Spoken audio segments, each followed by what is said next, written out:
where it controlled competition among Jews. So if you had a community, a yishuv, you had a settlement, right?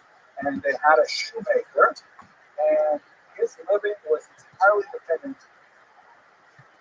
on being able to control controls. So that's going to be later. But the Herma Yishuv was a social control on who was allowed to live in any given place. It was extremely important for economic reasons, where it controlled competition among Jews. So if you had a community, a yishuv, you had a settlement, right? And they had a shoemaker, and his living was entirely dependent on being able to make shoes for people in the region. And then some guy shows up from another, shtetl, and he wants to set up a huge shoemaker's store. The Herem HaYishuv, if it was imposed in a particular town, meant that the Kehillah had the right to regulate who could move into the Kehillah, who could set up a business, and who could compete with existing communities. It was extremely important because it meant that it was engaged in a level of protectionism that might seem foreign to a kind of American mindset. But basically, this is a way to ensure that people could still have a vibrant. This was also often negotiated with the secular authorities, where the secular authorities would agree to uphold the Herem HaYishuv of the Jewish community, where they could say, yes, you have the right to secure all the silversmiths. They're, regulated by your community, and the Jews could then say, all right, we have the Bonds family is in charge of silversmithing here. No other people are allowed to come into this town and set up shop as silversmiths.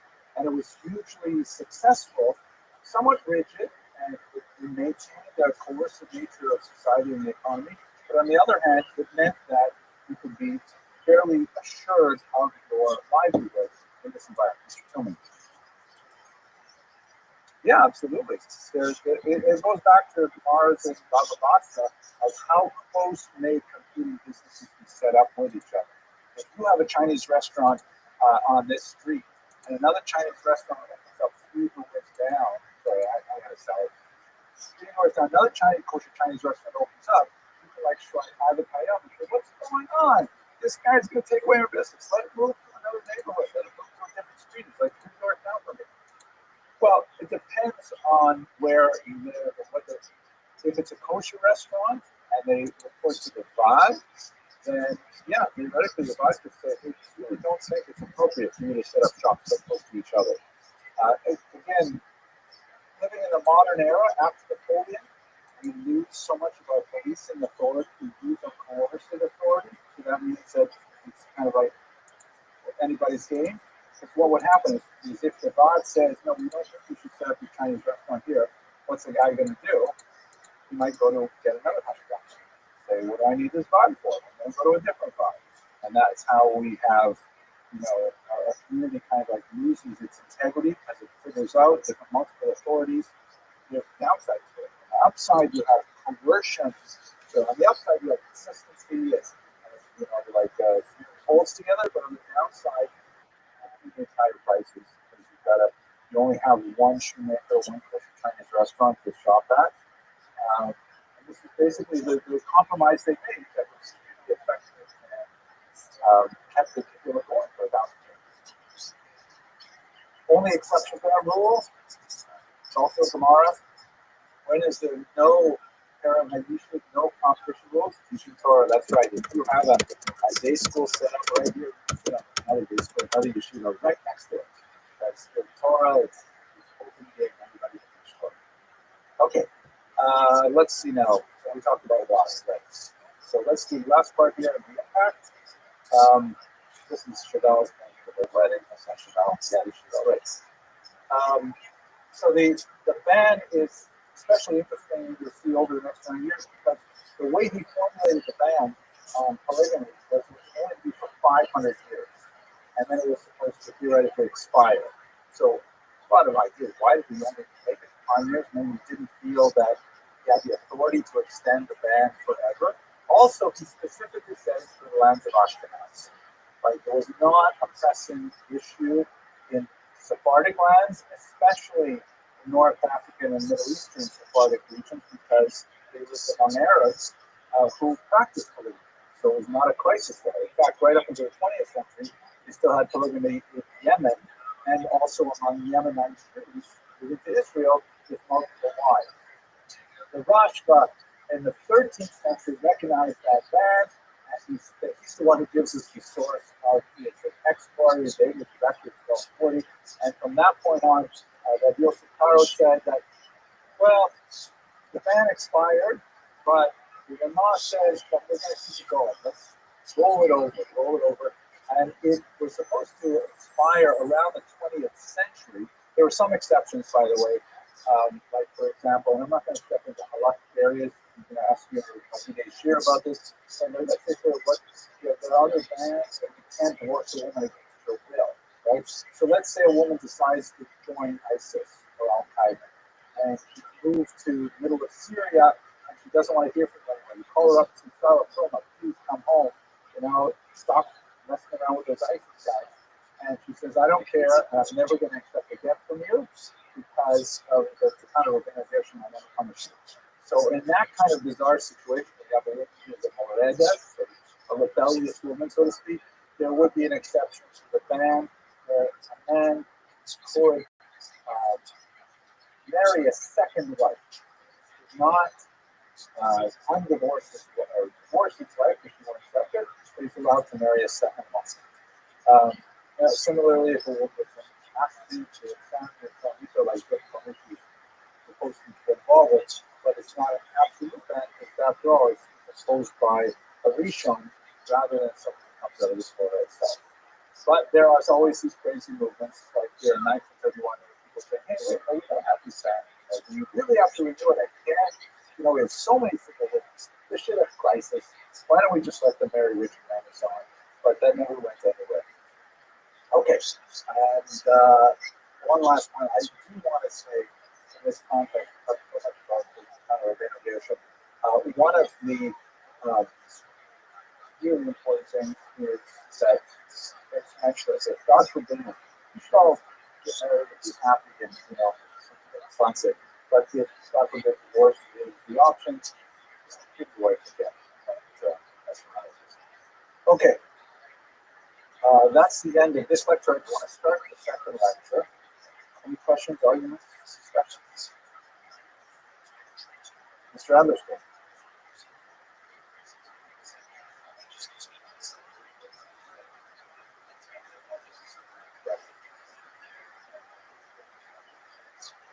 Yeah, absolutely. I just spoke at Shield recently, and I found in the Evo archives a mimeograph document that was he filled out in the displaced person camps where a husband would write, if the husband would write, I'm going to marry Leia.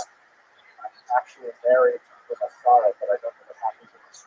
And he would swear, he would sign this document that if Sarah shows up, she survived, and now he's married to women, and he would do whatever the victim says he would divorce the second wife, divorce the first wife. It's terrible. Good point. Okay, so let's go to economics now. So, a lot to say about this. Start with the agriculture. Historically, Jews have only really been deep into farming twice in their history, in the ancient world and in the modern world, in the 20th century. Historically, farming was not the first choice for Jews for fairly obvious reasons. The first, we do have, there's kind of like from the 19th century, there was a bias against saying, the reasons why Jews couldn't own land, couldn't farm was because they couldn't own land. And largely speaking, that's not true. For most of the medieval period, could own land. It was legal to own land.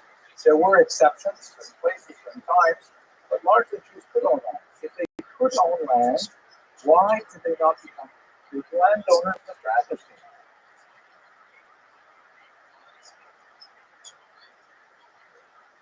Excellent, good point. When you're living far away, you can't live within walking distance of shul, of a mikvah, of a Chinese restaurant. So definitely that's one distance. Mr. Blaschko? Or Glom, tell me about that. Yes. So then what about the land? Okay, but how would that change? I think you're right, but I'm not sure you've explained the answer correctly. Why was land less desirable than, let's say, silver, gold, stuff like that? You can't say words here. Ruben, do you have the words here? No, what I like to do is very hard to run area of land, right? Because you're exactly right. If people are to attack this area or whatever, and you need to flee, and essentially abandon your land. You can't take it with you, right? There used to be a joke. It's no longer true that Jews cannot be good piano players. They used to play clarinet and banjo and things like that. Violin music is very hard to run carrying a piano. Now they're free. So real estate was not a safe investment decision, not only for Roms, but legislative expulsion. The local king and lord, no one issues out of here. We were expelled 5 times from France in 1 century. Right? They kept on being expelled, invited back, invited back, but you can't keep your land if you're not expelled. Mr. Ruben, Mr. Tim, Mr. Clemente.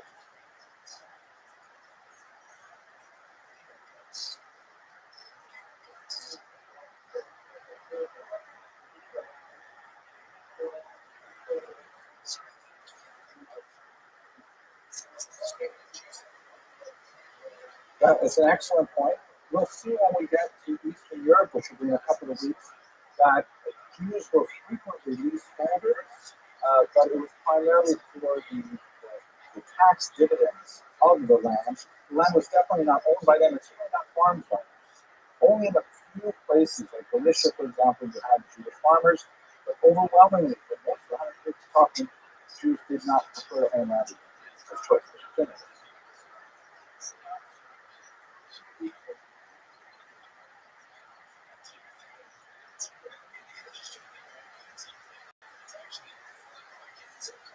Okay, good point. Well, because you have to invest in real estate. It's good for, anything attached to the balance. Yes. Well, we're going to discuss all the things. Definitely invest in skills and investment skills that were liquid, like medicine. Right? If you're a doctor, you can just put up your shingle anywhere and start doctoring. If you are a goldsmith, silversmith, so you have to have a certain amount of gold and silver come to you to be able to work with it to become your skill. But if you take your money and you dump it into a piece of land, a building, anything like that, you're attached to that. You're stuck to it. Someone else confiscates it, it's gone. But if you are able to transform much of your skills into cash, like actual money, then you can not only carry it, put it in hiding places. Actually, I'll show you later some of the hoards that have been discovered of jewels and things like that are frequently of Jewish origin. Quite fascinating. So you bury it and you come back and pick up Mr. Parenti and then go on.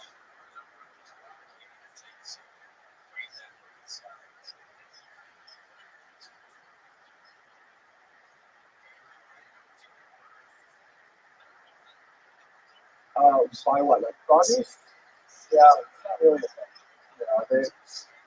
Jews generally, when they were farmers, are more likely to dairy men and things like that. Their business sold just as well. It's really about price. Perhaps the best example would be meat.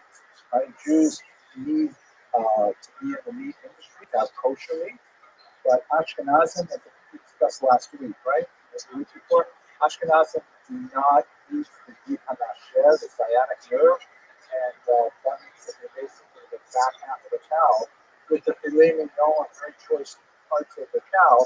They just sell to non-Jews. And non-Jews historically have been very happy to buy much cheaper right, meat that's cheaply priced because the Jews have to get rid of it. They can't consume it themselves. The church, by the way, was very upset with that because it looks bad if Jews won't eat this, but Christians will happily eat it. But it's the same rule as ever. If you go to grocery stores today, people will buy where it's sometimes most convenient. Okay, let's see. Risks and benefit of agriculture we talked about. Agriculture also plays a really important part in the corporate structure of medieval societies. We have not gotten into, but we'll talk about in much greater detail in a moment. This is what Jews did as the backbone of their economy. It primarily involves finance. Again, I'm restricting myself now to the period of early Ashkenaz. We will have a much broader field of economic endeavor once the conditions permit it. And Jews were definitely historically involved in a whole range of activities, even in this period as well. But the backbone of the economy, the strongest element in a given Kehillah, was Jews involved in finance, specifically money lending. This is a bigger topic, but we've got 7 minutes, so I'm trying to give you a short version of it. It tends to have kind of like when I say finance, that sounds nice, right? When I say something like pawnbroking, that sounds kind of like seedy, sort of like on the outskirts of town, strip malls, things like that. But it's really both of those things. This was an excellent way for Jews to engage in commerce and to support themselves, specifically because, as we shall see, they enjoyed a monopoly on it for several hundred years.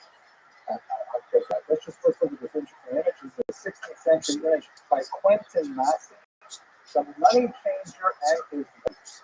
And you can see they're living in a nice urban environment. They've got fine clothes, dyed red, which is an expensive color, and so on. And he's counting out his coins here. The only problem is, for our purposes, it's not actually a Jewish picture. It's a Jewish couple that he's reading, like clearly a Christian illuminated manuscript, very expensive, but it has like a Christ figure and Mary there, so definitely not a Jewish figure. By the way, he's not an artist here. He's portrayed a small conceit. He's put himself in the mirror at the bottom here, so you can see his actual face in it. Not very good translation, but nevertheless. So it worked basically like this. When the king wanted to collect taxes, which is things that kings want to do, there's a few different ways they can do so. They can either collect taxes in kind, which means farmers who are growing wheat can give a portion of their wheat to the king, which is great, right? Wheat is really useful for making some bread and things like that.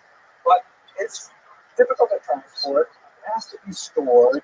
It requires a tremendous amount of energy to transform that into other things the king might want, like, for example, fur coats or, Apple watches or whatever it is. So, taxes in kind are not the best thing for the king. Also, remember that these are very, very primitive economy. There's actually very little cash money in circulation. In Europe, they're way behind, which is emerging from the Dark Ages. They don't even have advanced minting available where people are making coins. Very common in the Roman era, but this is at the end of the Dark Ages. People are just beginning to come out of this.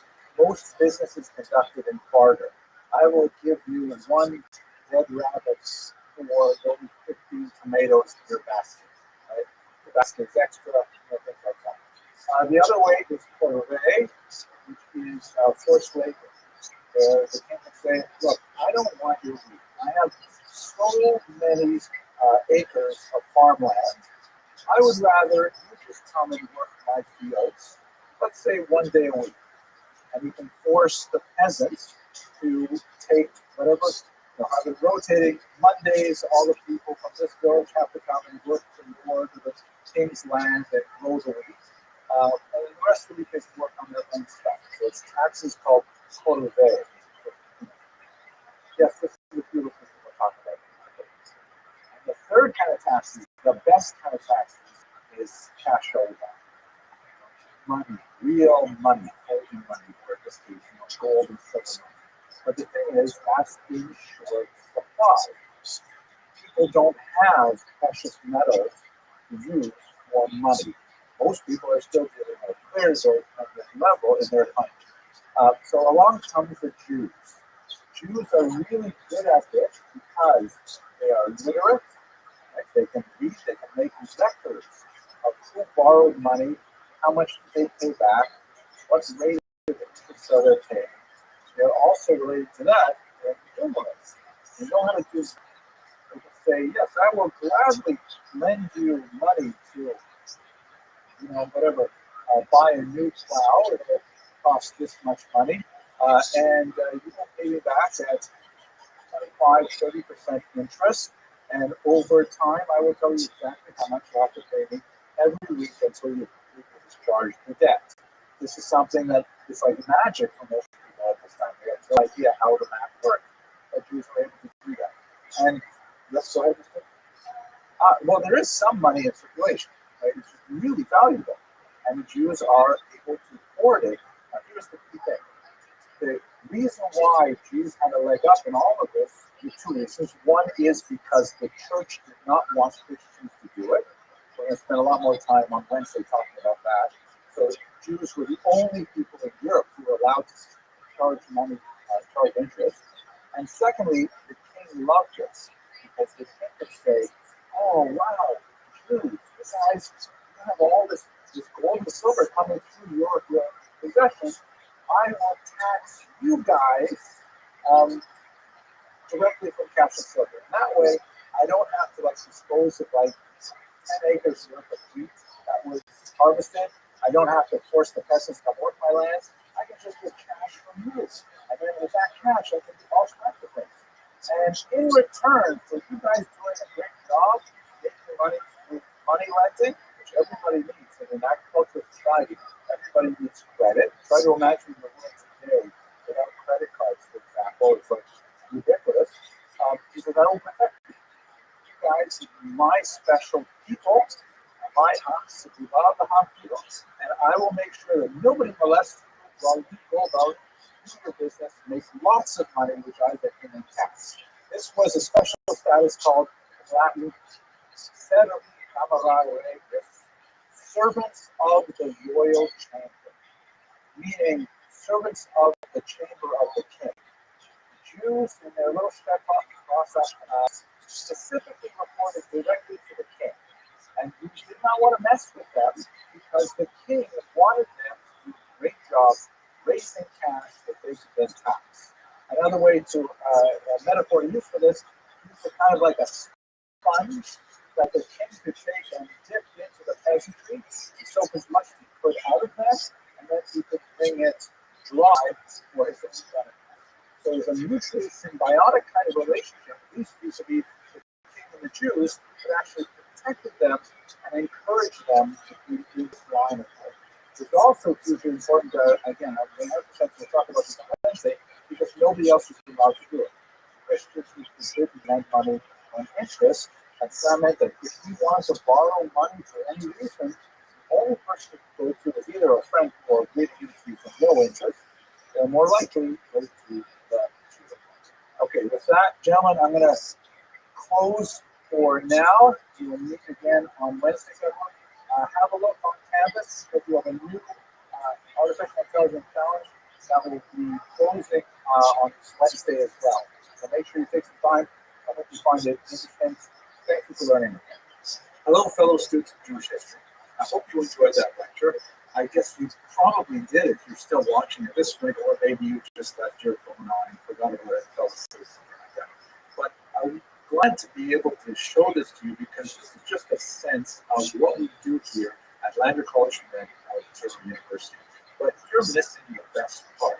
The best part is not on the camera. It's what I get to see, having these bright young men in front of me, very inquisitive, very intelligent, very eager to learn everything there is to know about Jewish history, as well as the many other topics that they study here for their baccalaureate degree.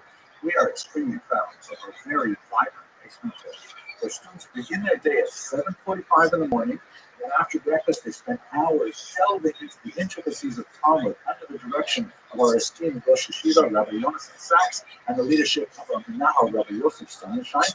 And then after studying Talmud for several hours, they have lunch and they have a few other activities Secular studies begin at 3 p.m. with a rigorous curriculum of the sciences, political science, English composition, history, of course, and a whole wide variety of majors like business, computer science, you name it. And then after dinner, they come back for a couple more hours of dedicated Torah study. These are really phenomenal young men. They only have to do their extracurricular sports and so on, sometimes 10 o'clock, 11 o'clock at night. In basketball that happens that late at night. Then they're back for it again the next morning. And they are just loving it. There's so much activity for them, so many retreats, and so much food, actually, a lot of food. So they really enjoy it. We also have a separate evening division, which is intended primarily for students who are studying in other institutions in our neighborhoods. And then they come to us for the secular classes at night that begin at 6 p.m. And they're extremely bright, and we're very proud of them as well. And in fact, we're hugely proud of all of our students who have gone on to do such phenomenal things, going into medical school and law school, and forging successful careers in finance and accounting and computer science. Wow, it's an amazing school. I'm really proud, and I feel very privileged. And the thing is, we really need to support them with scholarships. So if you enjoyed this lecture and contribute to the ongoing study of Jewish history here on this campus, Lander College for Med in Queens, New York, please have a look in the information box where you'll see a link, and you can contribute to the scholarship funds and help specifically those students who are very interested in Jewish history.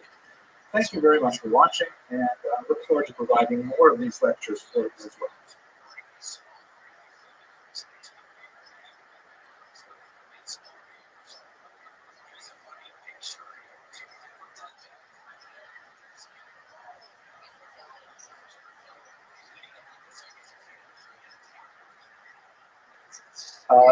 Let us just recap one really important point that we kind of rushed through at the end of last week, but is so crucial.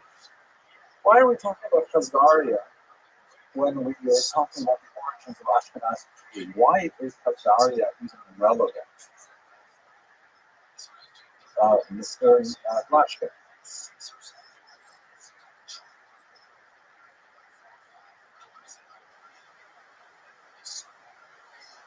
An essential why? Why is it essential? Khazaria is like way out in Central Asia, and we're talking about the Rhineland. What's going on, Mr. Anderson?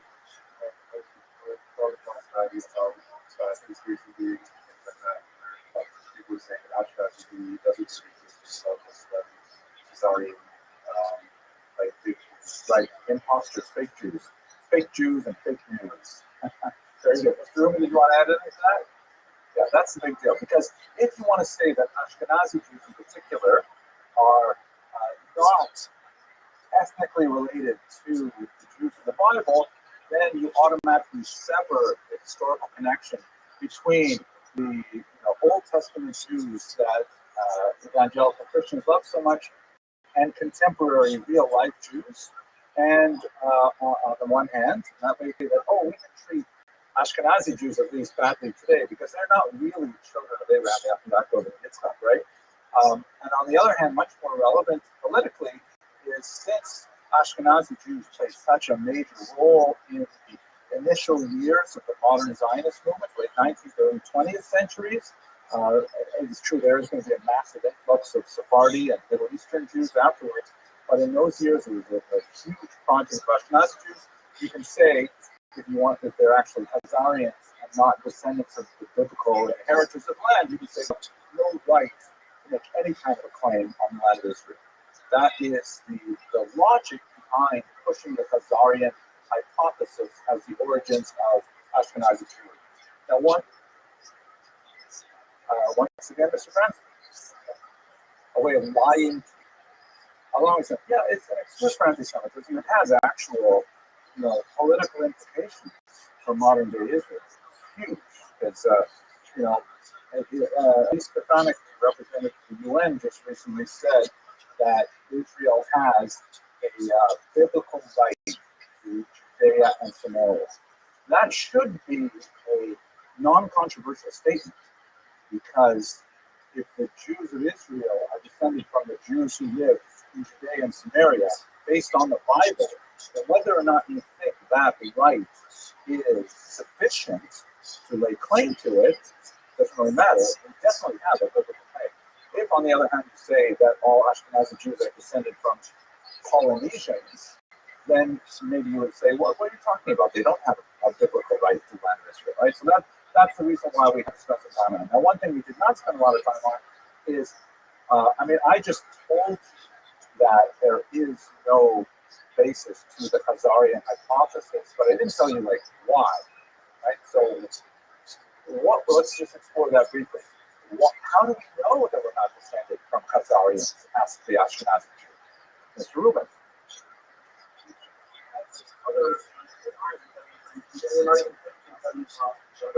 Correct. And in other words, Ashkenazi DNA has broad similarities with Sephardic DNA, Middle Eastern Jewish DNA. Like the genetic basis is really clear that we're mishpacha, we're a family. We're not family in any significant way with central. How much is there any Khazarian DNA in Jews? Yes, actually, like less than 3% by the most generous study, but that's because, you've got lots of Mongol hordes traipsing into Eastern Europe and occasionally, having relations typically coerced, one might imagine, but who knows, with Jewish women. And so it's not unreasonable to imagine there's a certain amount of Central Asian DNA that makes its way into the Ashkenazi framework. But it's such a small number that it really is an exception that proves the rule if you want. Mr. Truman. Well, there's not much basis for it at all. I mean, it's an assumption that really was pioneered by things. Arthur Kessler is perhaps the most important thinker who came up with this. He wrote a book called The 13th Tribe, in which he wanted to say that Ashkenazi Jews are actually coming from the Khazarians. But it has no scientific basis. I mean, it's been thoroughly debunked in every way. Even scholars who really tried hard to find it have been hard pressed. Perhaps the most successful area where we can see Khazarian influence on Ashkenaz in particular is, ironically, in the Yiddish language. So Yiddish has a tiny amount of what appear to be Turkic words in it. The Khazars are a Turkic people speaking a Turkic language. So there's a whole bunch of families like Tajik and so on in that family. So what are those words? What are the words? It's not a large number of words. If you know German, Yiddish is basically decipherable. It's so close to German. But what are those few words? Some of them are highly sensitive words. Like, for example, Max Feiner, who is one of the greatest scholars of Yiddish language, says that the word daven is Khazari. Right? Daven is not a Hebrew word. Where do we get that word from? It's not a Yiddish word. We use it in Yiddish. But where does the word daven come from? It's not a Slavic word.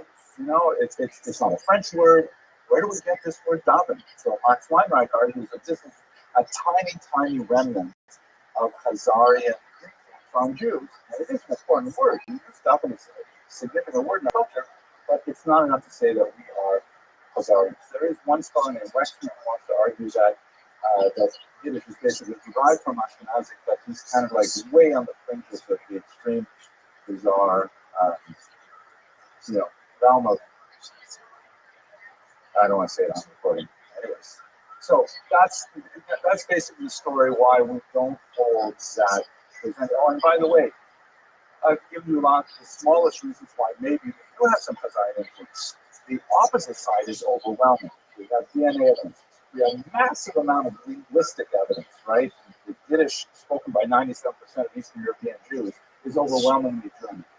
We have tons of historical records documenting the passage of Jews from Germany to Eastern Europe. Everything is laid out there for us. It's so obvious that Ashkenazi Jews come from Germany, not from the East. They come from the West. Mr. Krantz. Yeke refers to German Jews specifically, and it refers to those Jews who are really in Germany, let's say 19th century. Ashkenazi is a larger category than Yeke.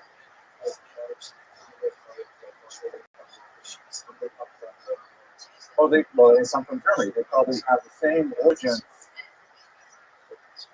They got to Germany because they did not leave with the masses of Jews who kept going east. We'll talk about this later in this class.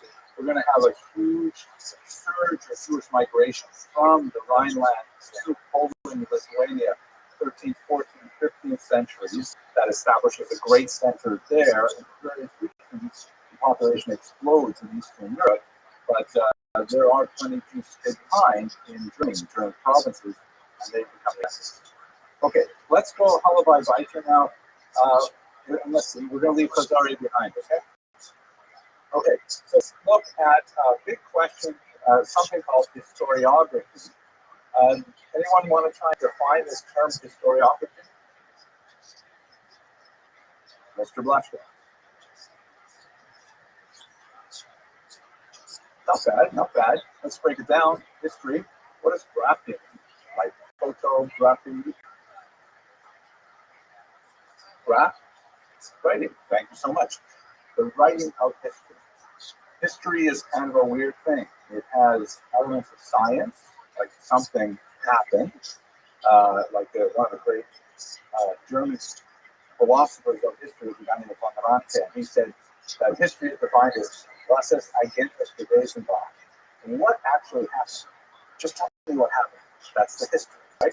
But it's not quite so simple, because the way the history is told, the narrative that is to describe those points in time and events, definitely, promotes a particular understanding of the past.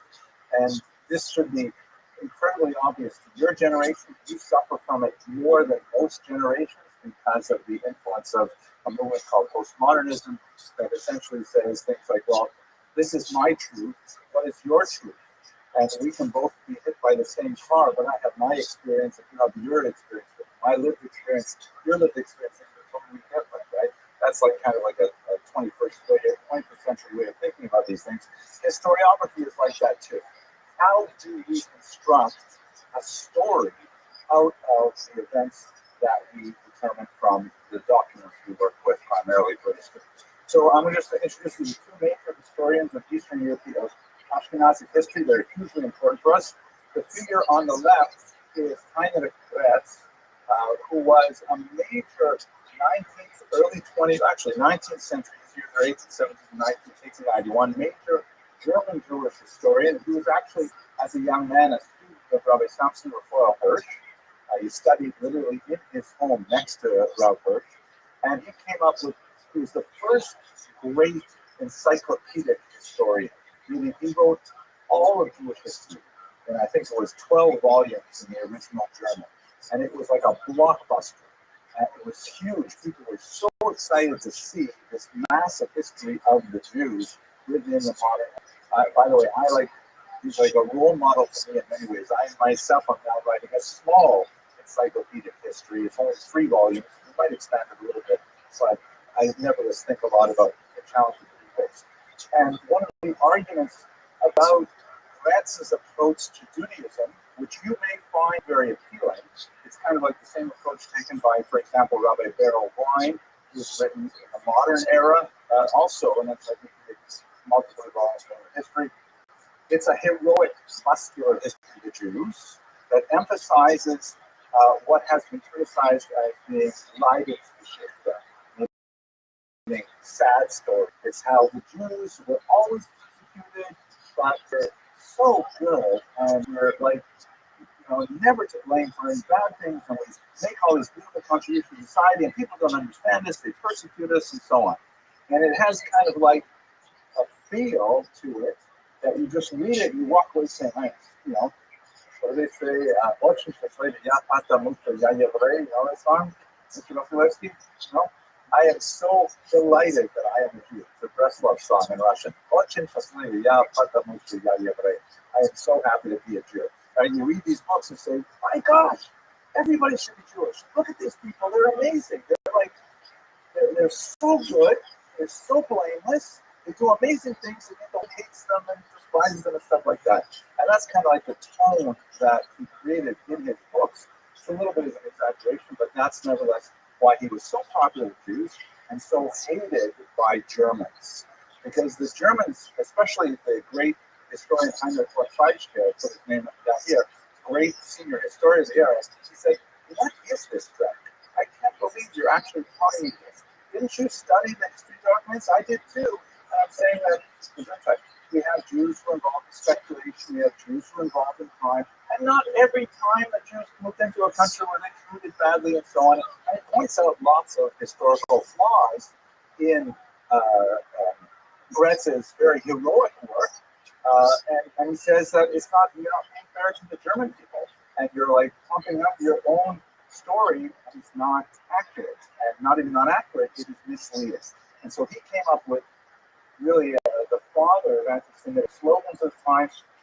If you've ever seen like the big Nuremberg rallies that they used to run, they would have this slogan like pasted in like 3-foot high letters: "Die Juden sind unser Unglück." The Jews are our misfortune. Meaning these Jews, they don't take any self-criticism. They are hopelessly self-absorbed, narcissistic, and they present their history as if there are no dark spots in it whatsoever. You follow the debate between these two historians? Well, he was a raging anti-Semite, but he was also a brilliant historian. You know, it's not like he was faking it.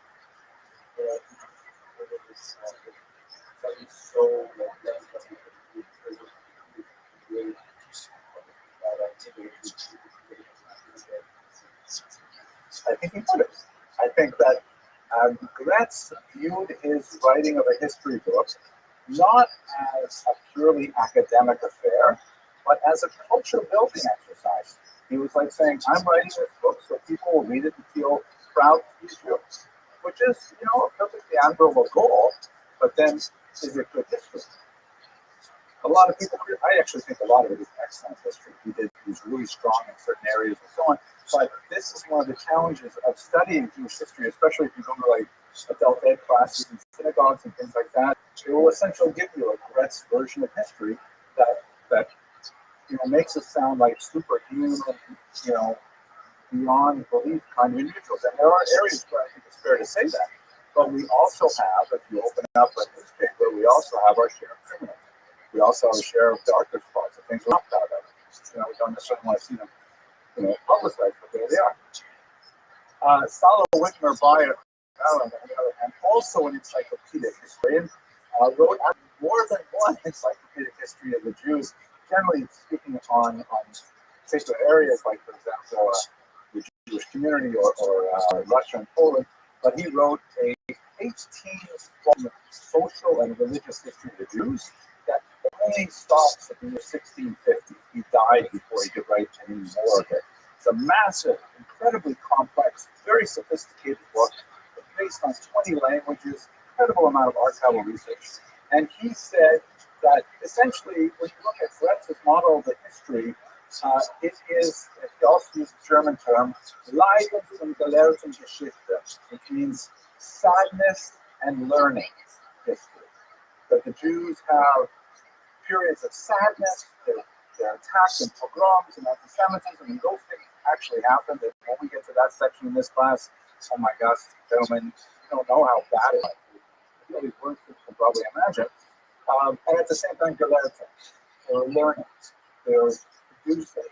You know, the Rashi was writing, and Bali Kos was writing, and we have the Shulchan Aruch, and we have all these amazing cultural artifacts despite the lying, the pogroms. But he said that all of that stuff would make it true, but it is what he called lachrymose, meaning full of tears. That's how he categorized Gretz's research, saying that, you know, it's more of a cultural activity than an academic one. And so his book is 18 volumes, which is in my office. If you want to see it, it's massive, almost unreadable. I don't actually know anyone in my 30 years of teaching history at the College of Law. I have never met anyone who has actually read all of Barron's 18 volumes because they're really thick and dense and difficult.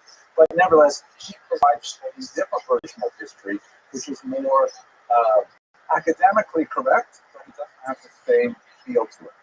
But we're going to try and chart a course in this class that I hope to have you walk away with kind of Gretzian feel, because do believe that we are an amazing people. I'm putting it in the first person plural. We are an amazing people.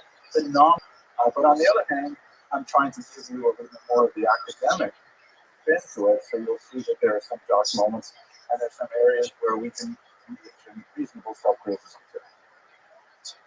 Arguments, discussions, debates, objections. Leiden und gelehrten Geschichte is history. Leiden is sadness, and gelehrten is like Mr. Gelehrten, right? So you've learned math. So gelehrten is like that, learning history. Sadness and learning. Or as one historian put it, Jewish history is basically books and pogroms, pogroms and books. And it's not true. We have lots of other things going on there too, but there are unfortunately lots of pogroms and lots of books. Okay, so let's go to Ashkenaz. We talked last Monday, about the genetic origins of the Jews in Ashkenaz.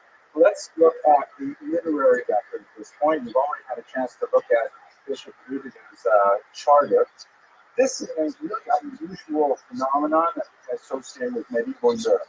Beginning in Ashkenaz, later we'll see them appearing in Sepharad as well. Not so much in the Middle East, but very, very important in Ashkenaz. This is maybe where we begin to see it for the first time. Yeah, we also see it in India too, actually. What is a charter? Someone help me. What do we mean by a charter, Mr. Adlerstein?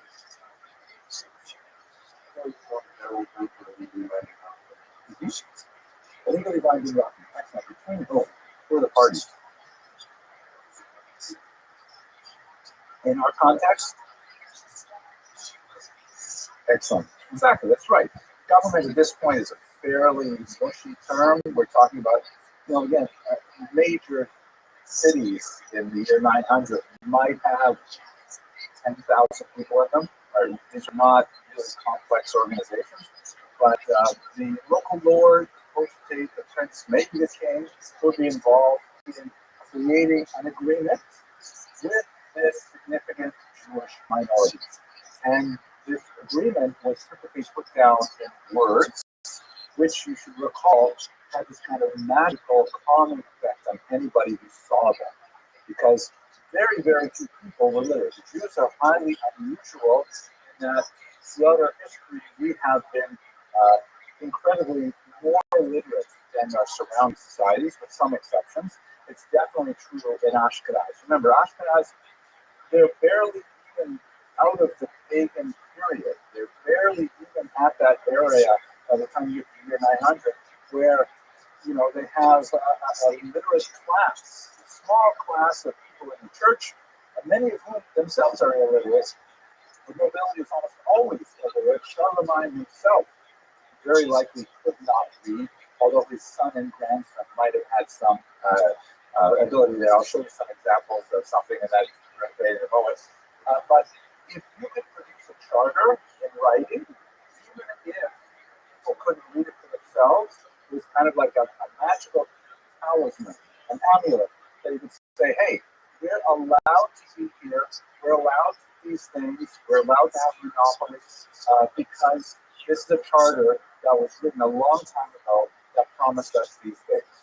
It was law, but law was something like overwhelming to peasants and even petty nobility at the time. People didn't, describe these documents, they considered them very hard. There's also a significant number of foreign charters that were probably concocted by Jewish communities in order to retroactively defend their positions or their rights and privileges in particular places.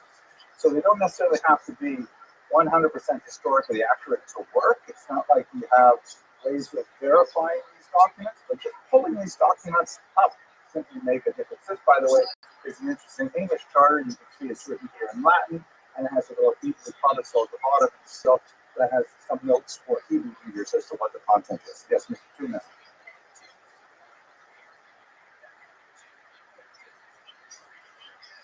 Well, because let's say that someone was trying to encroach on their rights.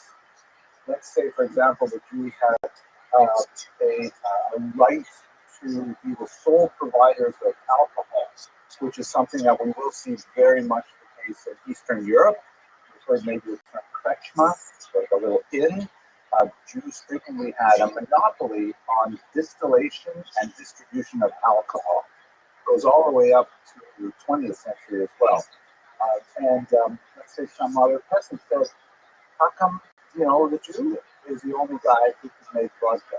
I'm going to make some ahon here in my own bathtub, and I'm going to sell it myself.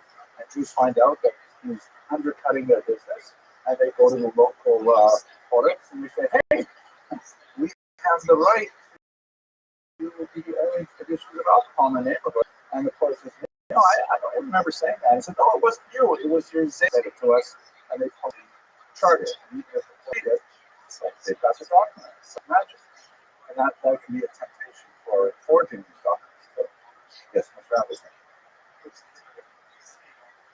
Right of property ownership. This was a huge thing. So we didn't actually look at this charter, but it's one of the earliest. Louis the Pious is the grandson of Charlemagne. Remember, no, the son. Charlemagne was a hugely important European king. Louis the Pious is his son. He, in 1839, explicitly writes a charter saying that Jews are allowed to own property. What kind of property? Land. Exactly. Have you ever heard this idea that Jews are not allowed to own land, and that's why they went to finance? Yeah. Okay. So it's a widespread myth. Jews were allowed to own land for most of our history in Europe. It was just not necessarily such a good investment for Jews to be in real estate. Why might real estate not be a good investment for Jews in middle period? Mr. Grant? No, people always like land. Mr. Remind me your name? Mr. Shortman. You might get kicked off your land. Right. One of the most important rights that Jews sought was the right of residency. Can I live here? It is exactly that reason that I'm going for my immigration interview on Wednesday.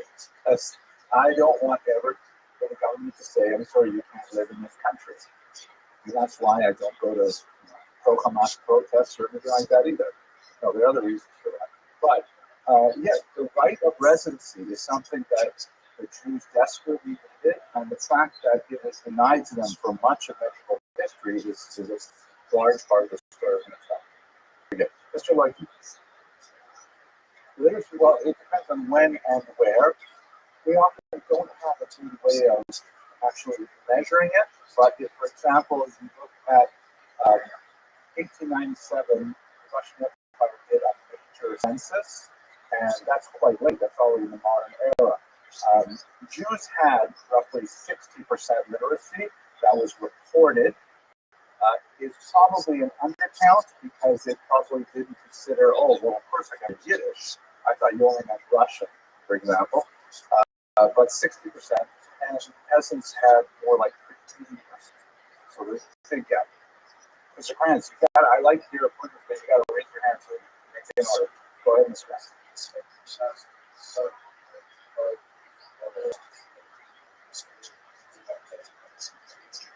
Yes, precisely. Fishing on from Villanetta. So it's built into our culture in a very big way. We also have a much higher rate of female literacy as well. If you go back to the, there's even, well, I don't want to go to the ancient period, but chances are those numbers are much, much larger for medieval periods. Where, I'll show you some examples on the screen in just a minute. Then you'll tell me what you think. Okay, Louis Sabine's right of ownership. That's a charter that was issued. Preserve them because it was actually detained, especially important. Who we looked at in the assignment. Notice how it started out. He says that I want to attract Jews to Shvaya. I want actually Jews to come here, and so therefore I'm going to lay out all these privileges that they get. They're allowed to have the right to, sell to non-Jews. That was a bit of a controversy in the church because the church didn't like the idea that Jews would shecht an animal, and as I'm sure you're aware, in Yid HaNasher, it's difficult to remove. Ashkenazim typically don't even bother trying; they just sell the back half of the cow to non-Jews because it's not trade for them, and it's cheaper to sell it at a good rate than try and do Nikur and remove the Gita Nasha. Sfardim, on the other hand, with their taste for filet mignon, they say we have to actually do the removal of the Gita Nasha, and they don't necessarily sell it back out. But the church didn't like it because how does it look if the Jews were saying, we're not going to eat this meat, but we'll sell it to you non-Jews, right? So that was something that sometimes the Jews were criticized for, and they were not allowed to sell. We still have these problems today, by the way. There are countries in Europe that have banned shechita. Like you can't buy kosher meat in a lot of the countries of Europe unless it's imported from a country where shechita is permitted. Lots of other things that you read about in that charter that are really important, but I want to highlight one of them, or just a few of them. Privilege of having a wall around their ghetto. Maybe I should use that word, ghetto. Why would the Jews ask the bishop for the right to build a wall around them to keep them separate? And like, what kind of separate? What are you worried about, Mr. Rothschild? Pogroms. That's right. It's defensive, purely defensive, right? And if you have a hard time imagining that, I would direct you to Boca Raton, but you see all these gated communities that are heavily populated by Jews, and that's the same idea. The wall later became confining, especially in places like Venice and Frankfurt am Main, where it became a ghetto, became like a prison. But certainly in the medieval period, in the Ashkenaz, early Ashkenaz, they wanted the wall because it was a way of making sure that they could be safe. But don't forget, they're a highly distinct minority. They're the only non-Christians living in the region. They tend to be much wealthier for reasons that we'll explore when we talk about the economics of it. And so they're a target for predation. It's so much better if they can have a wall. So they also ask for a graveyard for obvious reasons, but this often marks the presence of an early Jewish community if they can get a place to bury their dead separate from others. There are these synagogues, which is it's interesting to see it in this particular context. That's an ancient Greek term that we actually have on very, very old church documents and even the Jewish documents that refers to the head of the synagogue, president of the synagogue. Arkos means leader, and that synagogue is to serve as a judge. So in other words, Jews were given the right of self-government. I'll show you some examples of that in just a minute. Hiring Christian employees. Why would that be a problem? Hiring Christian employees. Mr. Tumek. It's beneath the Christian employees, very good, especially owning slaves. You have the church very upset with the idea that Jews could own slaves, and especially if those slaves were Christian. That was like hugely insulting. But they upset about it. What else might happen if Jews have Christian or even pagan employees? They might become Jewish. Judaism was a highly competitive ideology at the turn of the millennium, and Christians are frequently, especially churchmen, are frequently, unhappy with the contact that Jews had with uneducated peasants. Mr. Grant.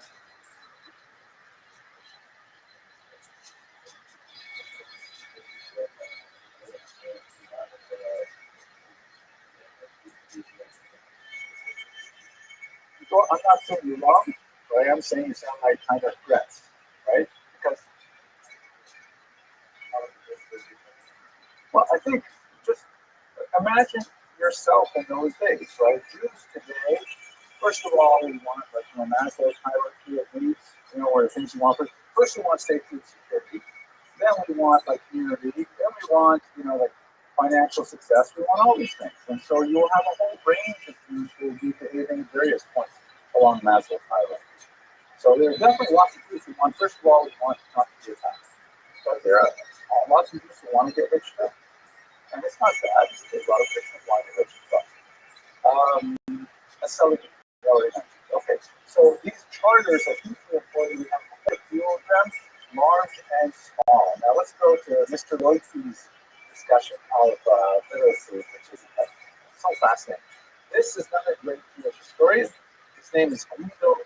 I always find it strange that a Jewish historian has the name Guido, but Deutsch Dave. He's an incredible historian. He was a brilliant lawyer who spent a lot of his time studying law and the truth. And although he made his claim originally as a historian of medieval German law, he also applied a lot of what he had studied and learned on studying Jewish history.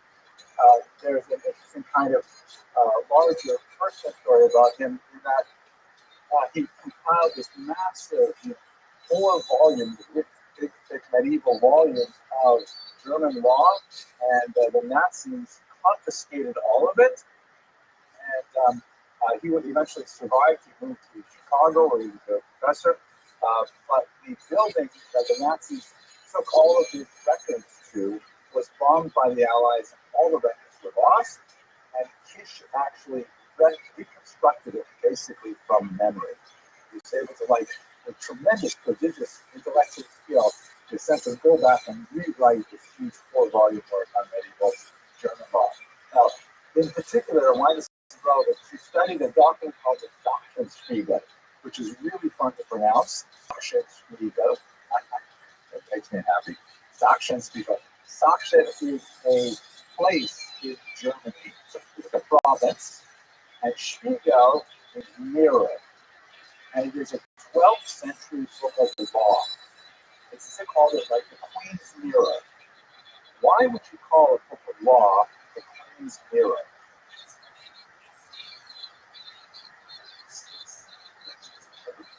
Not bad, not bad. Mr. Krantz?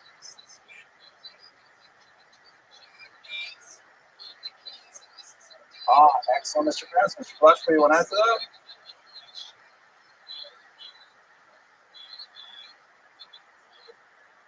Yeah, exactly. Reflecting more the reality than the idea. So the notion of this is that, again, remember, we have a very different idea of law, primarily because we compare it to a real tradition, right? Our understanding of law, we use the word halakha, is Moshe Rabbeinu goes up to Har Sinai, and Kodesh Baruch Hu gives him a set of instructions that becomes the Torah. And of course, we have an interpretive tradition, the rabbis who make into it the Shulchan Aruch, Mishnah Berurah, and so on. But it's got a source with a capital S.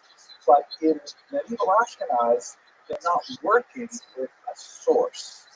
Religion, generally, especially Christianity, does not have the same amount of like invasion into daily life. It's so much more based on creed, on what one thinks, what one believes, and does not seem to be really particularly concerned with, the order in which you tie your shoes, or what happens if you put a milk spoon in a meat pot. That's just not Christianity. Islam is much more like that, and is not.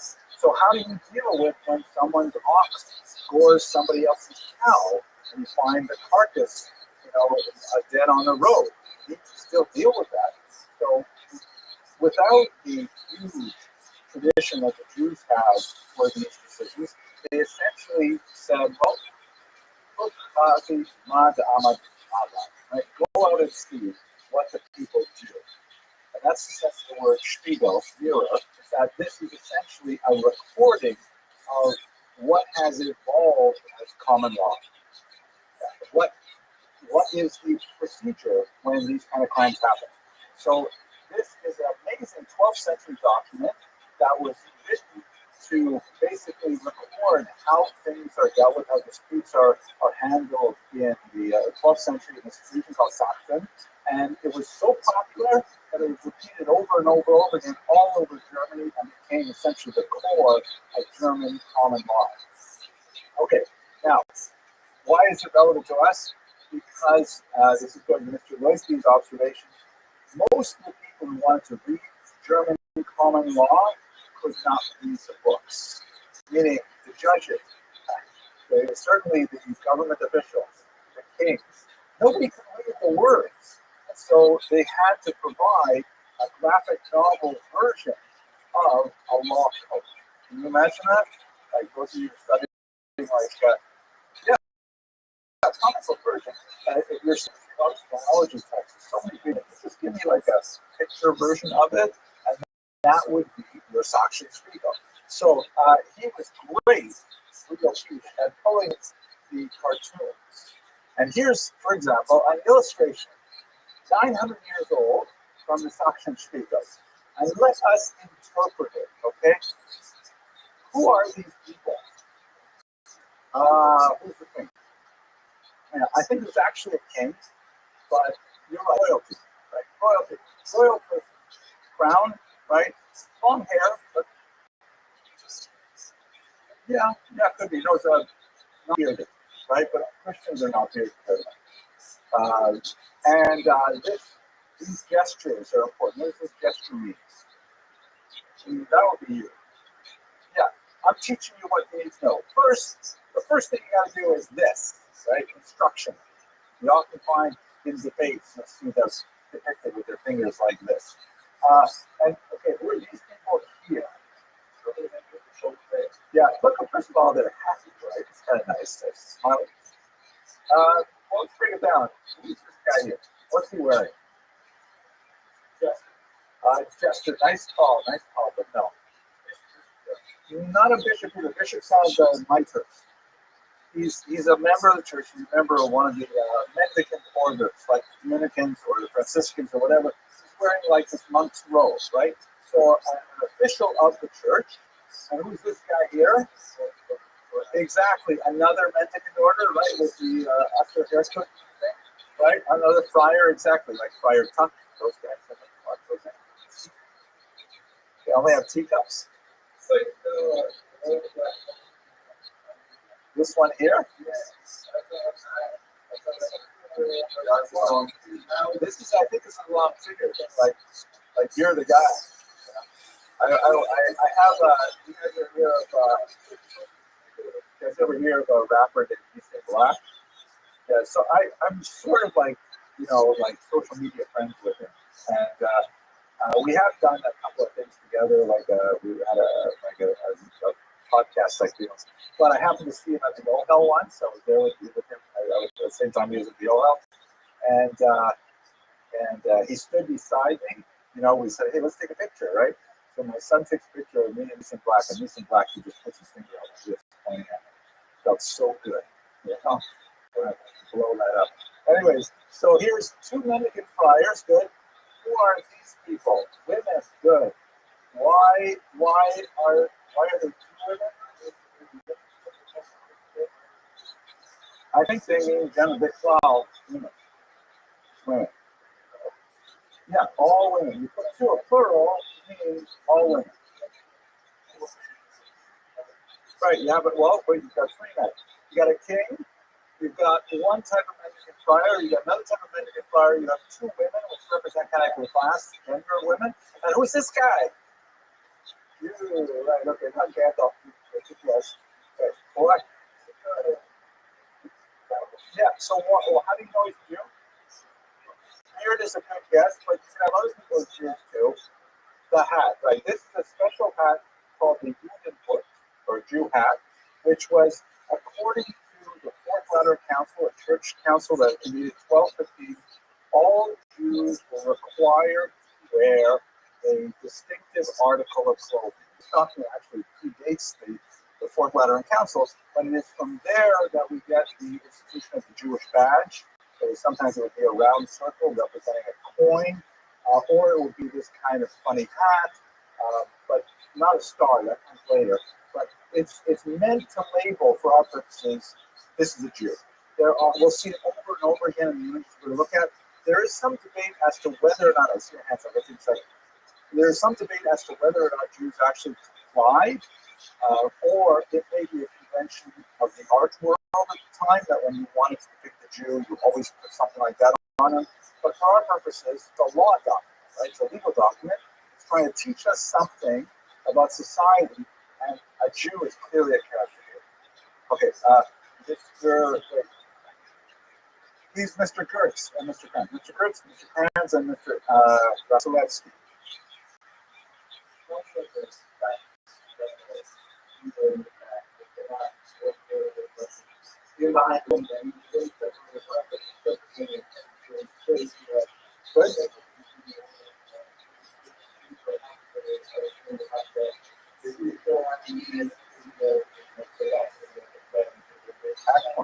Very perceptive, very perceptive. This document is essentially saying that the king is responsible for protecting mendicant friars and women and Jews. in that order, right? But the king is like, these guys are like supposed to be devoted to religion, right? They're not like knights or something like that, or fighting. They're like members of society, but they're like charitable sort of. So these are all people that the king protects. His face is not especially happy, he's a little more stern. His fingers is, maybe that's why he's so stern. He's saying my finger is like I put it in a vice. But everybody else is happy here to be under his protection. And as Mr. Birch points out, there's clearly a hierarchy. The Jew is even a little bit smaller than the women too, which I think is interesting. But this is a document that essentially is explaining. Next to it in the original, there'd be like a long text in German in Gothic letters. But for those Germans who could not read their language, a handy photograph, a handy illustration of what you got to know. And if you ever forget, you can just flip ahead. Oh, yeah, that's right. I'm supposed to be responsible for this. Mr. Krantz.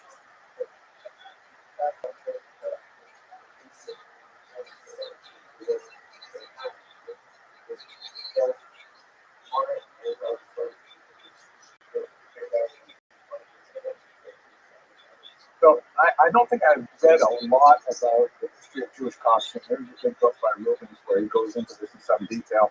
I haven't read it. I looked at the pictures. But I'm pretty sure that the Strima originally came out of fashion of the 17th century, meaning it was a classy hat, kind of like the Borsalino today, right? Like, why do Orthodox Jews wear gangster hats, right? Is it because it was forced upon us? No, this was a cool hat, and we just kept wearing it. If you look at photographs of yeshivas in Europe in the 1920s, hardly ever are the Talmudim wearing black hats.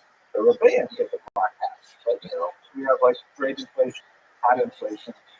Students get to wear it too. In fact, you very rarely see guys with beards. So that was like, it was considered presumptuous for a student to have a beard. So Rabbi would have a beard. Mr. Eggleston.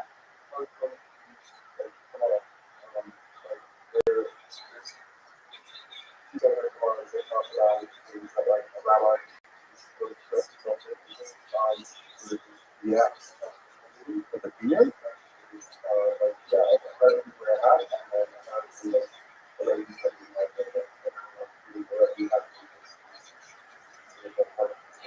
So interesting. I have two responses.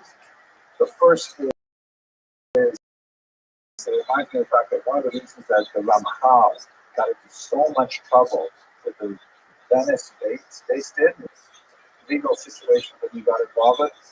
One was that they were criticizing him for being 23 years old and still not wearing a beard. Right?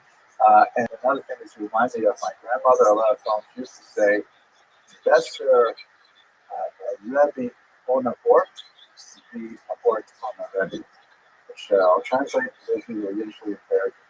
Better to have a rabbi without a beard than a beard without a rabbi.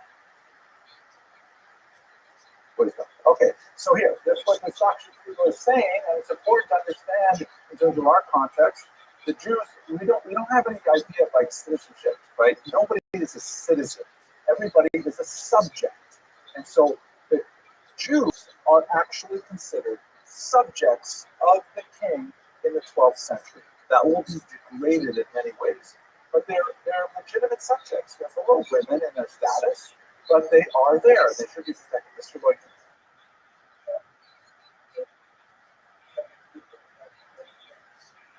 Yeah, well, in this particular picture, if a judge is saying, okay, the king in this case, the king says, okay, so I really have to like help these Jews out. I mean, they're enemies of Christ and everything. Why do I have to do? Well, look at the Sakshan Spiegel. It says the king is responsible for Mendicant friars and women and Jews too, and you have to protect them.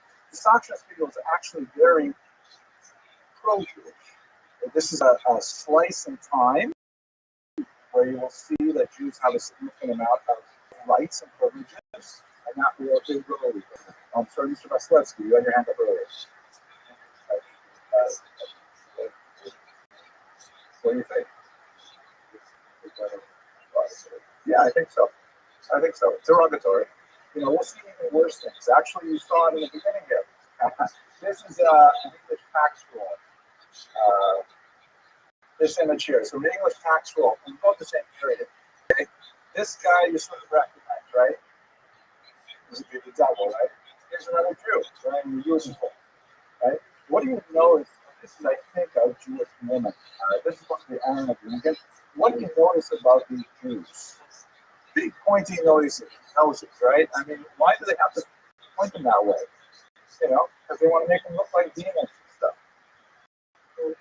And demons blowing shofar, stuff like that. Nasty pictures of Jews are almost as old as pictures of Jews. You know, Mr. Everson?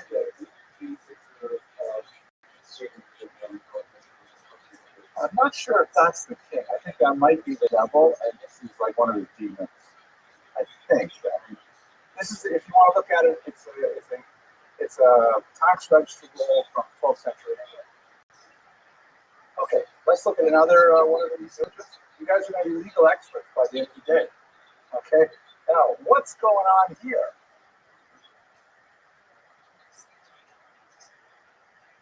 Mr.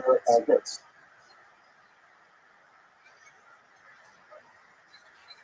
Well, he said, no. Yeah, these are pikes, and yeah, they're weapons. Right? Okay, so what's going on here? You got this. Oh, good. And who's this guy? Yeah, probably doesn't look like king because there's no crown, but probably like a general type guy. And standing there on the wall indicates how we're going to organize our defense against the Mongol hordes or whoever is coming to town, and who has to listen to him. You got hoi polloi, right? The dark, unwashed masses. Everybody has to put down their plows, and you've got to come defend the city. We'll give you a pike.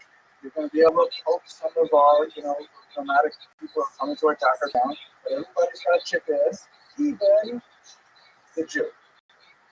Any note on the Jews' participation? He doesn't have a pike. Okay. Jews, you got to help, or you don't get a pike. So this is essentially saying that Jews will be responsible for the defense of the city, but not necessarily armed. Go ahead, Mr. Evans. This guy's all got pipes coming out here, right? This guy, where's his pipe? Oh, wait, I'm going to count it. Maybe you're right. Hey, let's count. 1, 2, 3, 4, 5, 6, 7, 8, 9, 10. 1, 2, 3, 4, 5, 6, 7, 8, 9. I don't think you go. I think that's a puzzle. But don't you want to say that the Jew has the pipe, but this guy doesn't?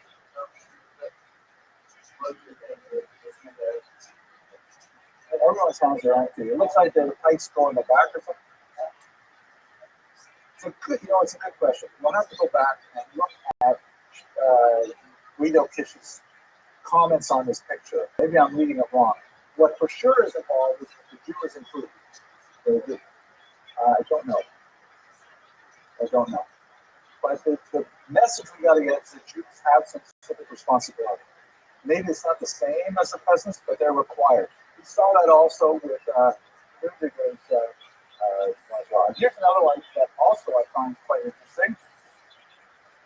It just amazes me how big this P and that W might be some kind of like legend that goes through the text. I love how primitive this art is. Like this is like a book that the king would read. It's like amazing. It's so cool. What's going on here?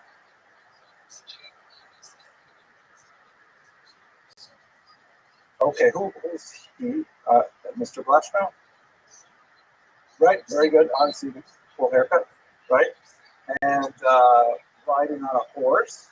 And there's a Jew behind him here wearing the Yodi boots. What is this picture even telling us? Maybe.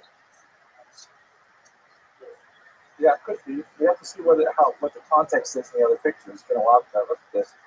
But even if we live in isolation, what do we got, Mr. Abraham?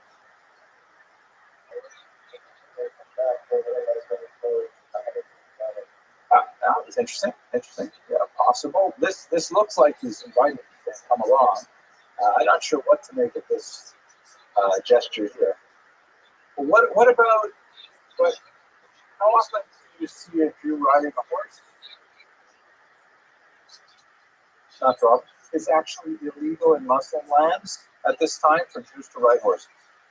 Jews are not allowed to ride horses. They have to ride either donkeys or there are some exceptions that are allowed to ride side saddle, but they can't ride like regular. Camels, they're allowed to ride. What about this thing here? It's a nice big sword. It is a sword for sure. Not as long as a pipe, but pretty long, right? In Muslim lands, Jews are not allowed to carry weapons. So, what is this doctrine overall telling us about the status of Jews, Mr. Understand? Yeah, any non-Muslims who are dhimmi. Exactly. If you're a non-Muslim and you don't make the dhimmi category, you can't even be there. But you're right, Christians as well. So,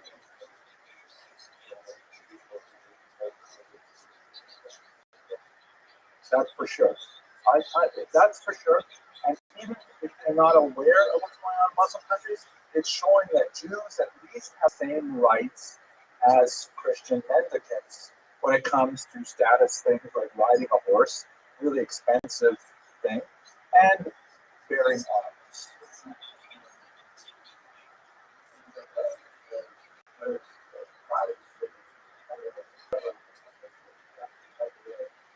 Yeah.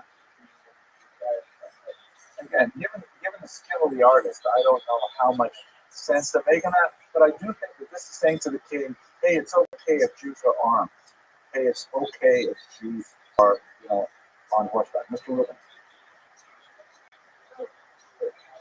No, it is. This is a law textbook. This is when the king needs to decide something about how to run his society, and says, please bring me out this auction spiegel so I can see what we do with this auction. And they'll take it out and they'll flip through it. They'll say, is there anything about Jews in here? And they'll see this picture of Jews. Oh, I was wondering if they can carry a sword. So here is it. Obviously, they can carry swords because that's what it says right here, black and white. Mr. Wait, is it Mr. Yampo? Yampo? One. Yeah, with your hand up. What's your name? Schwartz, Mr. Schwartzman. Yeah, it's a good question. We really got to go back and figure out that type picture. We're not sure if that white picture says there's not allowed to carry pikes. The picture is meant to say Jews have to participate in civic defense. Whether or not the pikes aren't so much. You guys ruined my lecture. Let's ruin it. The sword wrong.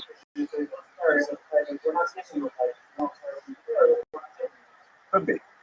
It's hard because the talent of the artist is not so clear. It's been a while since I actually read Rothschild's research, but you can look it up yourself. Maybe you'll write your essay on Jews and pikes, Jews and arms, and like that. Okay, so but what I think we can walk away from this here is that we started with a discussion of historiography. When you think about charters and you think about Jewry law, would you want to hazard a characterization in general about the status of Jews in medieval Ashkenaz, especially this period of time up to the 12th century? Are they like hated and chased out everywhere? Or what is their status?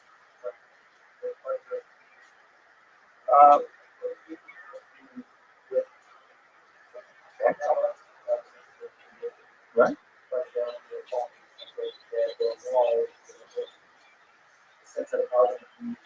Very fair, very good. That's very much.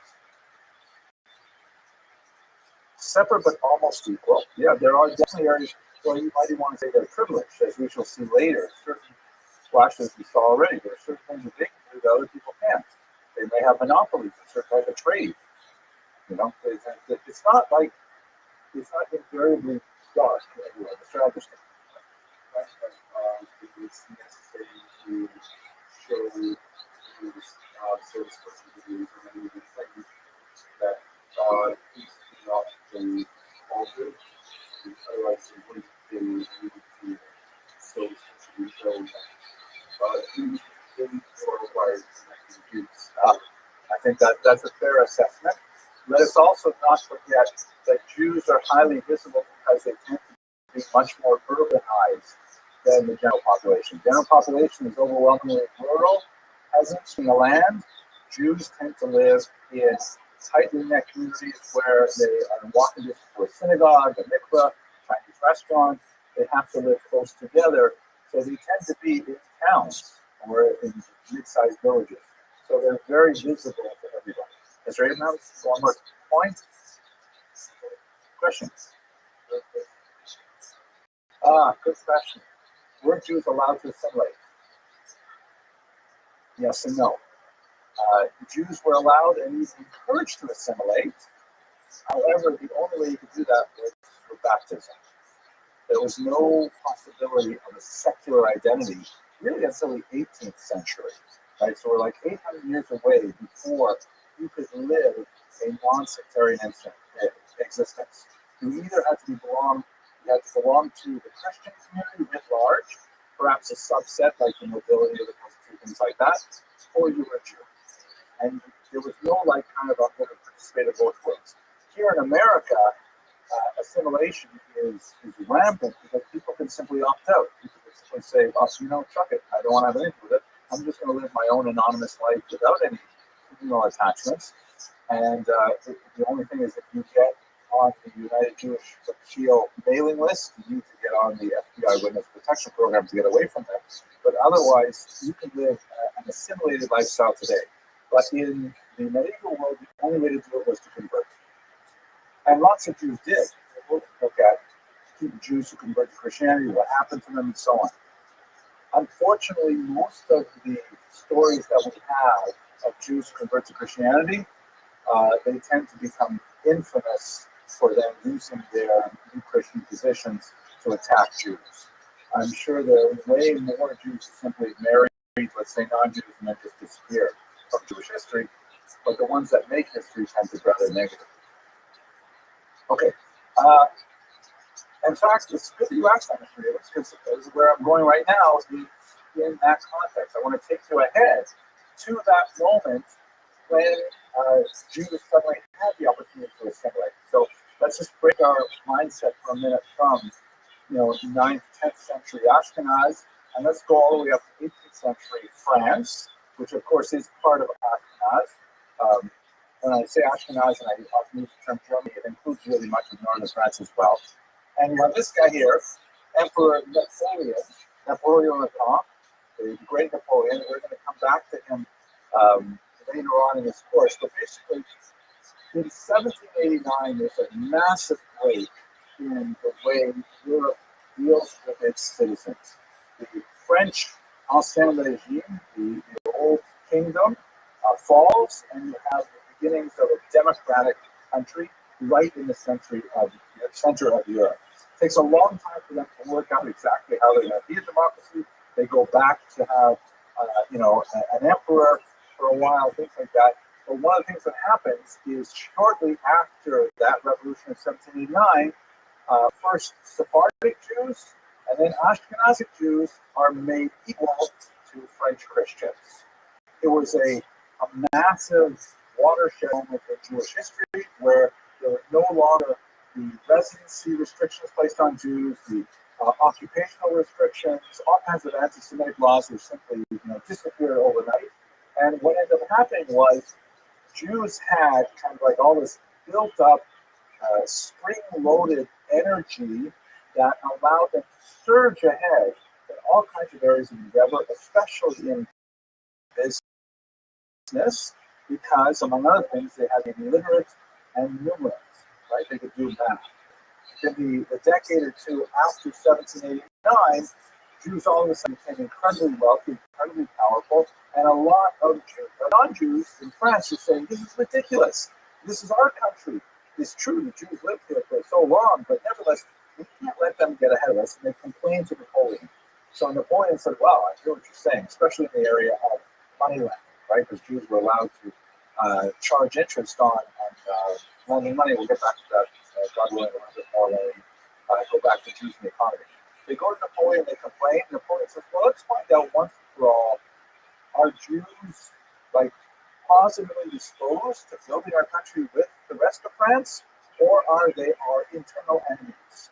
Do we have to do something about the Jews, or can we let them be equal citizens?" And he says to his advisors, "So who runs things for the Jews? Who's the final word on what Jews do? And they say, well, there used to be this organization called the Sanhedrin. Maybe Napoleon, you heard of it from Documentary. They didn't say that. I made that part up. And they said, but it hasn't, the Sanhedrin, this great court of 71 judges, it hasn't sat for 2,000 years, And he says, that's great. Let's call a Sanhedrin. And he convenes, amazingly, in 1806. I think 1806. I think so. He convenes a Sanhedrin. He pulls Jews from all over Napoleonic Europe, Italy, France, Germany, everywhere where he's conquered, and he sits them down and he asks them 12 basic questions to try and figure out, what do you Jews want? Do you consider yourselves separate from Frenchmen or the same as Frenchmen? Do you guys have a separate police force? How do you govern yourselves? Should we continue to allow you to be separate equal citizens, or do we have to treat you as enemies? You'll join the Germans if you get a chance to do so. So of course the Sanhedrin, they knew what Napoleon wanted to hear. They gave him 12 very good answers, and he said, "Okay, so that's it. It's settled. Jews, you get to be regular citizens like everybody else." He put in some other anti-Semitic stuff, but basically that was a major chapter in Western Jewish history, and we are the inheritors of much of those ideas. But with that, he essentially emasculated the power of the rabbis, because the Beit Din could no longer enforce its decrees. If a Jew wanted to say, "Hey, I don't care.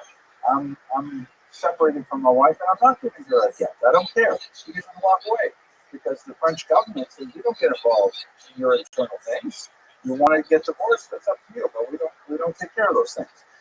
And so that's when you begin to have assimilation as a reality without baptism. Wow, I've talked so long there. Any questions about this period of history? This is the period we live in. It's like 250 years later, but we're still, echoing the decisions that were made by that Sanhedrin in 1806. Mr. Abrams. You know every one of them.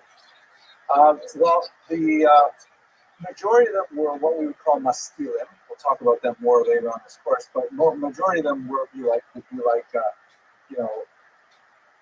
not traditionalists. They would want to change halacha.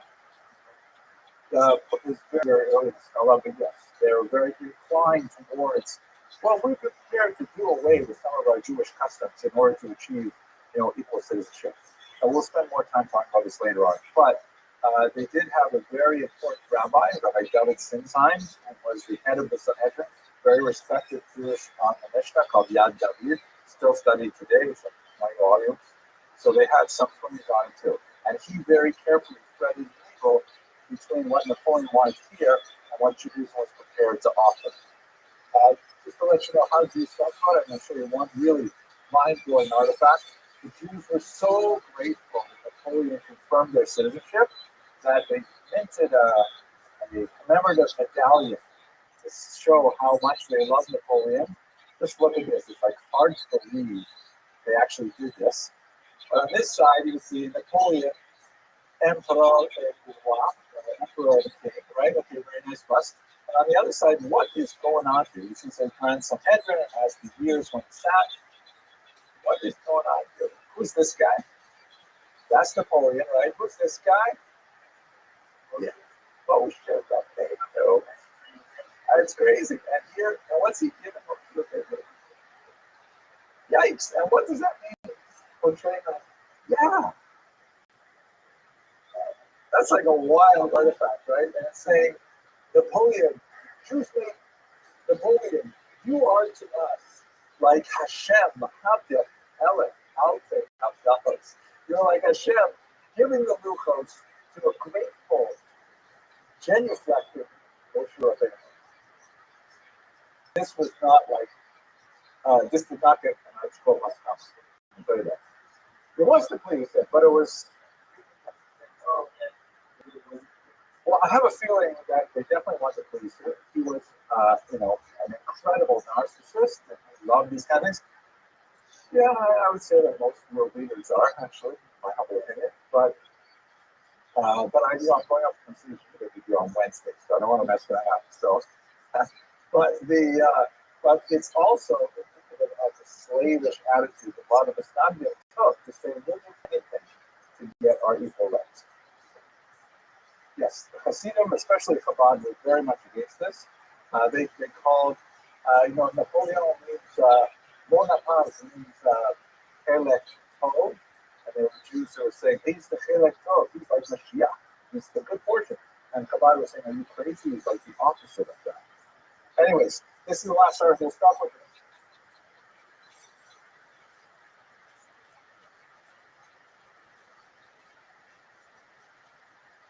Okay, so let's first of all ask the question, where is Ashkenaz? Ashkenaz, I'm sure you're aware, we call the Jews Ashkenazi. The yud at the end means of Ashkenaz, right? Jews who are from Ashkenaz. Where exactly is it? The first, hang on, not too fast, Mr. Kurtz. The first example we have of Ashkenaz, the word is over here in Bereshis, Perikut, where we have this description of the grandchildren of Gomer, right? Or no, sons of Gomer, who are the grandchildren of Noah. Let's go through this again. I forgot my little clicker, so I'm going to stand over here for a second. You have Noah has a son Japheth, Japheth has a son Gomer, and Gomer has a son Ashkenaz. So here we have the first reference to this thing called Ashkenaz is in the Bible, and it is a person, not a place. It is associated with the people who descend from Ashkenaz, and then during the medieval period, Jews applied that moniker to a particular piece of geography, and more specifically, it ends up referring to the Jews who come from that place, which is associated with a biblical ancestor, not necessarily, as in this case, Jewish. That's where we first get from Ashkenaz. Mr. Kurtz. Sorry, thank you. You are anticipating my next slide. So, wait, how many people are we talking about? In the period that we're looking at today, about the 9th century, maybe 5,000 to 10,000 people, fairly small population. But by the time you get to 1939, on the eve of the Holocaust, that's about 80% of all Jews in the world were Ashkenazi. Of course, that number is going to precipitously decline with the Nazi onslaught, but it became a very, very significant population. So we know Ashkenaz so far is a place somehow associated with the people. Where exactly is that place, like Mr. Kranz was asking? So we have another reference to the word Ashkenaz that occurs in Yirmiyah. So Yirmiyah is written around the 6th century before the Common Era, right? Yirmiyah talks about the destruction of the Beis Hamikdash, the first one. So there's a description here, reading in English. Grace standing on earth, sound a horn among the nations, appoint nations against her. Assemble kings of Vader, Ararat, Mini, and Ashkenaz. So here, there's these three kingdoms, Ararat, Mini, and Ashkenaz. We sort of know where Ararat is. Anyone know where Ararat is, at least in the biblical imagination? Yes, exactly. So if you look at this map of the ancient Near East, and this is kind of like a 19th century cool map. The world is known to the Mosaic account. Here, of course, is the land of Israel at the center. And if we were to place these on a map, Ararat is showing up in Turkey, which is a little different from what Ashkenaz is. This is where one particular scholar places it in actually Turkey. And here's the region of Gomer next. Oh, look at that. Bounces up. Here's Ashkenaz. This particular map identifies them with the Phrygians. Not especially good grounds for that association, primarily linguistic, but it's most likely somewhere in the ancient Near East in this context. Possibly up here in the Caucasus Mountains, near the Caspian Sea, could be modern-day Georgia, things like that. Nowhere near Germany at this point, right? These are roughly where we think these places existed. Here is, by the way, Shinar, which was Babylonia, also a home of some very famous chemistry teachers. Some of you might get that, but okay, those of you who are not native. Anyways, how do we get to Germany? So if you look over here at the Trubos Gaonim, which is written by Rabbi Gaon around the year 1000, right? So we're jumping from the biblical account in the Chumash, which just gives us the place. Then we go to Yirmiyah. We probably, if we guess that those three places, Ararat, Mini, and Ashkenaz, are somewhat close together, has to be somewhere in Asia Minor. And now we get to the year 1000, which is 1600 years later. So Rabbi Gaon, writing in Pumbedisa, which would be the land of Shinar, right, Babylonia, he writes from all the lands, from Yemen, and the east, which would be Central Asia, Bukharia, places like that, and from the north, which would be probably Khazaria, which we'll probably talk about on Wednesday, and from the land of Ethiopia, which would be most likely on the east coast of Africa, and France and Spain. So we definitely have Sarfat, right? This is France and Spain, and Ashkenaz comes just next to them between Ethiopia and these places. Mr. Lloyd. Correct. So if you were to look at this list, where would you guess Ashkenaz has to be? Yes. Correct. You're absolutely right. We're trying to figure out, though, when Jews use this term Ashkenaz, what are they talking about? Yeah, it's probably somewhere between Ethiopia and France.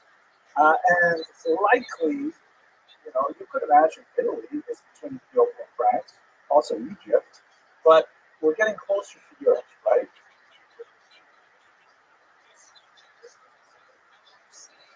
Yes, those places have places, so why not name them? You're right. But the thing is, for sure, when we get to High Down, there is a place known as Ashkenaz, and there are Jews there. That's the context of the Tshuva, and it's probably somewhere in Europe. We're going to find just one further. Is Vasilevsky?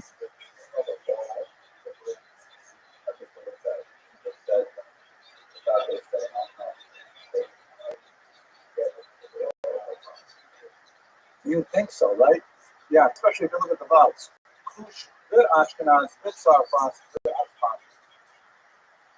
Okay, so let's do this one last thing here. Look at Rashi, of course. Rashi refers in a different pasuk altogether to a word called sneer or shneer, and he writes "Sheleg b'lashon Ashkenaz." So sheleg is the word in Hebrew for shneer. Of course, this is snow. U'b'lashon Kanaan. So let's translate it. This signifies snow in the German language, Schnee. Okay? In fact, the German word for snow is Schnee. And in the Canaanite or Slavic language, sleet. It's also the Russian word for snow. So we have a concept of the Lashon Ashkenaz, which corresponds to what we know about German from Rashi. Rashi quotes a German word saying that's what the Ashkenaz. Yes. Correct. Correct. Pretty good at something, I think, right? Snow, snee, modern day snee. But you're right, because the words change totally. It'd be hard to press it as snow, but not terrible snee. Because English is, of course, derived from Anglo-Saxon. So,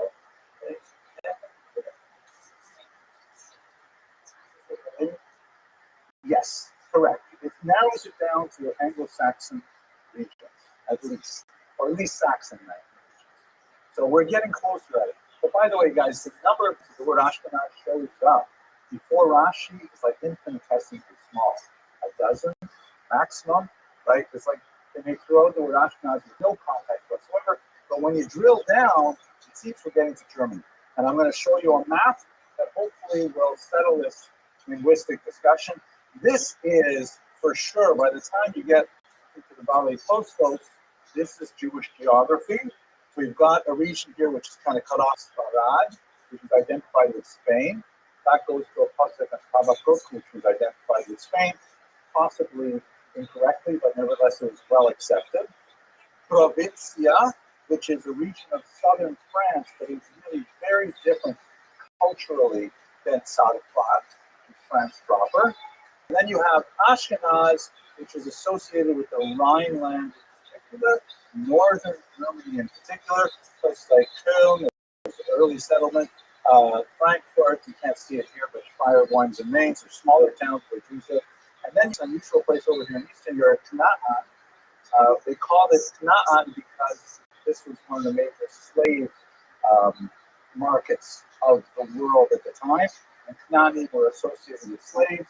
It may be related to the word for Slav in English, although most Slavs don't like that. They say, no, the word Slav is related to the word Slava, which means glory, not like Slava Ukraine, and glory to Ukraine, not Ukrainians are slaves. But it does translate basically the same way. So that's our Jewish geography. This is what we're talking about here. The Jews who lived in this part of the world. Later, they are going to migrate to Eastern Europe, and later they're going to migrate all the way to North America. But this is the history we're going to start. Mr. Lloyd, you guys have your hand. Okay, Mr. Kranz?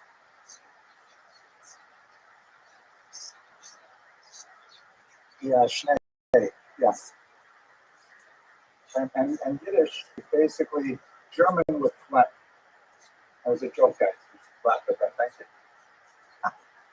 Okay, so let's go to a deeper question now, which is, how did the Jews get to Ashkenaz? At this point, we're going to be in this topic for the rest of the hour, but it's pretty fascinating stuff, I think. We have two sources of information on how the Jews got to Ashkenaz. We have our internal literary tradition. Yes. Yeah.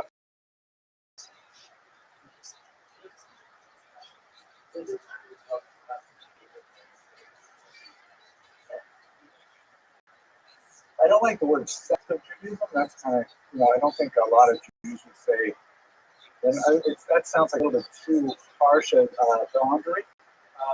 I would say an ethnic subgroup. I mean, Ashkenazim, just in terms of their complexion, tends a little different from Sephardim, for example, or Yemenite Jews. We're going to see today. Okay, ask me again. If I haven't answered this question in 30 minutes, then I'll give you $5. Okay. Yes, Mr. Wade Siegel. Yes, I included this recording because I got a camera. So I'm going to put the recording on. You can listen to it as many times as you want. It's very soothing. You can put it by your bed. But Mr. Remind me again? Adlerston.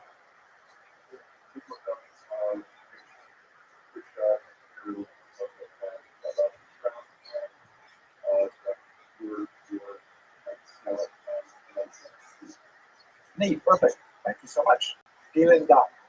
Okay, which is the kind of German they would speak today. So we have two traditions of Jewish settlement of Ashkenaz. We have our internal literary tradition, meaning like who wrote down how the Jews got to Ashkenaz. It's essentially a rabbinic tradition associated with a group called the Hasidei Ashkenaz that we will study later. But they tell us that essentially there were a small group of Jews who made their way primarily from northern Italy to this region somewhere in the 800s. We even know the names of some of the families, the Colonimus family, for example. That's the traditions. Why did we get there? Well, in our own literary traditions, we refer to the invitations from local monarchs. Here's where it gets a little bit more hagiographic, meaning a little bit more kind of legendary and kind of self-serving. Like, for example, Charlemagne was a very, very Frankish king from the period. He lived 747 to 814. He probably did not invite the Jews himself. This is interestingly a gold bust of him from his capital city of Aachen. And I read on one site, this is said to contain his actual skull cap. I don't think that means he's Jewish. I think it means that actually the bone of his head is on the inside of that, which I think is somehow grotesque, but fascinating. So he probably did not. We have no other records indicating that Charlemagne actually invited Jews, but we definitely have his son shown here. It was the Pius who was actually much more involved in inviting the Jews. So this is already still 8th century, where we know there are kings interacting with Jews. We have like non-Jewish sources that corroborate the idea of small Jewish communities in Ashkenaz at this point. And in particular, his grandson, Charles the Bald, who does not actually look very bald. His courtier down here looks a little bit unhappy. He looks much more bald than he does. But Charles the Bald in particular is very involved with the Jewish communities, particularly creating these things called charters that we're going to say. So to summarize our first body of information, which we hope to delve into a little bit more in coming classes, is a literary tradition, right? Books that talk about how Jews got there, and portrays this image of Jews coming in the 9th century, settling in small numbers, making relationships with local royalty, and establishing themselves. Mr. Krenz. Yes.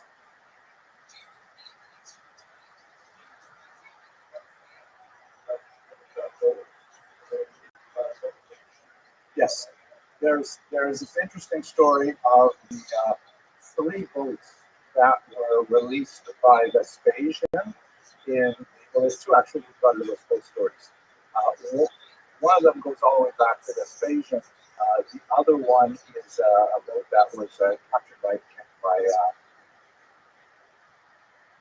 pirates, and then Jews were sent to abroad. Let's go to the first one. Vespasian, rudderless boats one, says that Vespasian, in his cruelty, he put a whole bunch of Jews on boats. In the 1st century, this is after the destruction of the Beis Hamikdash, he gave them no skippers and no rudders and pushed them off into the Mediterranean, and they went and they landed at 3 distinct ports.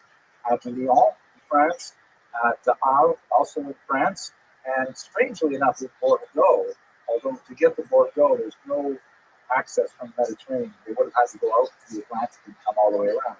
And those were the establishing of the first 3 Jewish communities in France. It's most likely an apocryphal story, kind of made up, but not this story. This story has some actually good scientific data behind it, as we shall see.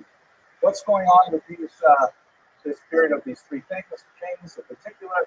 So we have them giving out these things called charters as incentives for Jewish settlement, meaning the kings want Jews there. And they say, if you live here, we will give you these privileges. You will have the right to establish monopolies in these businesses. You have the right to settle here, and no one will kick you out. Something that Jews wanted. And as we shall see when you go on, that's one of the very first assignments is I'm going to show you one of those charters, and I want you to analyze, is this good or bad for the Jews? Is it a good thing to accept these charters or not? The Colonna family that I mentioned earlier, they moved to the Rhineland, late 19th century. They ended up becoming an extremely important family, provided one generation after another of Jewish leaders at the time.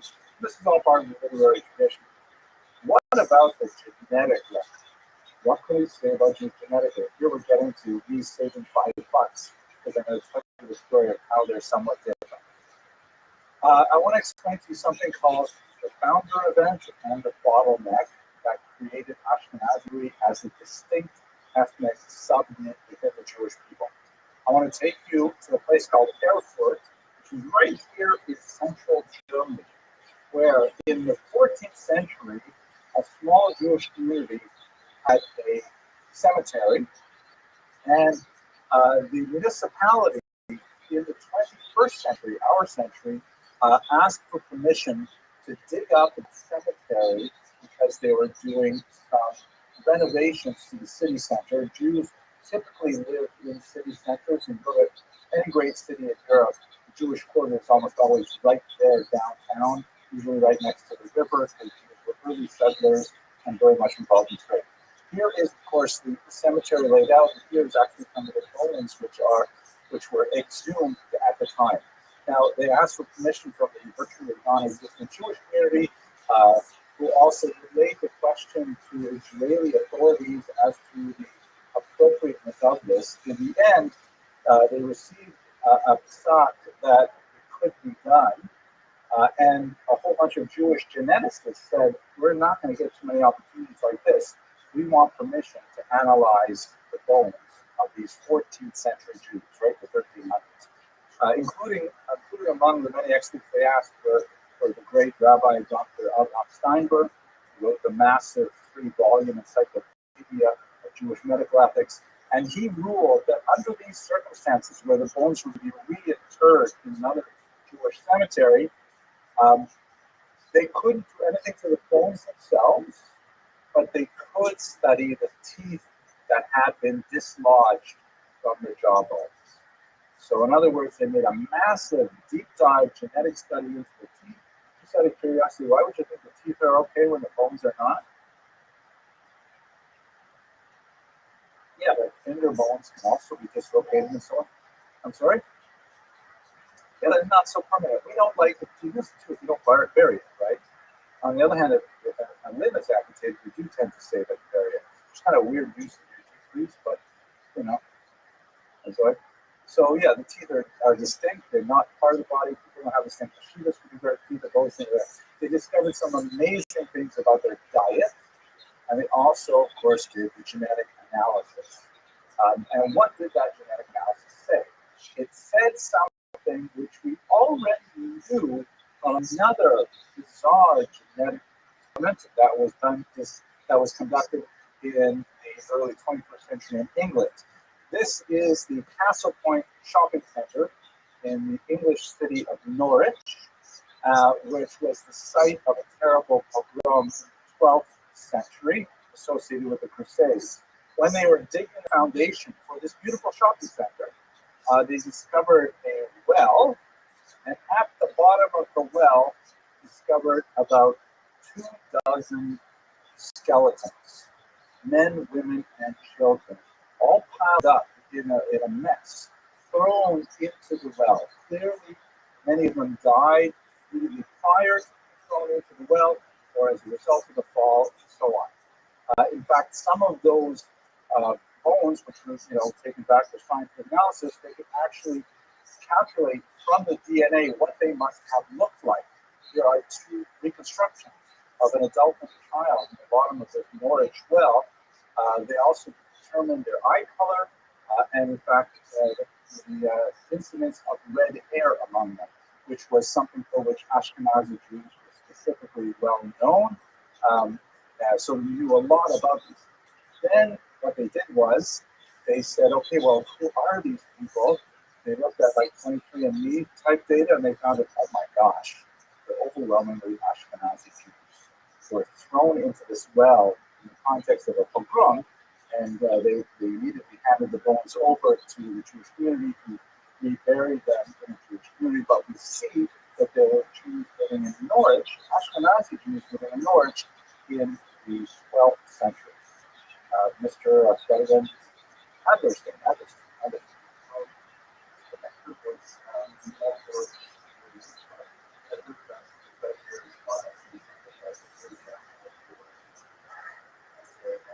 What does that mean? Not natural for Jews to have. How can you not say it?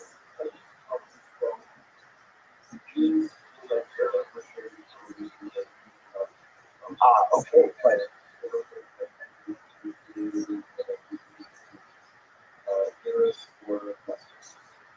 correct.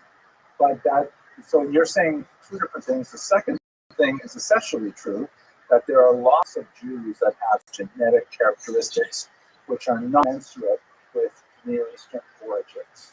Right? If it was Aim Achar Aim, Av Achar Av for generations, we probably would not look like they look in this room here. But we're not defined as Jews by our genetics. There are sort of like convergences for their bodies. No. So that's precisely. It says, look over your right shoulder. You may actually see it. You're right there.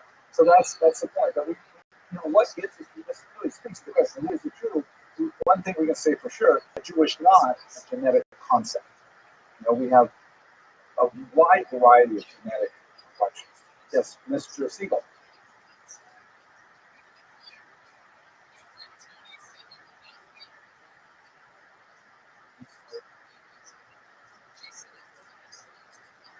Yeah, exactly. I bet you the vast majority of us in this room have a significant chunk of genetics which are not Middle Eastern known. And there are tons of people with Middle Eastern genetics. who are not Jewish at all, too. In other words, they're not necessarily, you can't define Judaism by genetics.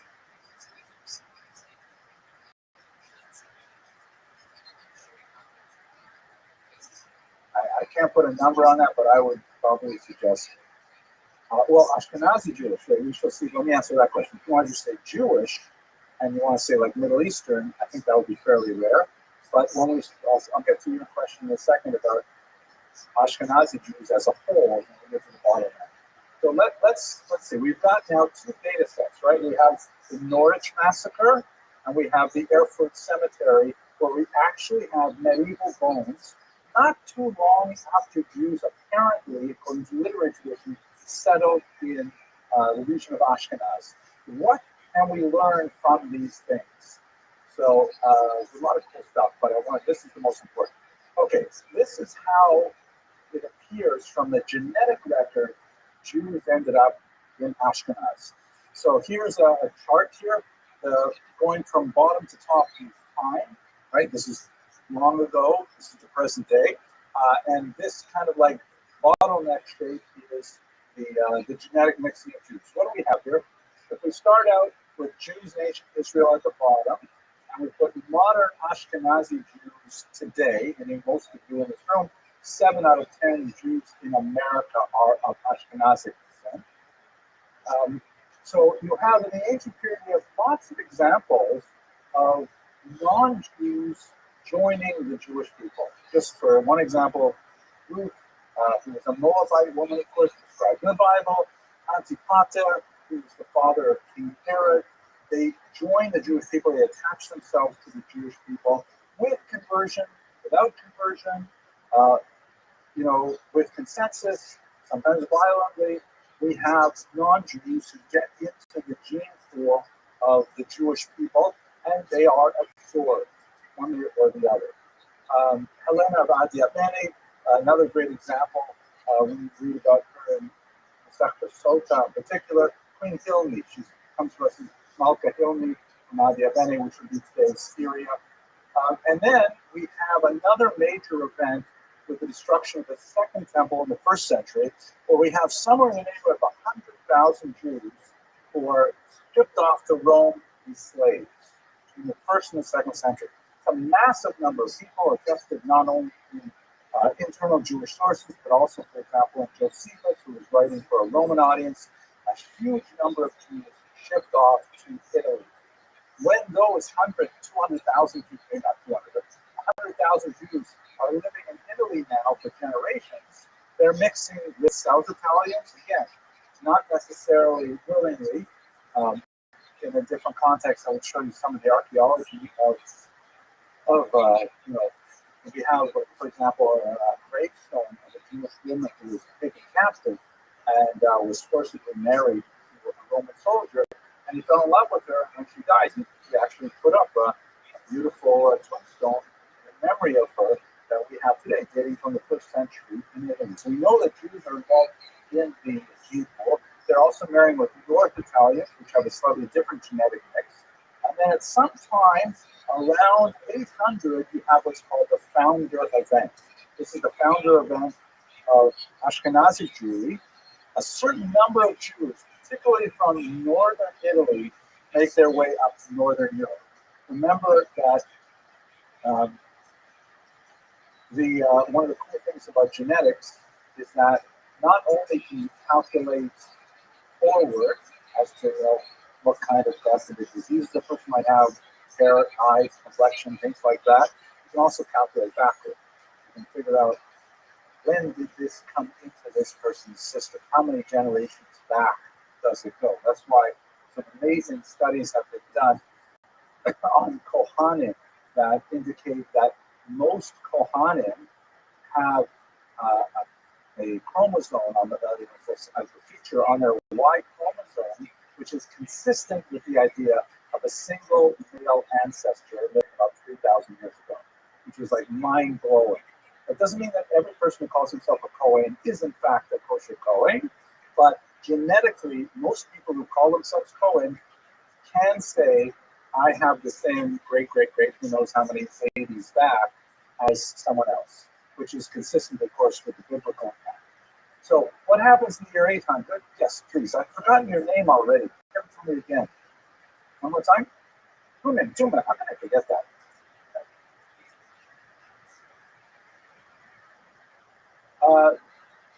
The genetics just doesn't go back that far to find it. We do find, however, with the Ashkenazim, that obviously it's very difficult to do a proper data set.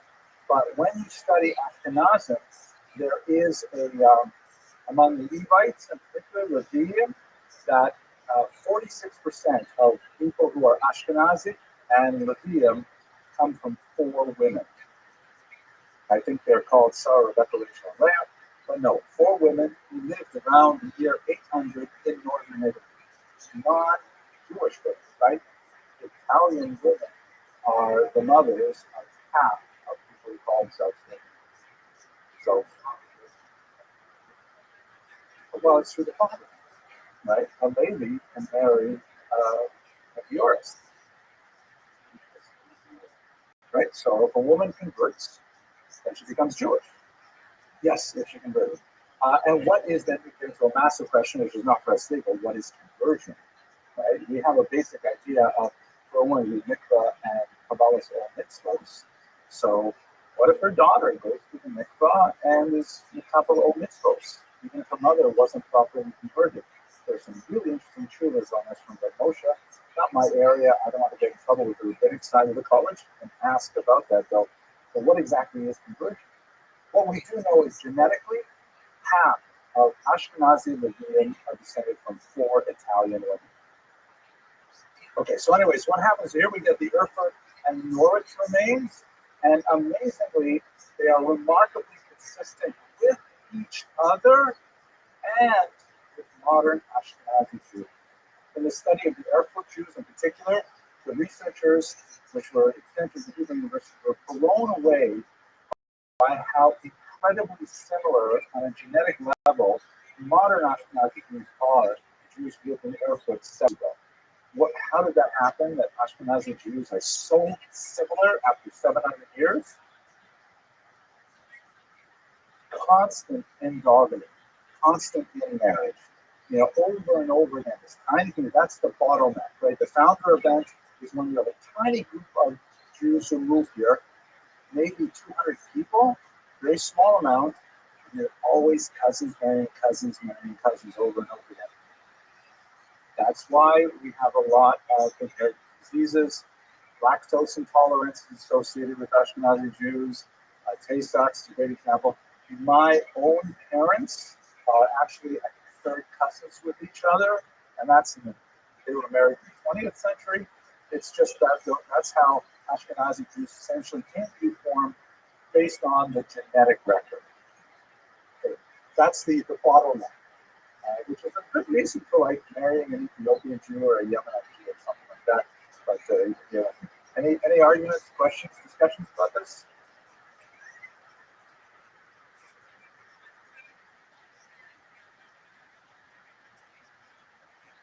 Between Ashkenazi Jews and other Jews? And what family? The Bones. No, we're really close. We could be beside them today, and people would think they fit right in. They wouldn't look weird and things like that. We look a lot like similar complexions, eye colors, things like that, which is astounding. We tend to look at each other when we look at the huge diversity, but when you look at the huge family of peoples, they're remarkably similar. Mr. Tumen.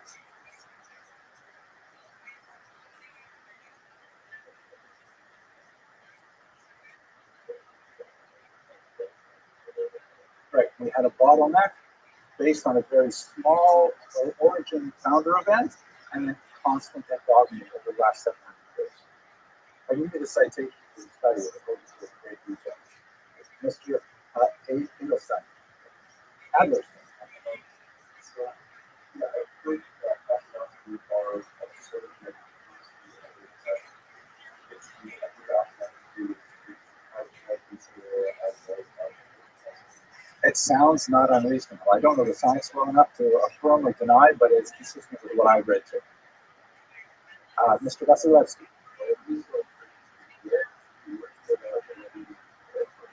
They're right here. Like, let's say 800, so on, is when we start the counter event. And then I probably should not make these curved. It's basically like a straight up and down. Whereas Bitcoin is back in the ancient world, we have like a huge number of Jews coming in. Huge number of Jews coming in.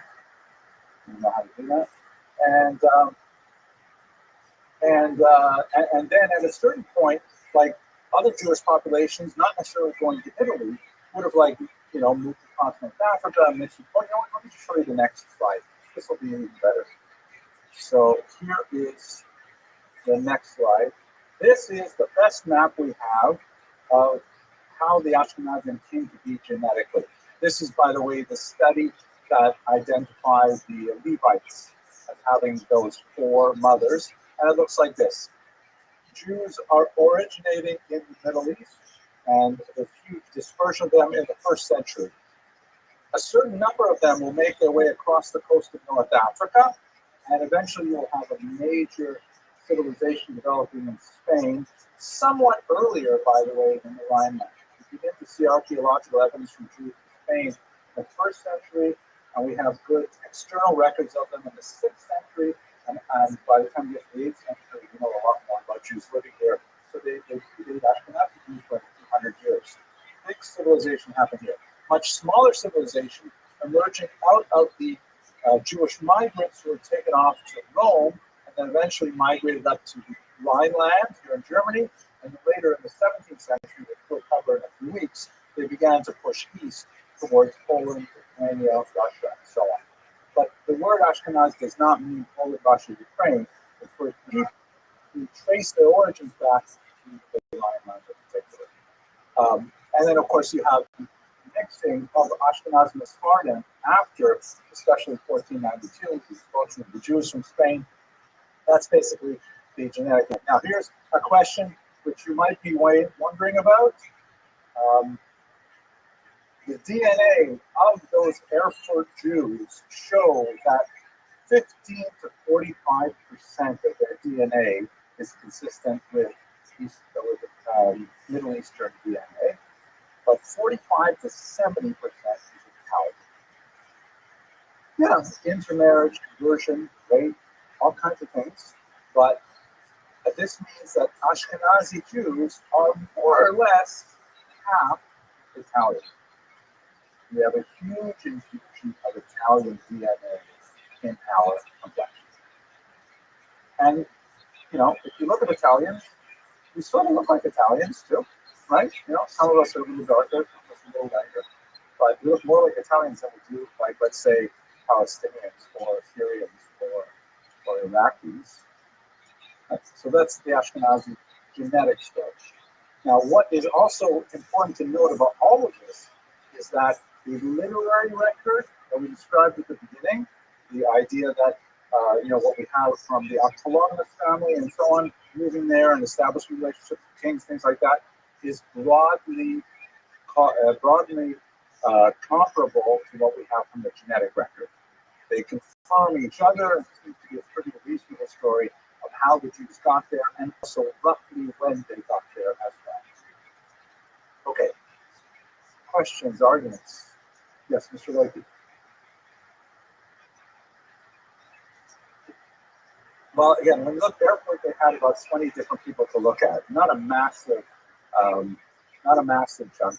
But when they broke them down and they look at these two groups, every one of them had at least 15% Middle Eastern DNA and at least 45% Italian. And then the rest could be, German, French, or whatever we would associate with European at that time. Mr. Siegel. Well, I don't think I said it quite like that. We definitely have, well, what is a Jew? Right? What is a Jew? If you want to say a Jew is a product of a Jewish mother, you go back very far, yes, all Jews, at least before, let's say, Yitzchak Avinu. Before Yitzchak Avinu, all Jews are either, no, I can't even say that. Jews are either a product of a Jewish mother or converts to Judaism. And that's always been that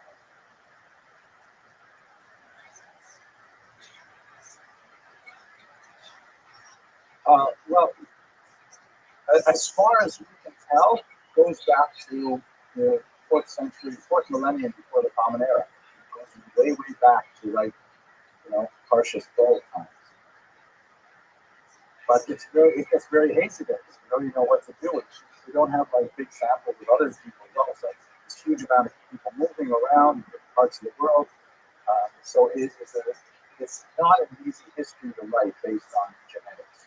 Here we have a couple of sample sizes, a couple of samples which are especially useful because, yes, they're buried in a Jewish cemetery. That's really indicative that they were the Jews. They're thrown into the bottom of a well. It's a good chance they were Jews. Say that. That's terrible. Take that over recording. But, it does make sense. We know there was a pogrom there at that time, so it's entirely consistent. We have a literary record. But, okay, I want to take you to another totally bizarre piece of history, which I'd rather not discuss, but I think if we don't discuss it, I don't want you to be hit over the head by a Russian bot there, who says, no, Jews are actually Khazarians. So what do you know about Khazaria? Mr. Murphy. There's a book, yes, a Khuzari, and see that in a second. What is the Khuzari all about?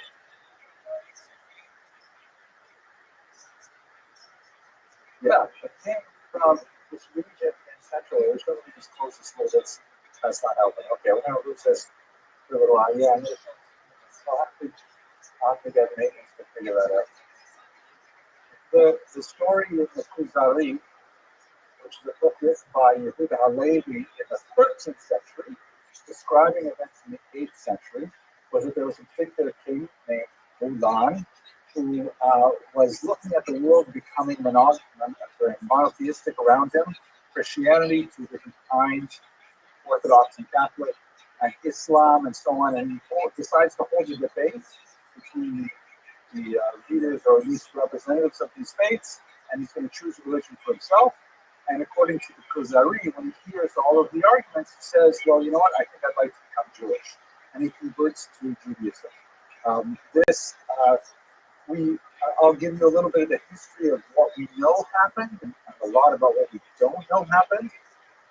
Well, we'll see. It's confusing. There are some elements which indicate it may have happened, but it's difficult to understand the depth of that conversion, how broad it was in society, whether it was rabbinic or something else and so on. But the reason why Yehuda Halevi wrote a Khuzari is because writing in Spain in the 13th century was a great way of contrasting Judaism, Christianity, and Islam, because those three faiths were active in that part of the world. And it was kind of like an excuse for him to write a religious polemic in which he could say that Judaism is definitely better than the other two religions who were very active here in Spain. But it's not a history book. It's a book of philosophy. It's a book of religion, religious philosophy. And so to take it as history would definitely be missing the points of the book. What we do know from multiple sources is that this group of people, who we know from many, many sources, non-Jewish, they're active here in this large area, which would be actually penetrating into the eastern Ukraine, basically where Russia is right now, or with Ukraine is basically where the Khazars penetrated. According to some prominent Ukrainians, like the great Emelian Pritzat, the city of Kiev was actually founded by Khazarian Jews. And in Kiev itself, they had a Khazarian gate. It was definitely a well-known people. They flourished up until about the 13th century, and then they basically disappeared with the Mongol onslaught of a bunch of Central Asian tribes coming this direction, destroying the Khazars, taking over much of Russia, and so on. And by the time they receded, Khazaria was gone. But there definitely was a major perfect people living here. It appears at some point actually converted to Judaism, probably in the year 740. So this is a copy of the book that's written about it, the Khuzari, which is, again, not intended as a history book, but we have lots of interesting historical sources. We have a great scholar and diplomat in Spain named Castell bin Chabruz.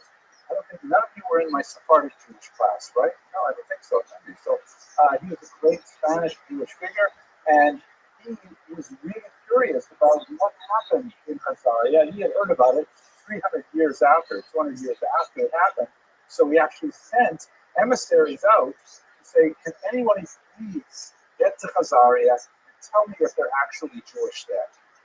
These emissaries did not reach Khazaria, but when they got to Constantinople, they met some travelers who said, oh, yeah, we've been there, and we'll get you some letters. And they went and they brought back letters from the king Joseph, who told them the whole history of Khazaria, which he then later said, wow, this is mind-blowing, and we still have those letters today. The problem is you don't really know if those letters were real or if they were faked by the messengers, meaning, here's a rich emissary, a Spanish diplomat, for 500 dinars, I'll give you whatever letter you want and tell you whatever kind of story you want. So we don't know if they're actually true, but nevertheless, they do paint this fascinating picture, which was the basis of the Khuzari. We also have medieval travelers who made their way there and report on the people of Khazaria, usually in a negative way, indicating that these guys are supposed to be Jewish. Are you serious? They don't even do this. They don't even do that. So the level to which they were adherents of Judaism is not entirely clear. However, you stand over here, so I'll block it a bit. This is a fascinating document. It is discovered in the Cairo Geniza. The Cairo Geniza is a massive treasure trove of documents that were discovered in a synagogue just outside Cairo that has tremendous amount of data about Jews living in the medieval period. And this is a document which sometimes is called a petak. Have you heard the term petak? You may have heard it like as a ticket, sorry? Well, that would be petak, but petak with a kuf. And it's like someone knocks on your door. Nowadays they laminate it. Someone knocks on your door, asks for tzedakah, and they pull out a laminated document saying this guy represents a real tzedakah, and he has good videos, and usually a story of how he fell at hard times, things like this. So this is a document from a Jew collecting tzedakah in Cairo, and he claims to be from Kiev, a Khazarian Jew. And there's the signal, usually when you see, actually, I don't know if you guys answer the door or if the parent answers the door, but typically, what do you look for at the bottom of a project? What do you think to a phone? Right, saying that this is for real, it's not. And they have this weird signature here, which is written in Turkic runes. There are other signatures here which are written in Hebrew, but evidently one of the most important people living in Kiev at the time could not even write his name. It's as if, you got a petek from, I don't know, Kansas, and the chief rabbi could not sign his name in Hebrew and wrote his name is, I don't know, Christopher Robbins or something like that. Right? It's weird. So it indicates what kind of community was this that the head of their community couldn't even write in Hebrew representing the Jewish community. Mr. Logan. That this is the way you always find it. It's a Hebrew document. You find it in Hebrew community. Yeah, but if you wouldn't sign a, if you were paid on a consumer, would you write Mr. Logan? No, you would write your Hebrew, right? In Hebrew. Yes.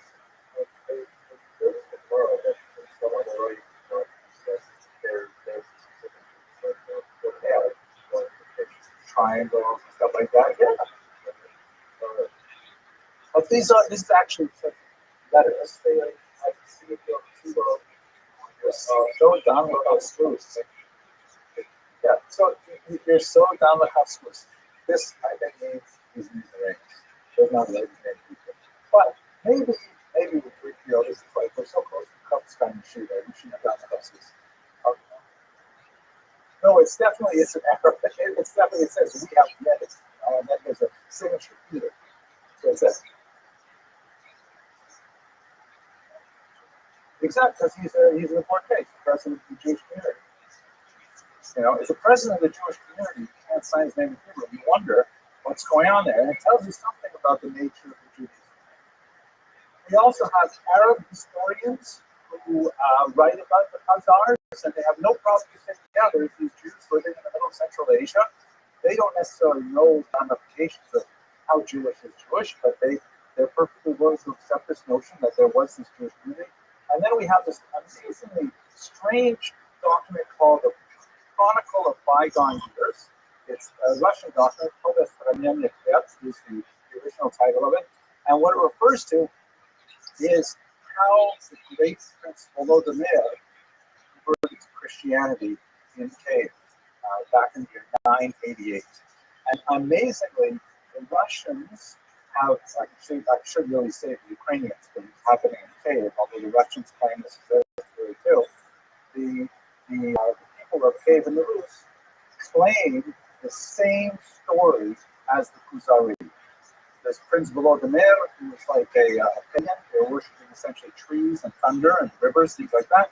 He says, we can't stay pagan anymore because it's the year 9088. I mean, it's already almost the year 1000, the modern era. We have to choose a monotheistic religion. Let's invite representatives. And they invite a Muslim representative, they invite a Jewish representative, and they invite a representative of Orthodox Christianity and a representative of Catholic Christianity. The Muslims get knocked out. He says, we're not going to become Muslim anymore. Guess why? Nope. He was probably illiterate, but that's not why. What do Muslims not do that Ukrainians and Russians definitely like to do? Drink alcohol, right? Muslims don't drink alcohol. It's forbidden. It's what do they call it? Haram. So he says, no way. He says, literally, we will not give up our cups. So, and then there's a little comment which is probably added by a Christian monk afterwards saying, and also to steer their views to the textbook, which is hard to believe. I think the monk just added that for extra flavor. Then he comes very, very close to adopting Jesus. He really likes the arguments of the Jewish representative, who is, by the way, a Khazarian Jew, explicitly a Khazarian Jew. And he says, wow, Judaism sounds so great. I like everything about it.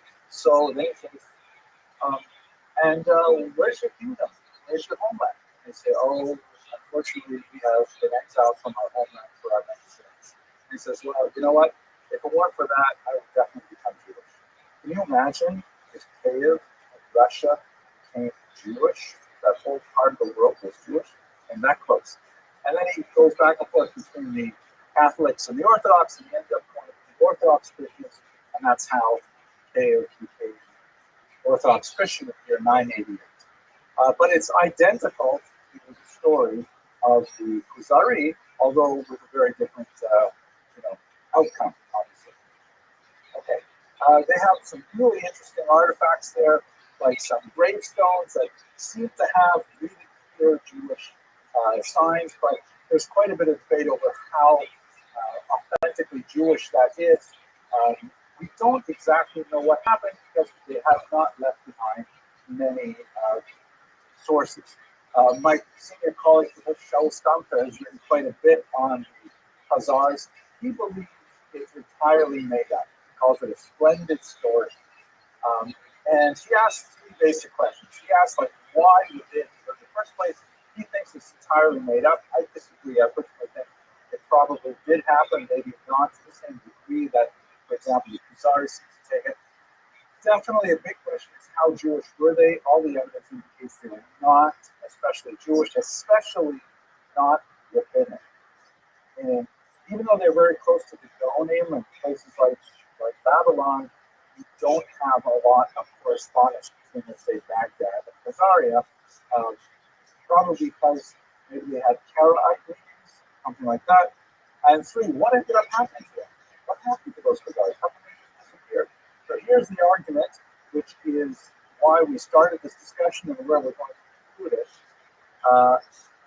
There are many figures, especially anti-Semites, and without some exaggeration, some self-hating Jews who want to say that Ashkenazi Jews are not even Jewish at all.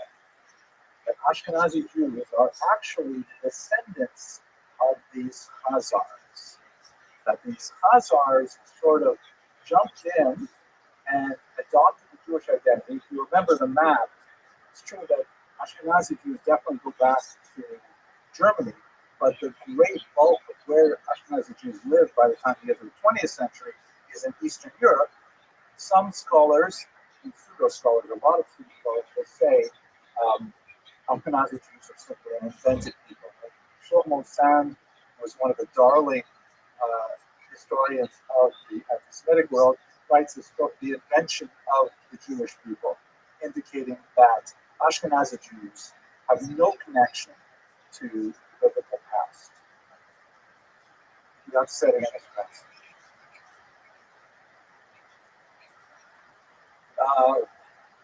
You're speaking way too fast for me. You already speak English, right?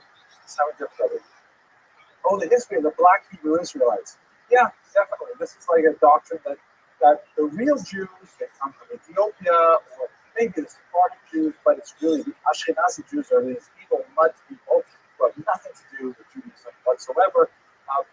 Why would, think about politically, why would anyone want to promote this really bizarre argument?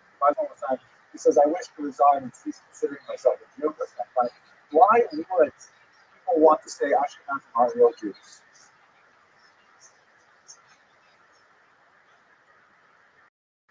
Which land? Israel. Good. What do you think by that, Mr. Grant? Exactly. Go back to Poland, where you belong to Khazars. If you look carefully at the nastiness and comments, you'll frequently see that pro-Palestinian sources will accuse the Jews of being illegitimate colonists of a land that is not theirs, saying they're all descended from Khazars. They have nothing to do with ancient Israel, right? Jews will say, hey, what are you talking about? We've got this biblical precedent. Everybody's been reading the Bible for over 2,000 years. It says clearly Jews, Israel, it's the same thing. And they'll say, oh, that may be true for the true Jews. Are they? Probably the Palestinians. And those fake Jews, especially the Ashkenazim, they also conveniently admit the fact that more than 50% of Israel's population is actually Sephardic and Middle Eastern in origin, not Ashkenazic in origin. But they'll say that there's a separation between the land of Israel and the Ashkenazi people. One more political context. What else would it mean if you want to say that Ashkenazim are not the descendants of Abraham, Yitzchak, and Yaakov? What else do we not have claim to? Torah, Mr. Kranz, brilliant. What do you mean by that? Right. We're not the chosen people, is what the argument is. Oh, those Ashkenazi, they're not the Jews of the Bible. The Jews of the Bible, we love them. We're so nice to them. David, Saul, Solomon, they're great. But Shlomo and Davido, definitely not Jewish. They're Khazars, not Jews at all. So this is like the argument that's used against Jews, both in terms of a political position for Israel and also in terms of their connection to the biblical world. Now, I made this particular lecture many years ago, and I just have a couple of examples. This happened to come out this is great. There's a book on Amazon you can buy it right now. I don't have a copy myself. Rulers of the earth are Satanist gangsters, Khazari and scams, right? They have all these these Khazari guys wearing Khazarian black hats. You know, there's the star of Khazari with the number 666 in it, thing like that, right? Masters of lies, deception, illusions, and mind control. This shocking book is not available anywhere else. We're not saying we're not anti-Semites, we're anti-Khazarians, right? Okay, I am actually at the end of today's lecture. Do you have any last questions or arguments? Mr. Tumek. Right. They're not racially Jewish. It has to be, the only way this argument makes sense is if you adopt a racial definition of Judaism, which we never have. Thank you very much, gentlemen. See you on Wednesday.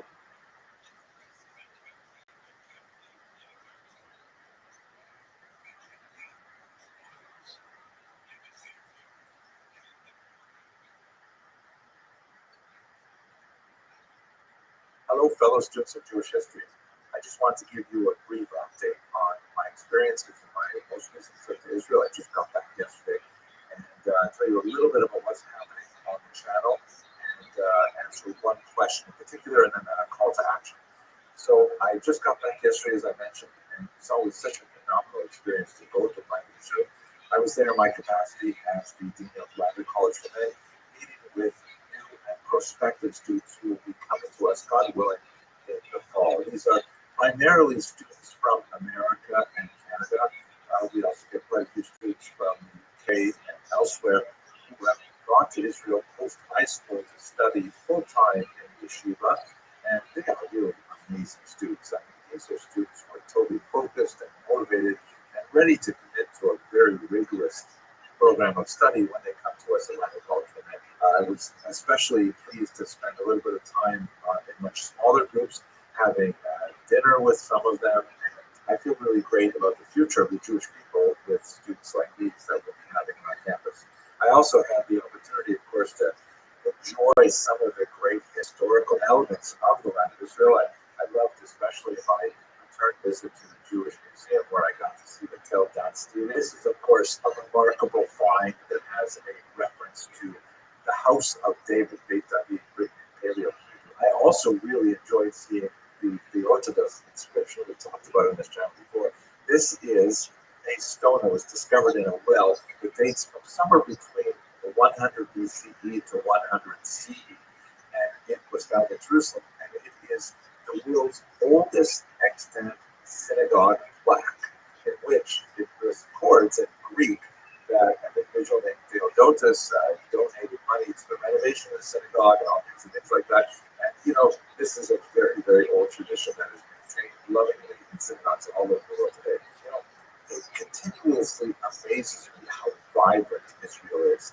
How, if you're only seeing what's happening in the news, you tend to get this impression of like a highly militaristic culture locked down in an international struggle. And there are elements of that which are absolutely true. This is a society that is absolutely on the edge, focused on the news. You can have conversations with people on the street. They will break out spontaneously over all kinds of issues.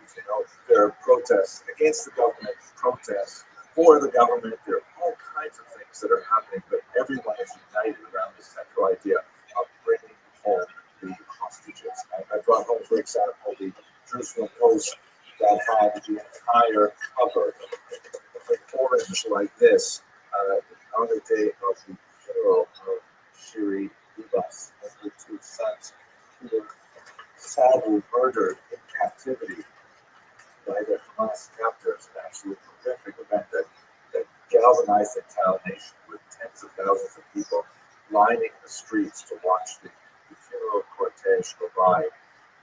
Really, really heartbreaking. One of the last photographs I took while I was in Israel, this is from the Ben Gurion airport. All over Israel, there are these kind of impromptu signs and memorials and messages reminding everybody how long the hostages have been in captivity, and photographs of the hostages talking about their individual lives and so on, and prayers for their return. This is sadly the section where the Bibas children are represented. This is the people have spontaneously brought various kinds of toys and so on. But I was especially moved by this sign put up by the airport authorities that at the behest of the family, they asked that no one should use the photographs of the Bibas children, even though they are now sadly killed. And it's an absolutely terrible time. But Israel remains an incredibly vibrant, alive society. I flew on El Al. It's incredibly loud flying on El Al because everyone on the plane feels connected to each other, and conversations spark, spontaneously and so on.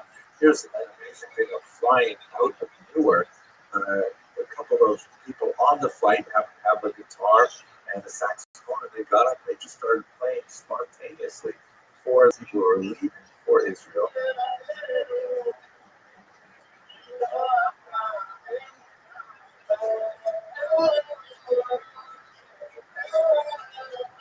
You see that the combination of vibrancy and the seriousness. For example, this visit to my Yehuda, which is an outdoor shuk, an outdoor market that's very popular in Jerusalem.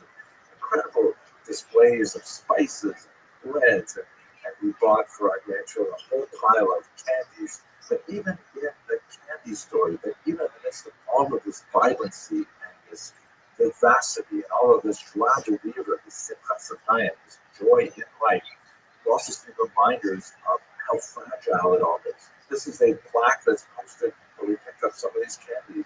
I'll translate it for you. It says, for eternal memory, on this place was killed our dear son, Shimon Chaim ben Chazali, son of Chazali, who was the father of a 3-month-old child, and he was killed here by a bomb left by cruel and heartless terrorists on this date, the Chafdal Sivan of Tafshin, from Pesa, I believe that was 1968.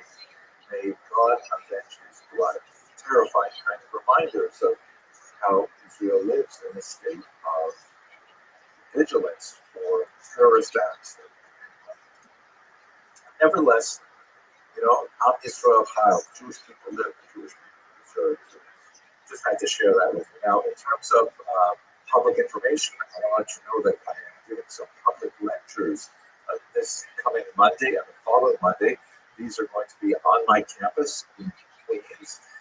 RSVP is required, and you'll have to bring ID to be allowed in, but it is open to the public, no charge, and I hope that you will be able to attend. The first lecture is going to be on the Jews of Bukhara in the Sephardic world, and the second lecture is going to be on the Jews of Russia in the Ashkenazic world. Both of these populations are known to exist in the immediate neighborhood, so I'm hoping we'll have a popular turnout. Since a lot of you are not able to get to Queens for these lectures, if you are a channel member, please check your community tab and you'll be able to get the link for the live cast. I want to address one quick question that came out of most recent videos that I posted. I had a lot of response to the brief discussion of the African Jews from the Caribbean. This seemed to get a lot of reaction from many viewers, and quite a few viewers were very upset with this idea, perhaps paradoxically, that Jews could be white people too. And I know it comes from a certain segment of my viewership. It's amazing how active they are on YouTube. I think that must be part of the deal. But there's a lot of comments there about how Jews can't possibly be white. All Jews are black and so on, and things like that. And if you go to Israel today, of course, you see the incredible diversity of the country racially, that there are so many non-white Jews, so many non-white Israelis who may not necessarily be Jewish. It just seems like such a silly question. But I would like to point out that I'm really not talking about race at all in these Jewish history lectures. These lectures are about history of the Jewish people. The Jewish people is not a racial concept. It is a partially tribal concept, as I've discussed many times. There is this idea of matrilineal descent. Some Jews in the 21st century recognize patrilineal descent. That's quite a bit more controversial because it really only dates from the 1980s, at least since antiquity. But nevertheless, the Jewish people is multiracial. So at any rate, I don't know what to do about that, but maybe they'll comment on this as well. Finally, some calls to action. So as I mentioned, that public lecture that I'm giving on Monday, you can either attend in person or it's one of the perks of becoming a member. So I really encourage you to join our learning community. Another perk of joining our community is that, unfortunately, I get so many comments in my inbox that I can't possibly respond. But if you are a channel member, I do prioritize responding to you, and I try really hard. Since you have committed to belong to our community, I want to at least, respond to your comments. So that's a perk. YouTube channel membership is not available in all countries, but you can always sign up on my website to at least get notices of what's happening. My website is henryabramson.com, and of course that's free to sign up as well. On that website, you'll also see I've got online courses, many of them free, many of them are pay what you want. So just have a look there. You might find something really interesting. And I guess that's about it. So I hope you have a fantastic Shabbat. For those of you who celebrate it and mark the seventh day, and for those of you who don't, I hope you have a fantastic weekend. And I look forward to speaking to you about Jewish history in the near future. Thanks very much for watching.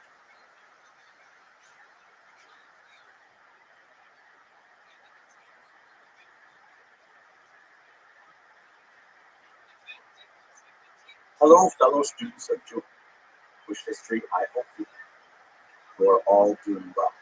One of the things I really like about this time of year, I'm recording this on January 2nd, is that, we have another opportunity to review and refresh. Rosh Hashanah, which usually occurs in the fall, that's a great time to do tshuva and really focus on our spiritual needs and, our priorities and things like that.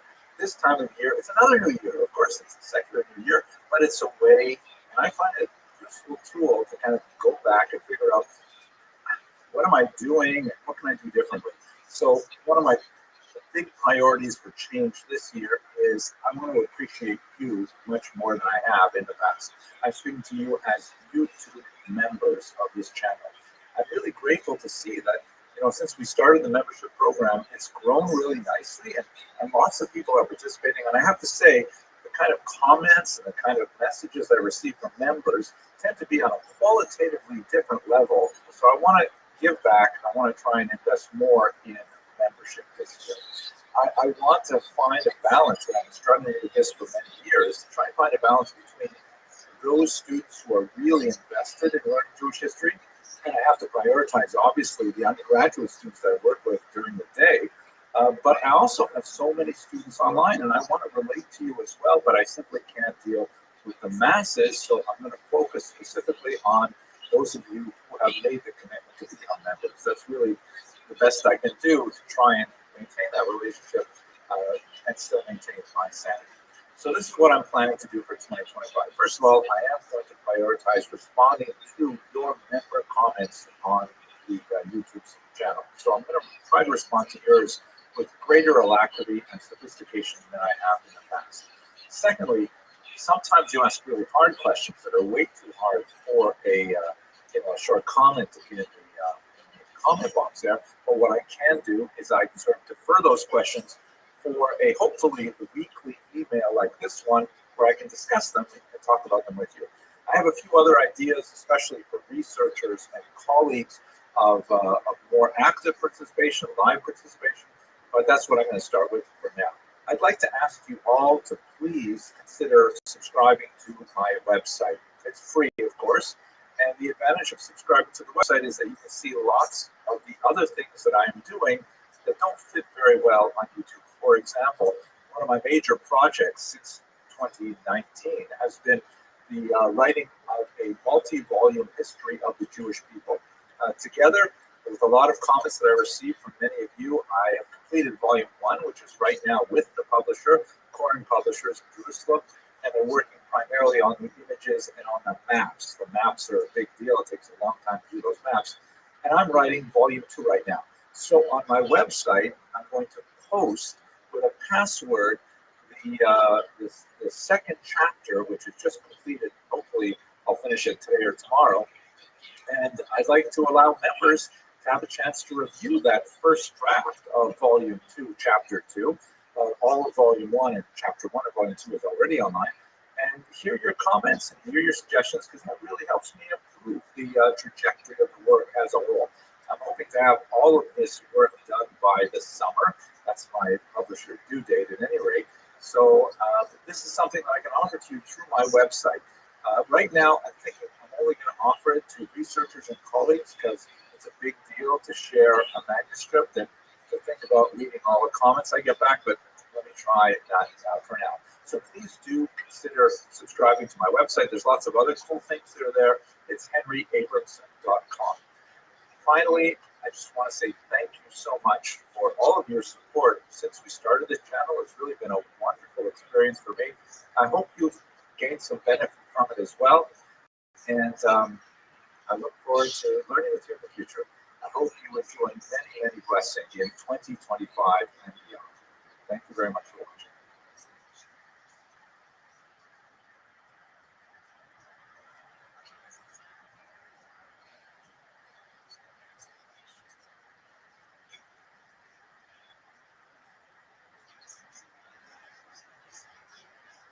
Hello, fellow explorers in Jewish history.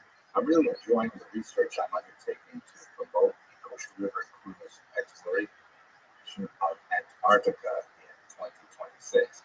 I was really amazed that we had such a phenomenal response, but it's important for us to note that besides the hundreds, maybe thousands of Jewish explorers that existed over history, there are also equally as many enablers of exploration who had a signal effect on this wanderlust, this desire to see, unknown areas of the world. And I think one of the most important of them was Abraham Zacuto, who's a phenomenal individual who was born in Salamanca, Spain in 1452, but his main career was in Portugal. He was an astronomer and also a philosopher and a historian.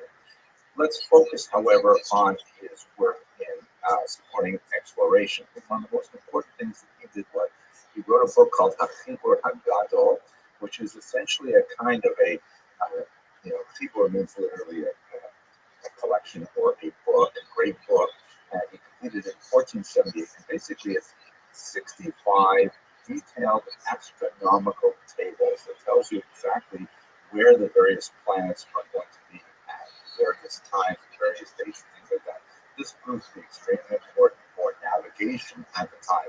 And then he actually followed that up with something called the Biur Luchot, which is like the explanation of the tablets, I guess explanation of the tables. Maybe that's an interesting reference to the Alphons on the tables that were written sometime earlier that he developed further. The Latin translation is the Almanac Perpetua, which is like the perpetual almanac, the perpetual sort of like calendar of all of these celestial bodies, and together with the new metal astrolabes, which is a really important device.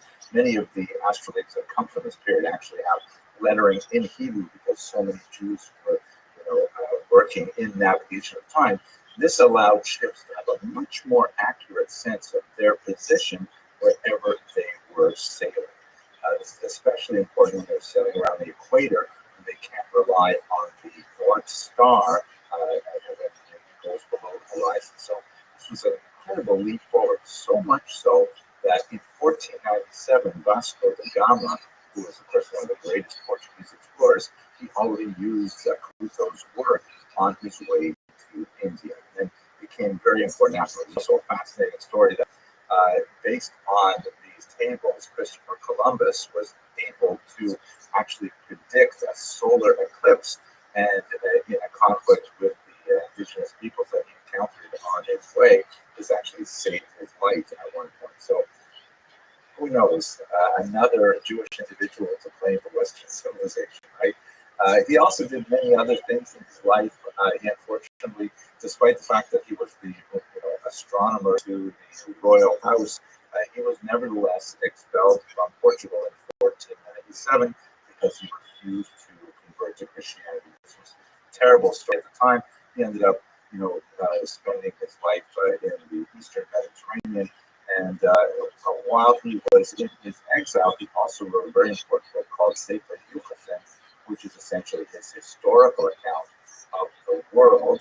And it's a really important work, and it talks a lot about not only his personal story, but of course the story of humanity. Okay, if you are interested in getting one of the few rooms that we have left on this amazing expedition ship, please visit the website below. Otherwise, I look forward to sharing my research with you and hopefully some videos of penguins and other things that you see there. Thank you very much for watching.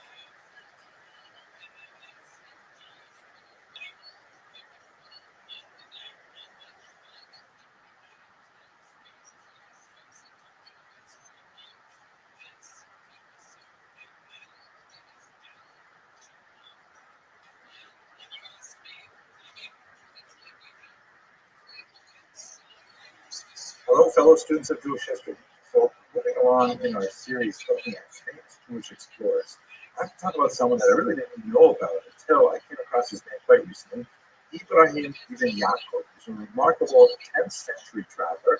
Part of the reason I may not have heard about him before is because there's actually a certain amount of debate as to whether or not he's actually Jewish. I mean, his name is a giveaway, right?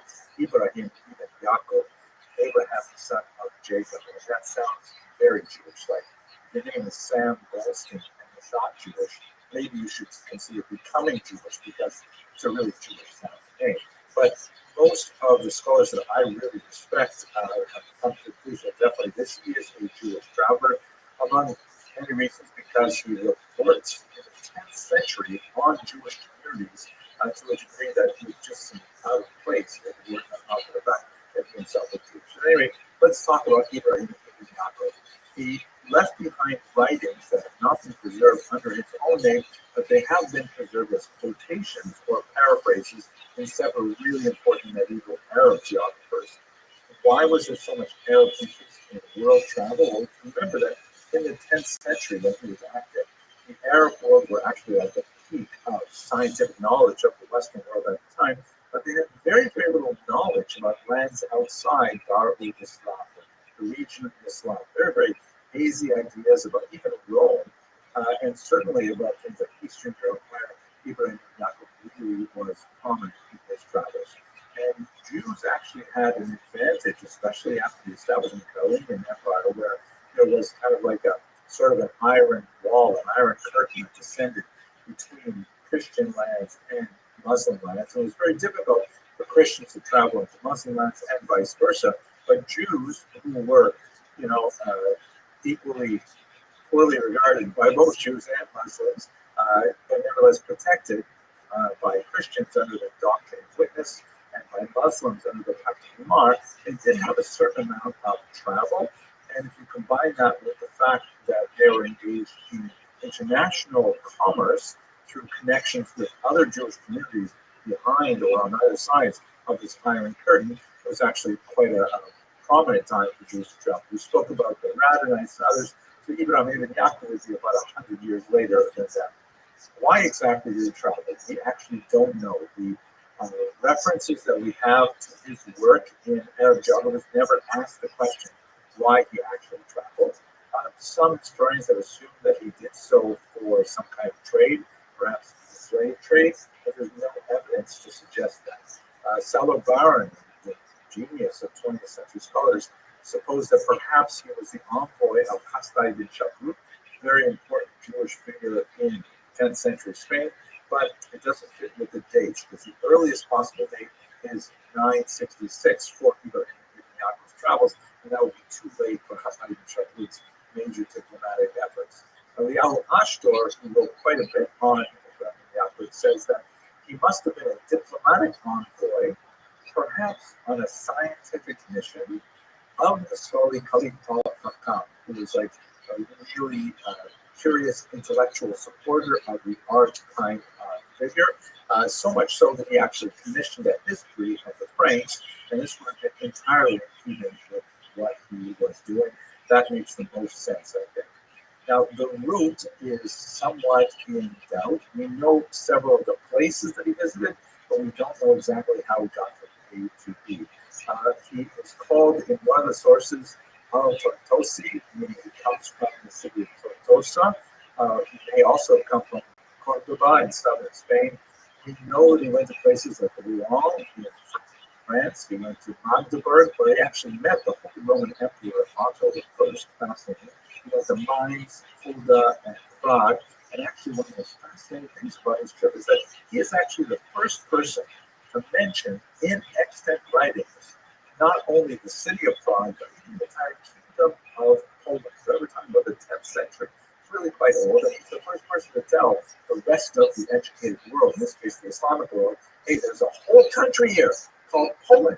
And when we visit these places, he gives us fantastic details about the demographics there, about the health of the local population, their diet, disease, and so on, economics, like their agriculture, what kind of industry they're involved in, the trade, fascinating aspects of their religion, including styles of worships. He went to Christian lands, he went to pagan lands. So there's a lot of things to say about it. Here, by the way, is one of his Jewish giveaways. He tells you where to get the best Asian takeout in all of these cities. Okay, I made that part up, but I just couldn't help myself. And of course, like our Kosher River Cruise travelers, he likes to visit the local Jewish communities in all the places that he visits. This is something, by the way, for those of you who are looking forward to our Antarctica trip. It'll be a little bit more difficult there, but nevertheless, we'll try. But Ibrahim ibn Yaakov tells us about Jews working in salt mines, which is nearby Germany. He talks about the trade going on in Prague in particular, things that we not have known about the city at this period if it were not for the writings of Ibrahim Yaakov and the Jews involved in the trade of Rothschild. Fascinating material. I hope you found this interesting as I do, and I hope you'll be able to join us on one of these cruises. If not, I look forward to sharing the research with you in these videos. Thank you very much for watching.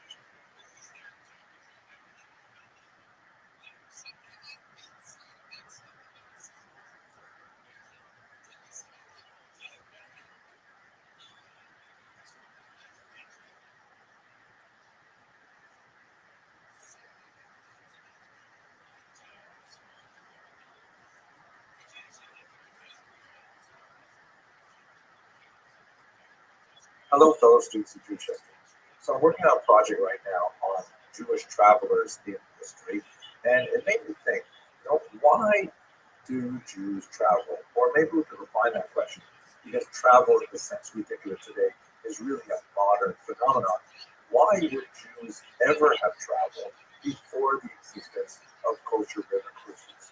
Because kosher river cruises are really tremendous cut above. It's a phenomenal experience that I love so much, and I think that enthusiasm might communicate itself to you a little bit across YouTube.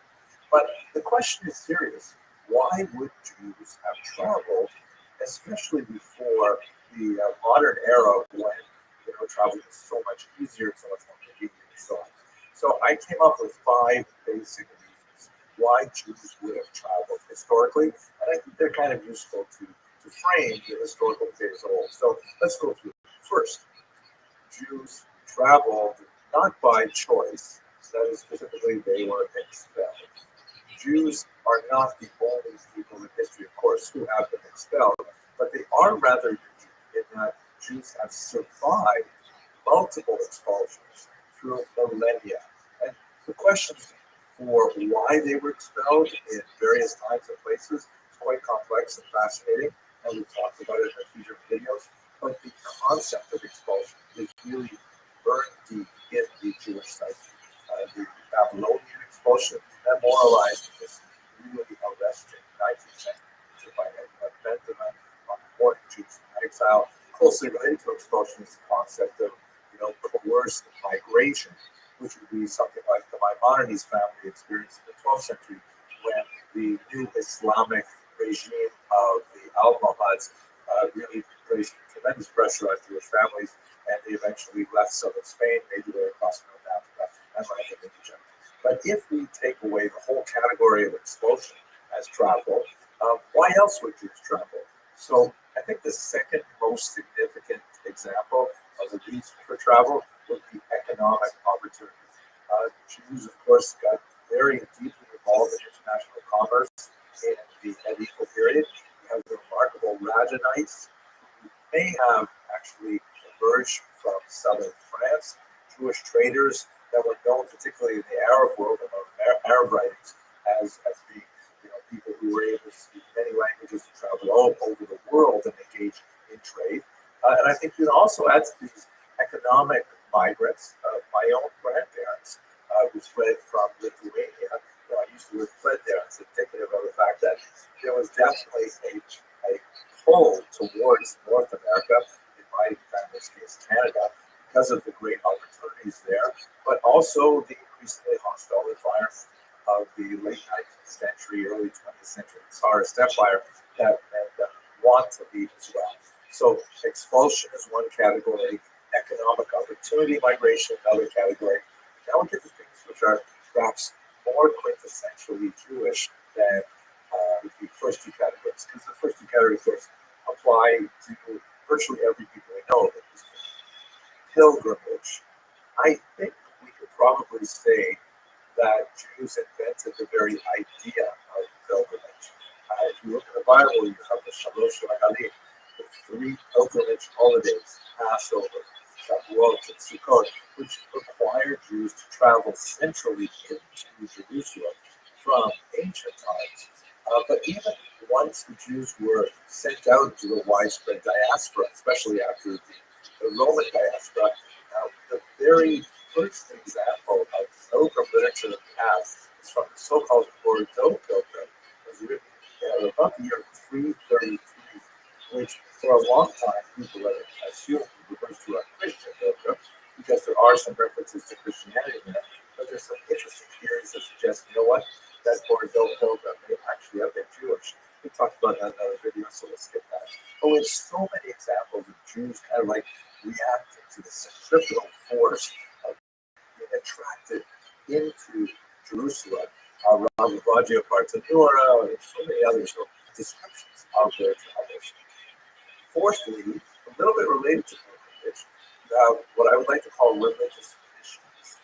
And these are not Jews traveling specifically to Israel, like would be more like pilgrimage, like I like Israel mission.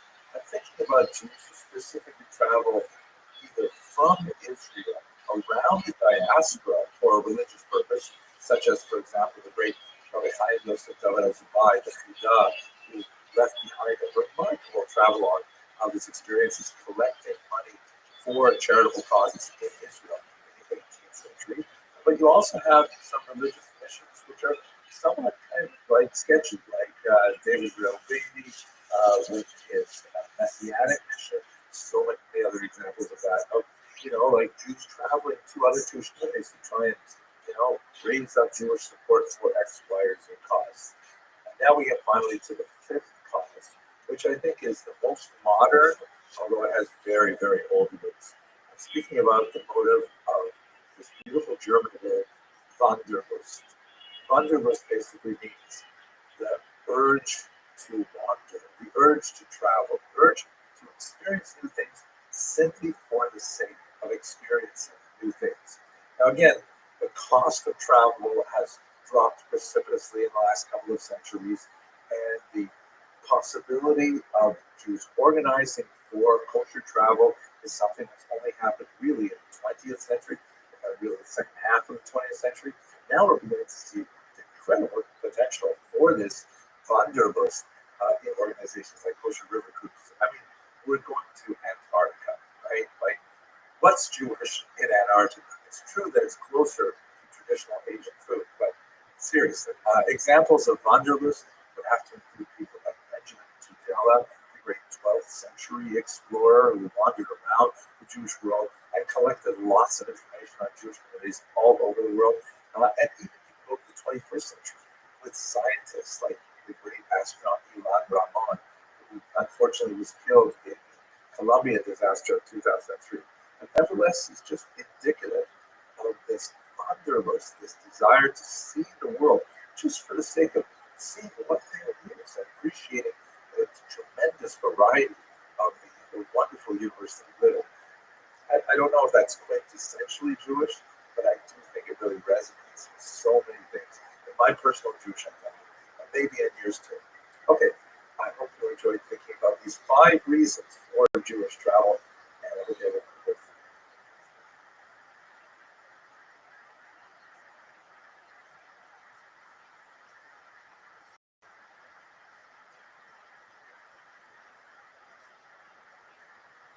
Hello, fellow students of Jewish history. We're going to continue our series looking at Jewish explorers in connection with my research for the lectures that I hope to be giving on the Kosher River Cruise expedition to Antarctica. It sounds so amazing for me to say it, but today I'd like to talk about Yehuda ben Shlomo al-Kharazi, fascinating individual who was primarily known as a poet and a translator. He lived between the years 1165 and 1225, but he was also a remarkable traveler. He was born most likely in Toledo in Spain, but then he made his way over the top of the Mediterranean into Provence, where he had quite a bit of activity there. And then he shows up later in Egypt. He probably crossed the Mediterranean directly from the southern part of France. And he's in Egypt for a while. He is in Israel for a while. He goes up to Aleppo and in Syria, all the way over to Baghdad. And throughout these long travels, he's writing about who he meets and what the communities are like, and especially he's producing a tremendous amount of poetry.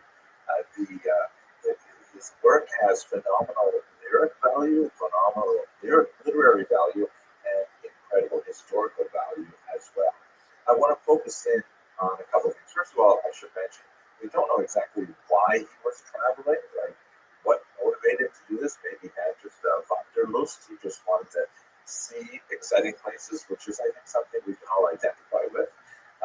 But he also may have been doing this for economic reasons, because this is an era where you had a certain number of Jewish poets for hire, where they would wander around and for a whole series of possible occasions, like weddings, funerals, all kinds of things, they would create poetry for hire. Some of the most famous poets in Jewish history from this era, Yehuda Halevi, for example, were poets for hire who made quite a bit of their income through, creating these kind of spontaneous, sometimes poetic presentations. But anyway, focusing on Al-Kharizi, I want to specifically look at one particular aspect of his work, and that is his role as a translator of Maimonides, because he produced what is most likely the most influential translation of the great Moran Nevuchim, the Dalal al-Khair, the Guide for the Perplexed, that Maimonides wrote originally in Judeo-Arabic,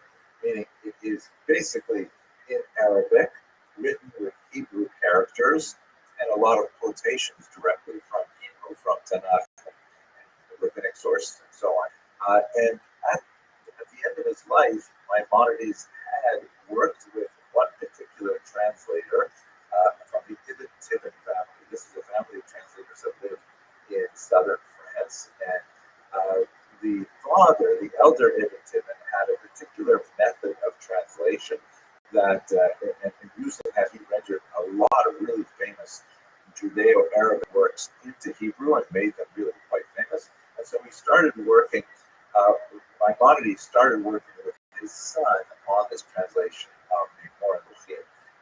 However, when the son came back with some of the early versions, Maimonides was displeased. He said, wait a second, no, this is not the way you should translate my book. Specifically, the younger Ibn Tibbon was following his father's method of translating as accurately as possible, including, whenever possible, preserving the precise word order from Arabic into Hebrew. And this particular translation is renowned for its precision, and it has become sort of like the overwhelming standard. However, Maimonides himself disapproved and go back to him saying, no, not like this. You're losing all of the feel of my text. What I need you to do is to read the understand it fully, and then express it properly in Hebrew. You don't have to be rigid and stick to the word order and the specific vocabulary and so on. And then Maimonides died. And what happened was Ibn Tibbon went ahead and just continued with his original approach, even despite Maimonides' explicit disapproval, and he produced the translation that we have today.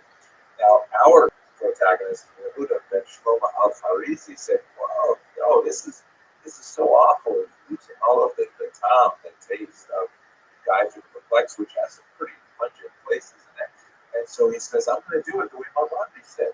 And he wrote another competing translation, which was written with the skill of a poet and is far more readable, far more accessible, and so on, although it was naturally criticized for being less accurate. He added as well a kind of an appendix where he said these are the kind of complicated philosophical words that Maimonides uses, and it's a glossary to help people through some of the more complex ideas. So he was heavily criticized by Ibn Tibbon.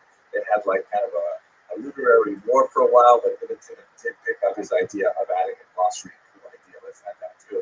And ultimately what happened is Al-Kharizi's translation sort of lost a lot of popularity in the Jewish world. It's very hard to find an edition of it today. I happen to have an edition that my great uncle left to me, but it had huge impact in the Christian world because it was Al-Kharizi's version that was later translated into Latin and then became incredibly popular among Christian readers. And that's where we got the brilliant title in English of Guide to the Perplexed.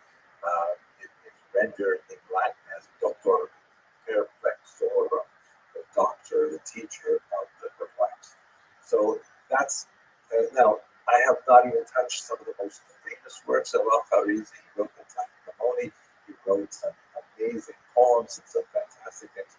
But in terms of his role as a traveler, he provides us a tremendous amount of information about the Jewish communities, particularly in the Eastern Mediterranean and Baghdad of this time. And I have to say it probably was his particular personality and his desire to see the world that motivated him to take these journeys. And we're very grateful for it, and we emulate it, I think, in many ways. So I hope that you will be able to join us on this remarkable trip to Antarctica.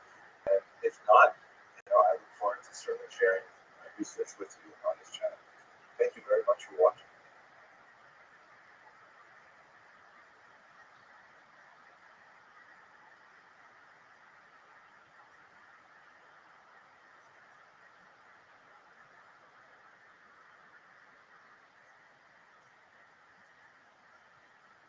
Hello, fellow students of Jewish history. In connection with the upcoming Kosher River cruise to the Antarctic, which is not going to be a river cruise, but will be kosher, I'm continuing this series of discussion of Jewish explorers and history. And I'd like to speak with you now about one fascinating figure named Hadani, also known as Eldad Hadanite, because he claimed to have come from the tribe of Dan. So here's the story. It's really bizarre. This individual shows up in Qairon, see where that is in modern-day Tunisia, in the late 9th century, year 883. And he has an amazing claim. He tells the people living there that he actually comes from the biblical kingdom of Chavila, which is mentioned 5 times in Tanakh, and it's associated especially with precious metals like gold and things like that. Now, the actual location of Chavila has never been definitively determined, but the way that Eldad describes it, it probably is somewhere on one of the banks of the Red Sea, either in contemporary Yemen or maybe in contemporary Ethiopia, Somalia, something like that. But at any rate, what he has to say about this place is absolutely phenomenal. He says, and by the way, perfect Hebrew, which is apparently the only language he knows, that he is actually a member of the otherwise lost tribe of Dan. This is one of the 10 tribes that inhabited the northern part of Israel, and they were essentially lost to history after the invasion of the Assyrians in the 8th century before the Common Era. Dan, he says, fled early or migrated early to avoid the onslaught of the Assyrians, and also with some other interesting motivations. And they made their way down to Chavila, where they settled. And later, after the Assyrian invasion of Israel, several other tribes, specifically Gad, Asher, and Naphtali, made their way to Chavila as well. And he lives beside them. It's an amazing story. And basically, the people of Qairon listen to this, and they're boggled with the possibility there's actually a Jewish kingdom living in this region, not so far away from them. Is it possible? Furthermore, what Eldad tells them is that they've been there, for 1,600 years, and the Judaism they practice is somewhat different from the Jews of Qairon. Specifically, they lack certain historical holidays that began after the Assyrian invasion, like the holiday of Purim, which takes place in the period of the Babylonian exile, which is 100 odd years later. And also that everything they do is in Hebrew, including their Talmud. And the Talmud that we have today, the standard tradition, is written in Aramaic, both in Jerusalem, or really in the land of Israel. We call it the Jerusalem Talmud, though it's really written a little further to the north, or the Babylonian Talmud, written in Aramaic. His Talmud, moreover, not only is in Hebrew, not in Aramaic, it also lacks a whole bunch of the names of rabbis who are quoted in our Talmud because they lived many hundreds of years later after the dispersal of the 10 tribes. Like Rabbi Akiva, Rabbi Meir, and so on. These great rabbis are not mentioned in their Talmud, although their Talmud, he says, comes to the same conclusions. But there are some details that are different. For example, the way that they slaughter animals to make them kosher is not exactly the same as the rabbinic tradition. So that prompts the people of Qairon, the elders, to send a letter all the way out to Baghdad, where you have the Geonim. This is the great Talmudic center of the century, and they say to them, hey, this guy showed up here, he told us this amazing story, he speaks a beautiful Hebrew, and he says these things about we're not doing shkita, we're not slaughtering animals for kosher consumption the way they do. And so they asked Rabbi Tzemach Gaon, one of the great leaders of the academy at the time, is this guy for real? Is this story true? And if his story is true, then what about the way he practices Judaism? Are we doing the wrong thing maybe? So fascinatingly, Rabbi Tzemach Gaon writes back, he's the real deal. Yes. And you know how we know? Because he was here before he came to you. And he quotes how several elders actually interviewed him in Baghdad as well. So this is someone who claims to come from the southern Arabian Peninsula, maybe Eastern Africa, makes his way up to Babylonia, to where the Baghdad Gaon is actually. And then from there, he makes his way all the way over to Chiron. And we also have another tradition, which was written a few hundred years later, but also citing actual witness testimony from Rothschild ibn Shaprut, who lived in the 10th century in southern Spain, in Al-Andalus, who also say that he was there as well. So definitely, Eldad Adani gets around. He's traveling all around the known world with this amazing story of the independent Jewish kingdom of Chavila.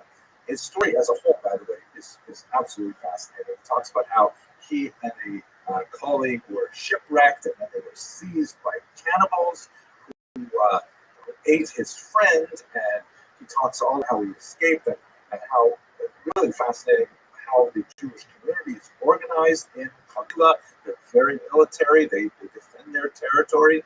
He talks about the amazing river Sabbatyon, which is also mentioned in the Talmud. This fantastic river that apparently flows with rocks so violently during 6 days of the week that nobody can cross it.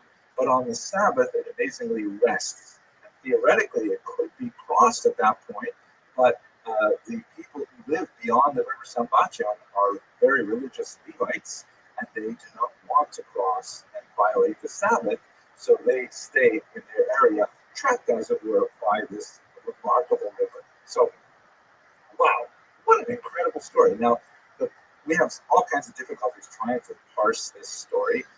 One of the big issues is the earliest texts that we have of this story were written down hundreds of years after Eldad lived.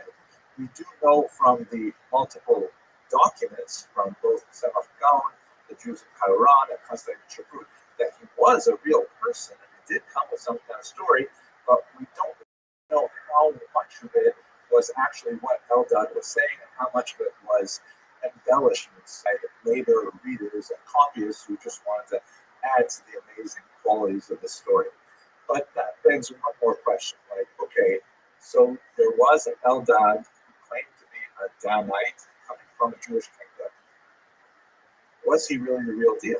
So Tzemach Gaon, as we mentioned, and ironically, much later rabbinic opinion, says, yes, this story is for real. It corresponds with so much of what we know in the Midrash and the Talmud and so on about the history of the Jews.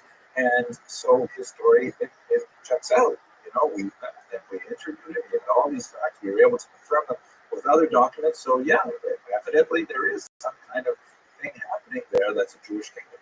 However, they disagreed with his halachic analysis and said, but the Jewish tradition follows the Babylonian Talmud. That's how we determine the halacha should not follow his method of shkita and things like that. Lots more room to discuss that, by the way. The second opinion, which is more characteristic of Jewish historical scholarship, particularly in the 19th century and beyond, people like the great Heinrich Gretz, who wrote that this guy is a charlatan. He's there as a swindler. He made up this big story. In the text that we have, there's no ask for money or things like that, but they assume that he must be kind of trying to swing some angle. And what he really did was he read up all these midrash, which means he's a very learned person, and he concocted a story that was based on these ideas. Like, for example, when you know about the river Sabbatyon from Talmudic passages, he read about it, and then he described it as a place where he lived. So he's really, though, trying to scam the communities that he's going to. That's kind of like the second opinion. The third opinion, which is raised by Professor Mika Perry from the University of Haifa, who recently wrote a book about El Dabadai, says that, well, there's one third possibility, that he is a true believer. He actually does claim, honestly, he comes from a place called Chavila, or whatever that place was, because the text could be corrupted. And the people that he lives among believe that they are descended from the tribe of Dan, perhaps living next door to people from Gad and Asher and Naphtali. But this we do find in Jewish history as well, that there are sometimes spontaneous communities who associate themselves with the much older Jewish traditions of those mysterious lost tribes. There are dozens of examples of peoples that say, oh, we're really from Menashe, or we're from this, or from that. And we simply have no way of really validating the veracity of those historic claims. Some seem far more reasonable than others, but it could be that he is incorrect, and this is like sort of a more spontaneous community that somehow developed this tradition amongst themselves. He could also be a charlatan, and he could also be a true believer. All of these things are possible, but at any rate, it's an amazing story of a fascinating Jewish explorer from the 9th century. I hope we'll be able to speak in person on this amazing exploration for the Antarctic. I know it's not going to be for everybody. It's a pretty daunting enterprise, but I hope to share my research with you as I'm preparing the lectures for that. Thank you very much for watching.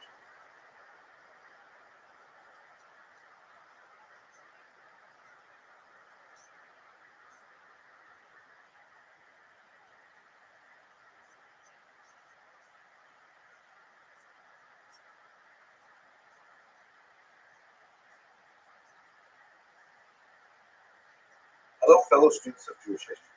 One of the most mysterious groups of Jewish travelers that we know about from the first millennium are the strange Radhanites. We don't know a lot about these very influential traders. We only have two real significant references to them in Arabic sources and a couple of scattered passages that may allude to them later on in medieval history, but they are especially widespread, and they must have had a phenomenal impact on the economy of the 9th century and later. Most important and extensive source, which is really just a couple of paragraphs, is in a remarkable 9th century book of geography called the Book of Roads and Kings, which was like essentially a geography book that had lots of politics attached to it. So, and in this context, this Persian geographer is describing all trade routes. The name of the geographer is somewhat complicated and difficult to pronounce. It comes in two different transliterations. One is Ibn Khordadbeh, and the other one is Ibn Khordadbeh. Okay, my Arabic is not so great yet, but I am learning and working on this. Anyway, he describes this unusual people called the Radhanites, and his description of them is so fascinating because in a couple of paragraphs he talks about how they're ranging far and wide across the entire known world of the 9th century, going as far east as China and as far west as Spain, covering the Mediterranean basin. And when you look at this map here, you'll see that the blue lines represent the trade routes that we can project from Ibn Khordadbeh's account, and then the pink or the violet color represents the connections that would happen after that. And these Radhanites were described just in two paragraphs here. He specifically describes them as Jewish.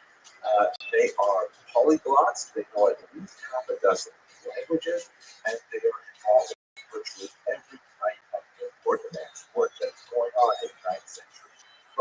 From the east, they're bringing lots of spices and rare goods. From the west, they are bringing raw goods and some manufactured goods like swords and things like that. They are also involved in the infamous slave trade, which was pretty much par for the course for this period of time. And although modern sensibilities may recoil at that, we have to place that within the historical context. And we should note that in the 9th century, the only people who really got upset about that were some of the churchmen, like Agobard of Lyon, for example, who was not so much upset with the institution of slavery, but upset with the idea that Jews might own potentially Christian or Christian slaves. That was something which upset very much. He wanted the Jews to be divested slaves so that other Christians could purchase them, but he did not like the idea that Jews owned slaves. But that is just one part of the many different things that they traded from West and East. Now, there's a lot of questions about them because we don't have any Jewish sources that speak about them per se.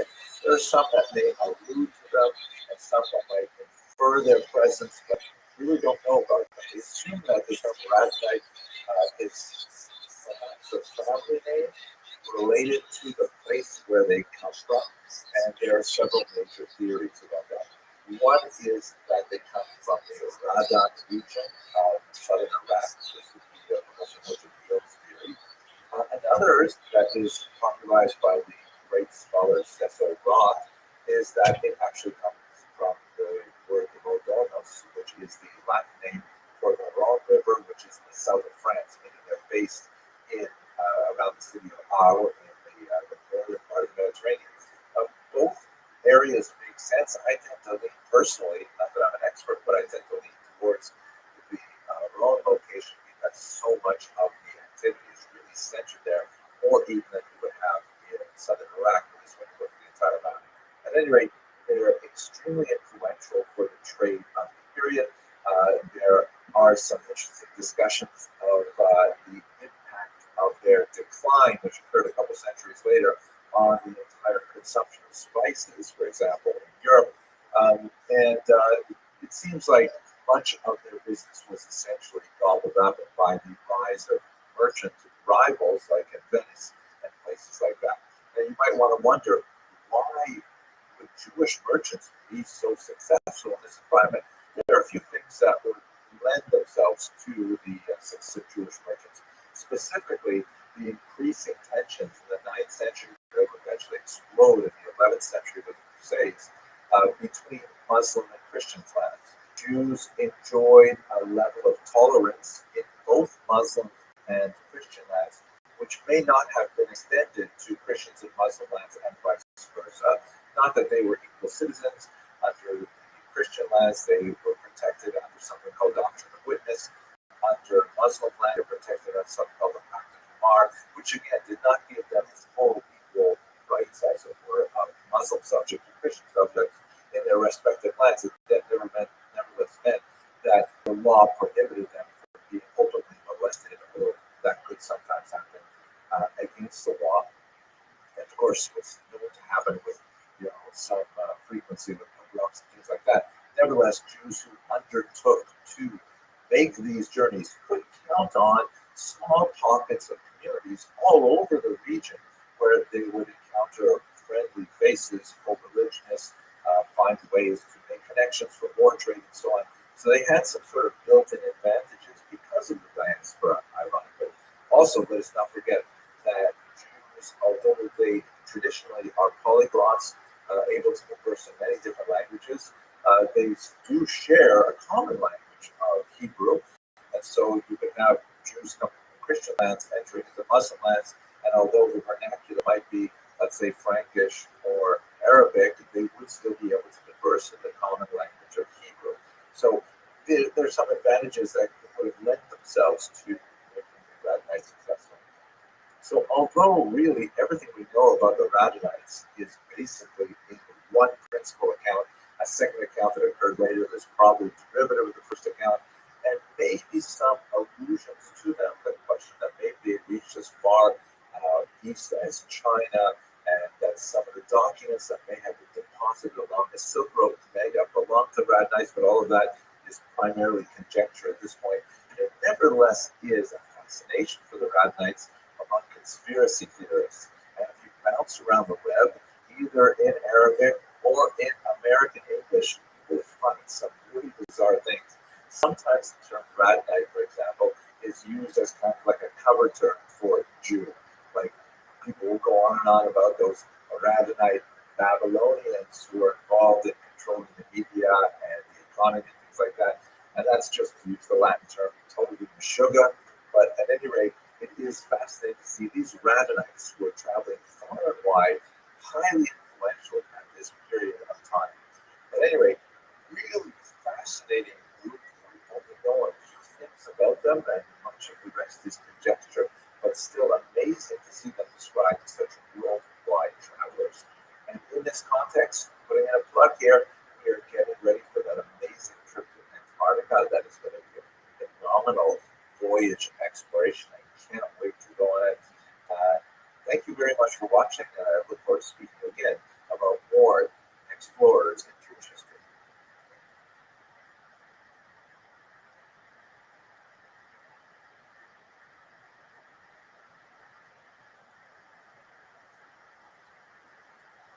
Hello, fellow students of Jewish history. I am so excited to continue our discussion of great explorers in Jewish history.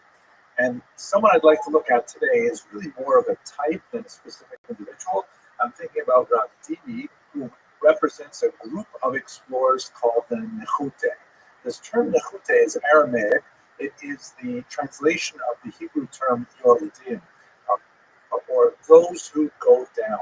It's a little bit of a derogatory term in modern Hebrew, and it refers to people who leave the land of Israel. Metaphorically, we speak about immigration to Israel as aliyah, as going up. You ascend to Israel in Hebrew. Then those who leave are called yordim, those who go down. Of course, this is a very old phenomenon. Jews have been going to and from the land of Israel literally for millennia. But for our purposes, the nechute is not used in an explicitly derogatory sense at all. It's simply referring, as the term yordim does today for many Jews, simply leaving the land of Israel. So what this refers to is the traveling of rabbis from Israel in the 4th century in particular to the lands of Babylonia, and actually vice versa, even though they go in the other direction. They're not called Nechute, they're called Olim, those who go up. What are we talking about here? So have a look at this map. I happen to like this map because it is a draft of one that's going to be appearing in my new book. Very excited, coming from Quorum Publishers. You'll see this is just a rough draft, and it's referring, of course, to the roundabout route that Abraham, the patriarch, used when he went all the way from the southern Euphrates River region, which would be in contemporary Iraq, not too far from Kuwait, all the way along the Euphrates River, northwesterly direction, and then eventually curving around and dropping down into the land of Israel. This is the great first exploration of the Jewish people based on the command from God in Genesis 12, go for yourself, from your birthplace, from your homeland, and so on. This doesn't include his sort of detour into Egypt, and it also is really significant because the map, notwithstanding the modern country names there, dates from about 1750 before the Common Era. The topic that I'm going to address today is really primarily concentrated in the 3rd and especially 4th centuries of the Common Era. So here, let me add a couple of details. This region here is what let's call Talmudic Babylonia. It is the region where Jews had been settled from the 6th century before the Common Era during the exile under the Neo-Babylonians, right, when Nebuchadnezzar destroyed the land of Israel and deported so many of the people, particularly from the region known as Judah, to the Babylonian region. This was like an ancient sort of thing that you had population transfers to try and control restive populations. So you have a Jewish population developing in Talmudic Babylonia really from the 6th century before the Common Era. It's quite bold. Just fast forward like 800 years, and it's really well developed with all kinds of Talmudic academies, Surah, Pumbedisa, Nehardar, so many places. And they basically are centered around the region where Euphrates and the Tigris rivers begin to narrow and then slowly separating it. That's Talmudic Babylonia. And of course, is a great center of Jewish learning, especially from the year 219 and onward, when the great scholar Rav returned from his visit to Israel to settle there, eventually being involved with the yeshiva of Surah. Now, over in the land of Israel, you have a major center of Torah study, particularly around the city of Tiberia or Tiberias, on the Sea of Galilee. It's in the north of Israel, the Galilee region. There's also several other cities, including further down in the south and Lod and so on, but Tiberias is really the capital city of Torah learning during this 3rd and 4th century. And the fascinating thing that relates to our question about exploration is that there are lots of rabbis who are making this roundabout trip, essentially following backwards the same path that Abraham took, like 2,500 years prior, going from Tiberias to Talmudic Babylonia, and relating to the scholars in Babylonia what the scholars in Israel were saying about topic A, B, or C. And so quite frequently, when you study the Talmud Bavli, the Babylonian Talmud, it'll have this phrase, Ki asa Rav Dimi, or Ki ata Rav Dimi, when Rav Dimi came, meaning when this scholar came from Israel, he told us that this is how they decided this question. This is the kind of question they asked, and so on. Now, these are a group of rabbis called the Nechute, these long-distance travelers who will make this massive trip all the way from Israel, way up north, down into Babylon. Now, obviously, the reason why they don't go straight as the crow flies is because there's a lot of desert to cross. It could be done with caravans, but the typical route was to follow the river banks where you would have oases and civilization and things like that.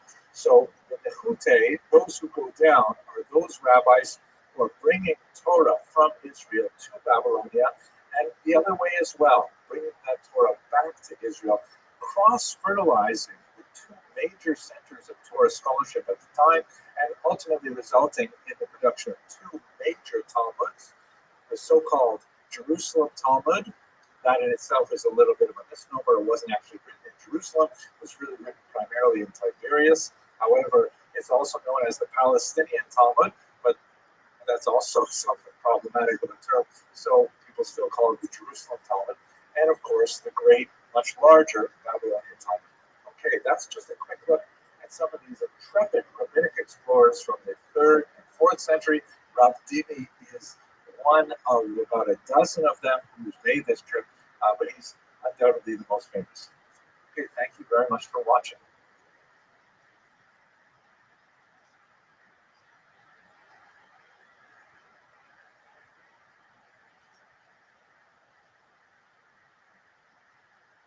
Hello, fellow students of Jewish history. I am so excited to begin this new series of Jewish explorers in history because, wow, we are doing some amazing things at Kosher River Cruises. I'm really excited to go to some of the destinations we have coming up.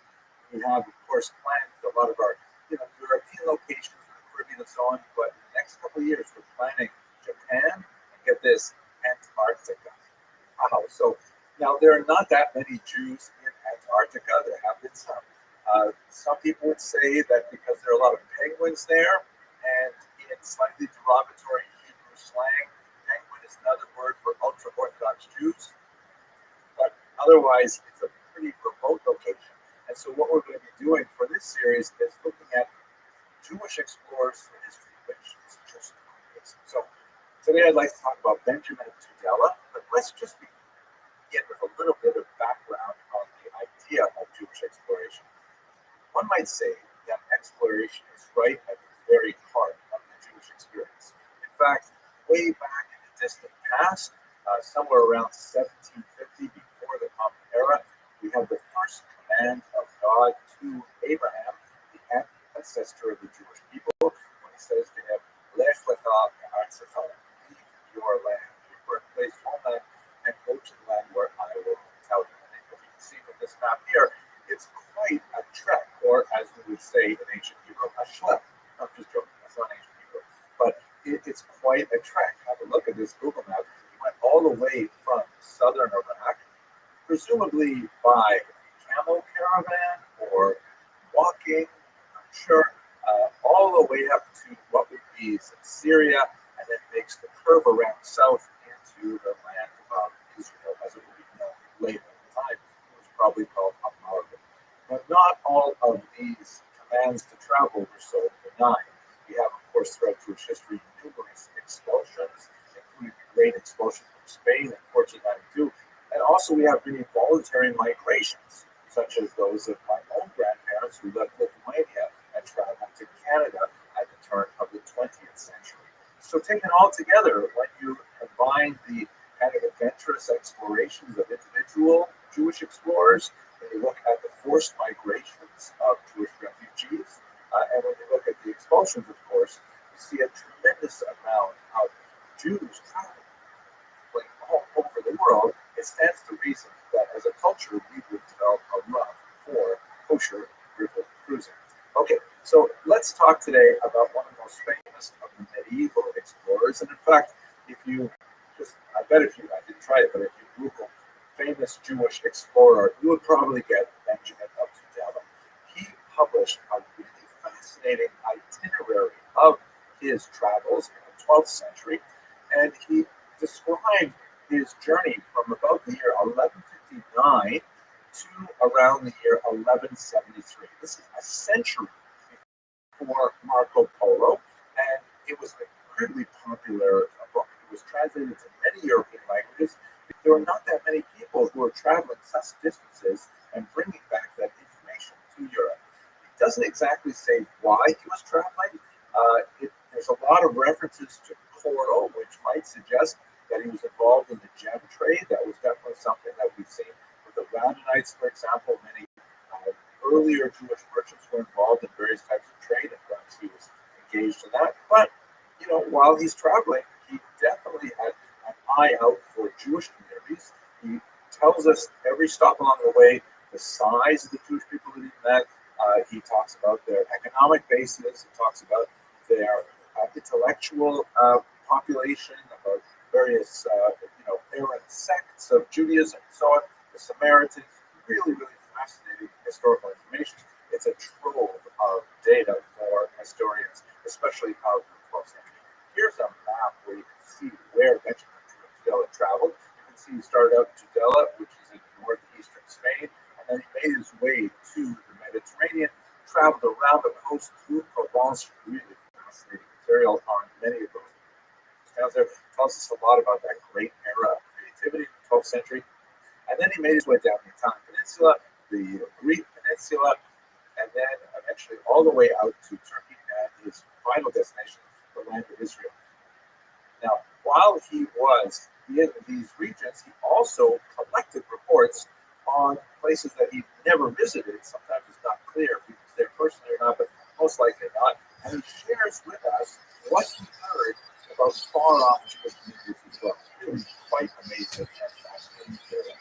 Now, what kind of things does he tell us about? Well, he's especially good for us in terms of talking about the ethnography of the Jewish people in all these various places. Very, very important for the history of trade, because very few other sources tell us about these kind of details. His is the first account of the Druze people in non-Arabic sources, and his is the first European reference to China by that name. So it's really significant, very important. He is the only source for a long time on the history of a fascinating figure named David Alroy. And he also tells us a lot about really fascinating, unusual Jewish communities, like the Black Jews on the Malabar coast of India. Benjamin Tudela, fascinating character. In this series, we're going to have a bunch of Jewish explorers, migrants, refugees, and so on, people who travel to unusual locations. And I want to put in a plug for these really amazing trips that I'm looking forward to taking kosher river cruises, especially Antarctica. Here's a short video that gives you a sense of what it was like on the most recent trip to Bordeaux, with a few shots of penguins in it as well. Thank you very much for watching. Welcome to Kosher River Cruises and KRC Expeditions, the premier all-kosher, all-inclusive luxury Jewish cruise expeditions. Imagine luxury and expedition cruise ships, chartered exclusively for our guests, creating a close-knit community of like-minded travelers exploring together in elegance and comfort. More than just a cruise, it's a unique experience of connection. Kosher River Cruises and KRC Expeditions bring like-minded travelers together for worldwide exploring and celebration in a warm, inspiring, community-like atmosphere. It's a journey where friends, both old and new, come together to make memories that last a lifetime. Our 5-star ships and expedition vessels, combined with our signature all-inclusive luxury service, make every day on board a wonderful escape into pure exploration and relaxation. With renowned kosher cuisine, expertly crafted by Master Chef Malcolm Green, every meal is an unforgettable experience. Each day, a new destination awaits. Our specially curated shore excursions offer deep insights into both Jewish and local heritage, creating a perfect balance of adventure, exploration, and learning. Our dedicated off-board team is with you every step of the way, ensuring a seamless, luxurious journey from start to finish. Every detail is taken care of, from excursions to amenities, to dining, to entertainment. Discover the world with ease, comfort, and a commitment to the highest standards of kashrut. Join Kosher River Cruises and KRC Expeditions, where exceptional service, community, and culture come together for a truly unique travel and cruise experience.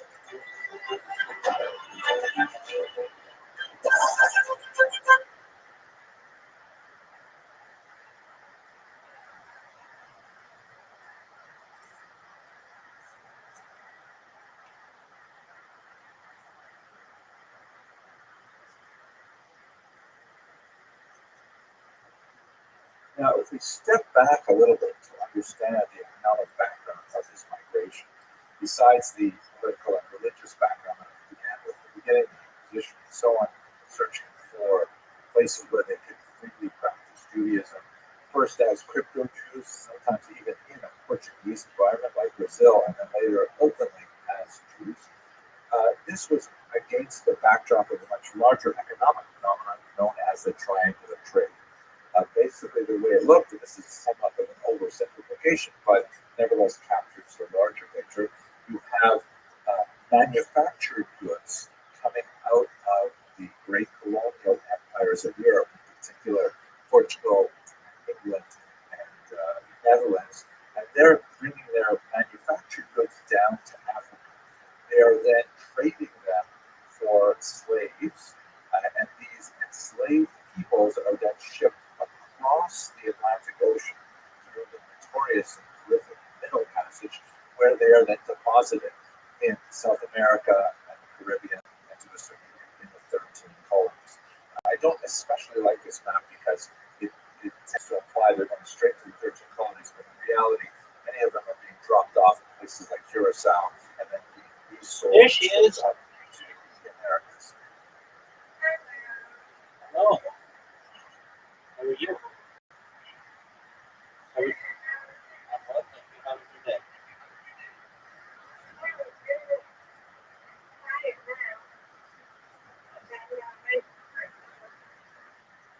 Are you ready for me?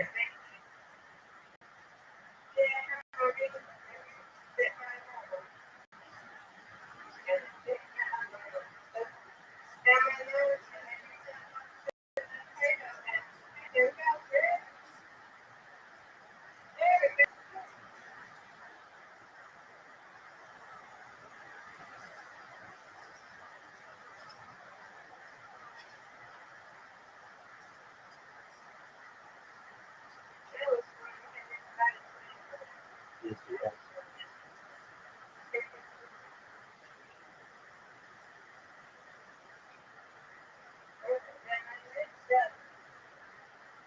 Very good. Yeah.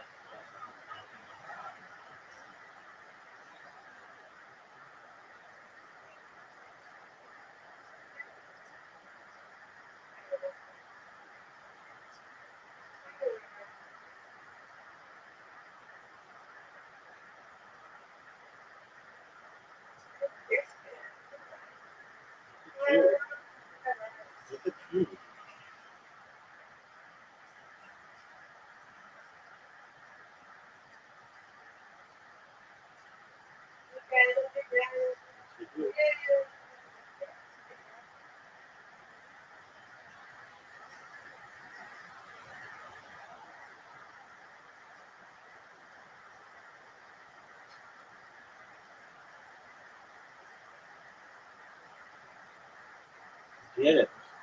Perfect.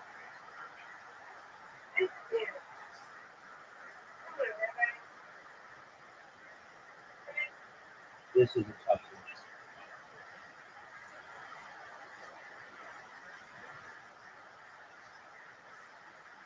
Oh, what a spare. What a spare.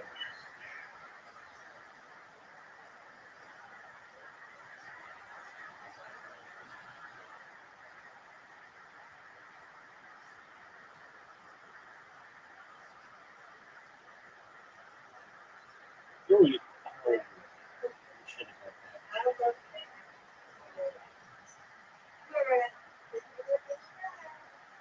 How many times is it going to go into the book? Got it.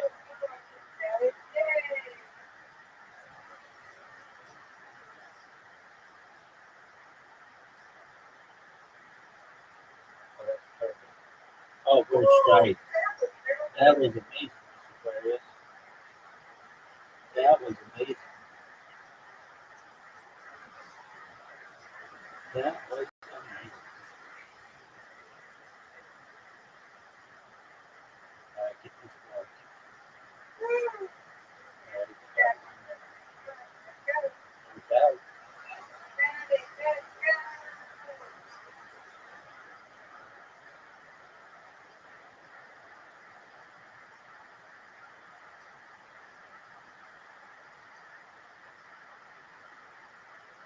let's get 90. No. Oh, yeah. Number 2. All right. I mean, you know.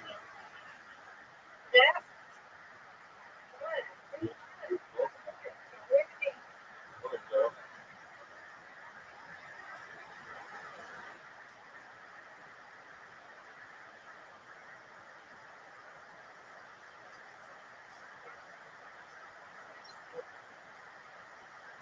Good things too.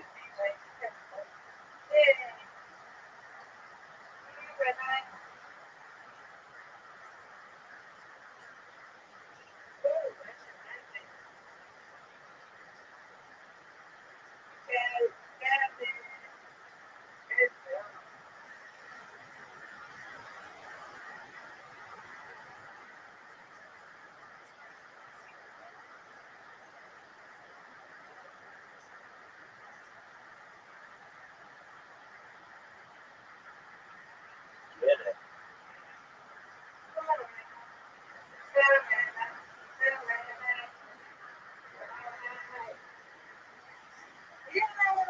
That's what I'm talking about.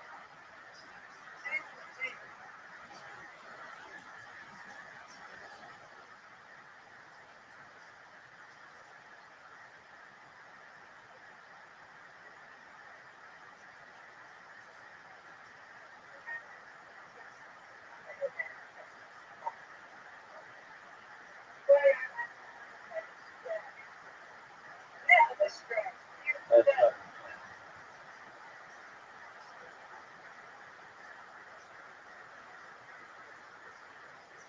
All for one. You got it.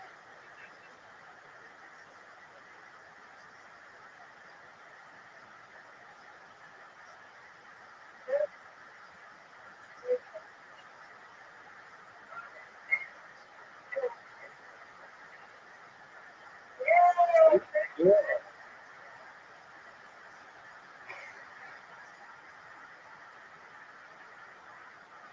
Get it.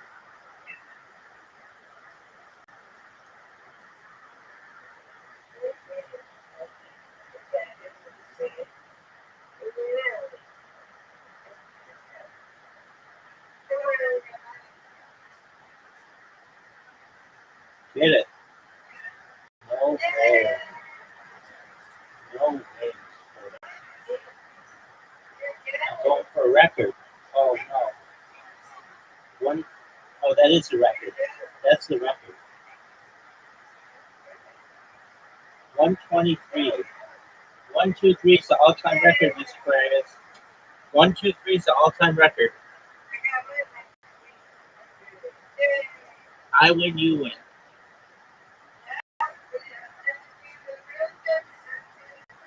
That's right.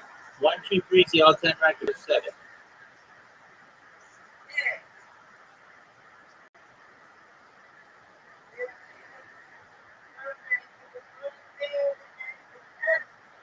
Sweet dreams, Mr. Aquarius. God willing to play tomorrow.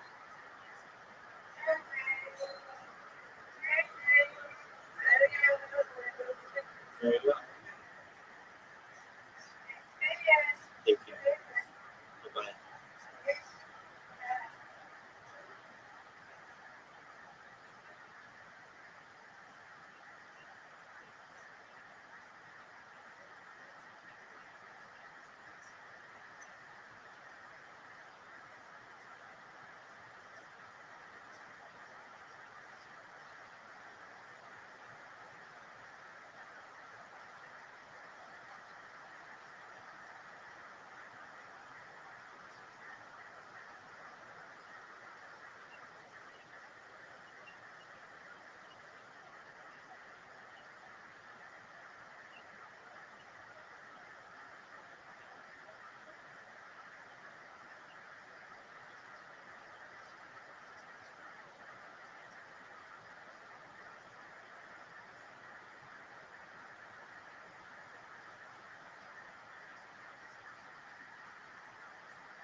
Hey, Zoot, how are you, man?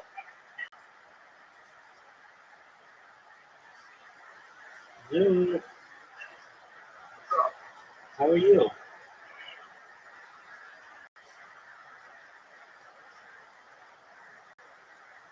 Zoot, let me guess your phone's about to die. Okay, let me guess you're going to say, hey, let's play a game, and then you're just going to stick me and leave me with no reason. Yeah, why have you been such a dick? Yeah, you. Okay, so long as you know it. You're welcome. What's up, big dog?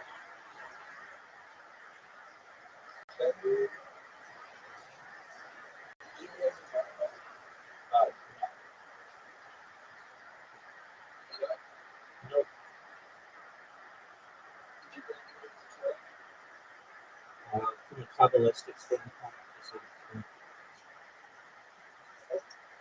from a Kabbalistic standpoint, like some Jewish mystics do, but mainstream Jewish teachings do not.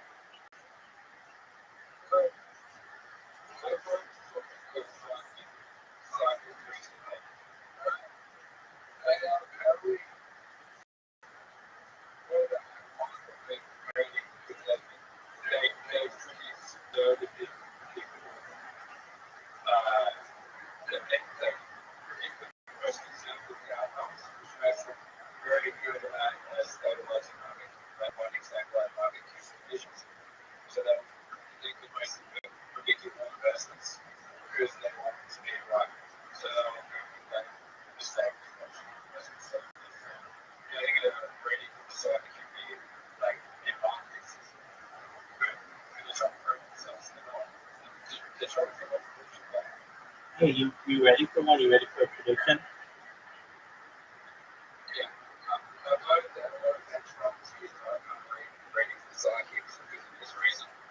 Very cool. Very cool. Bitcoin's going up. There you go.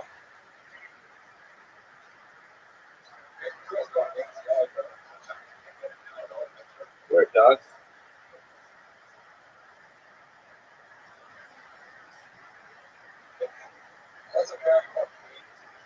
Hey, you wanted it. I gave it to you. Do you remember that time I sent you an invitation and you were just dicking around?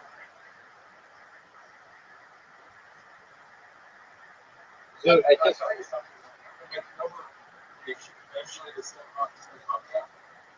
Okay.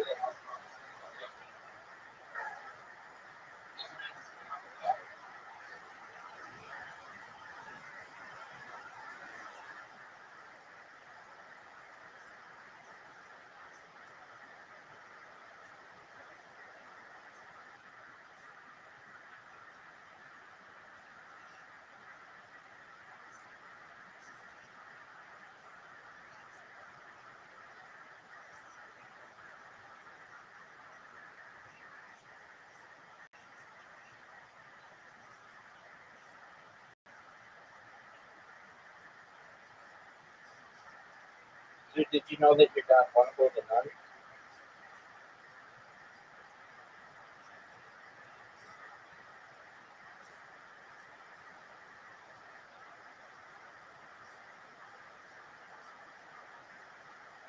Oh, what are you gonna do, dude? No.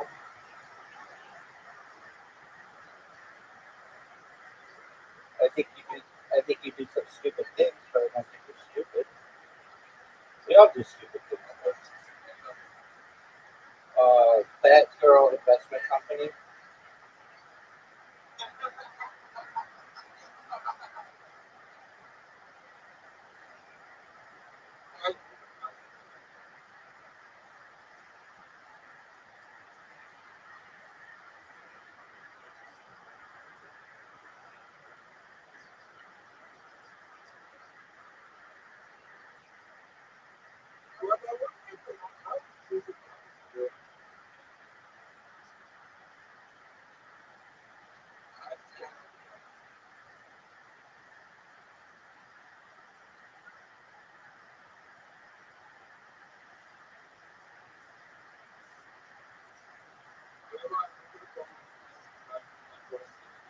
Dude, shut the fuck up. You just said it's 47%.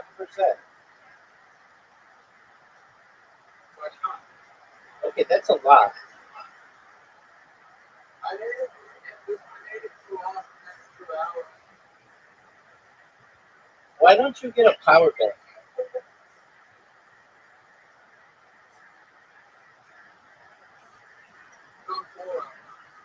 Dude, you can afford a power bank.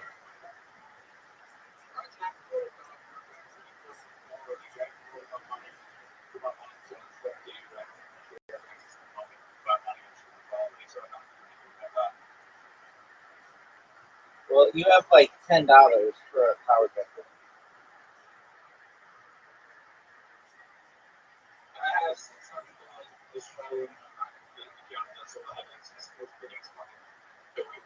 Okay, well that's enough. That's enough for a. That's enough for a. That's enough for a power bank, big dog.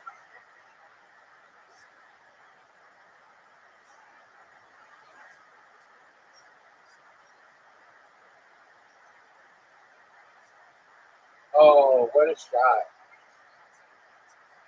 Dude, that was beautiful. You gotta feel good when you do that.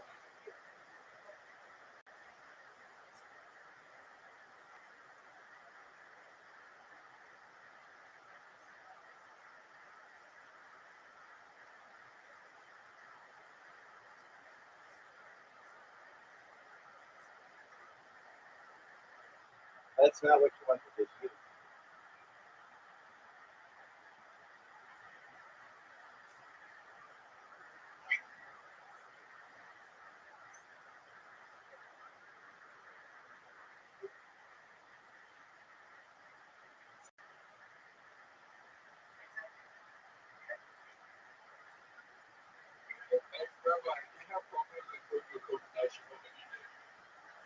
Improve it. What kind of coordination do you need to improve?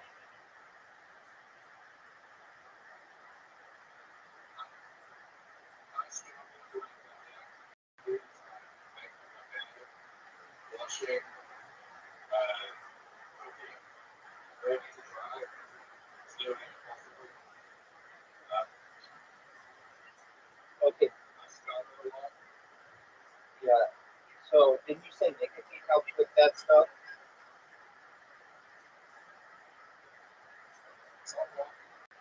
Okay, so then why don't you wear nicotine patches?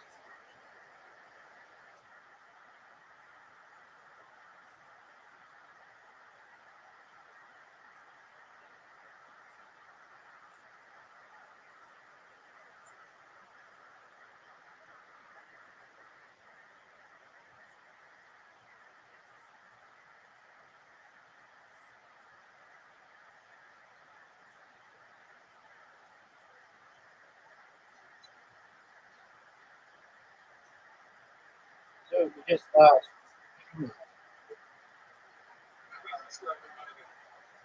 do you want darts? Do you want darts or do you want mini golf?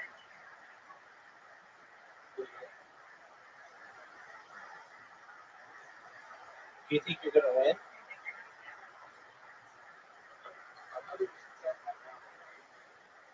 Okay.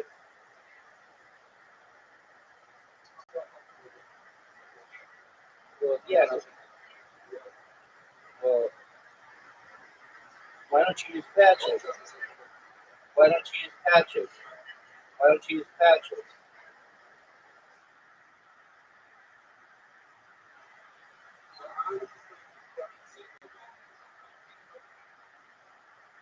What do you mean you can't make a double bet? Why not?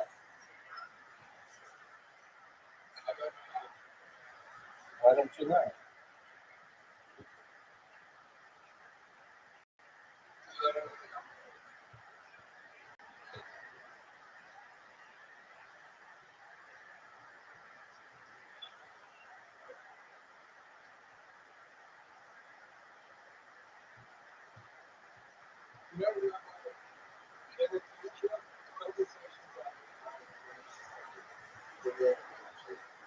I say that every day, big dog. Perhaps. Dude, what's the name of this hole?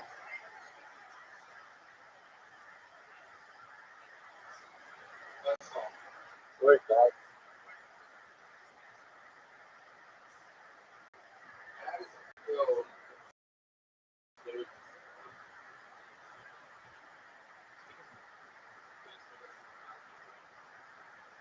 It stinks.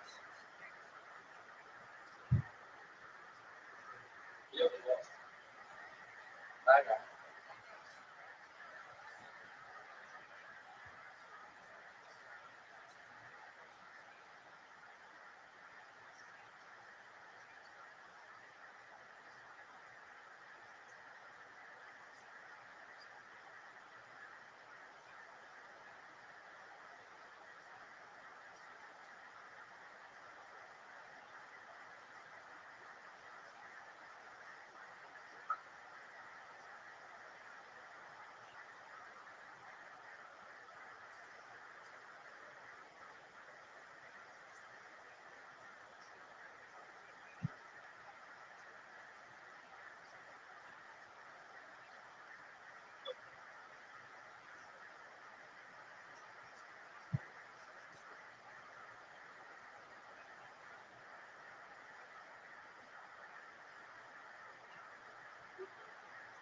Oh,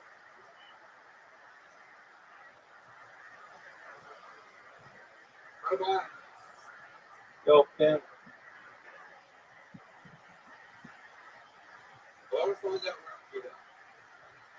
I'm in the car.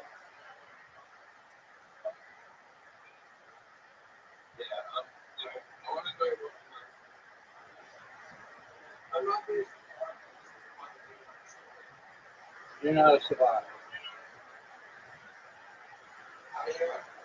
You're an average person.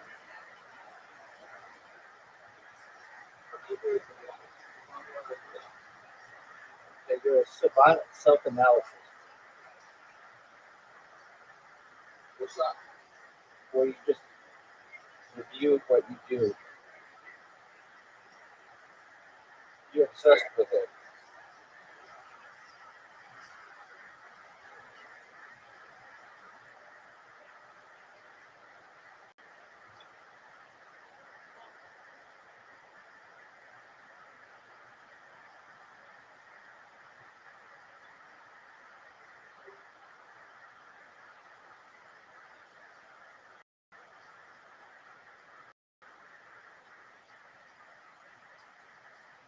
Oh,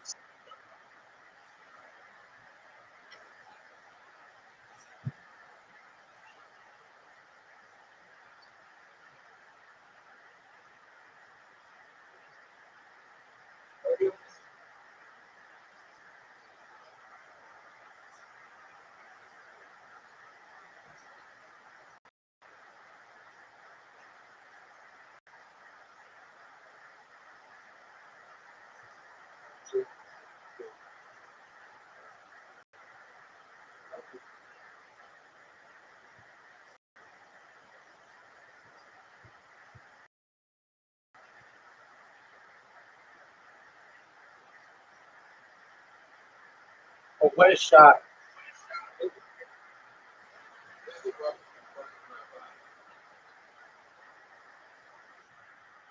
What's the problem?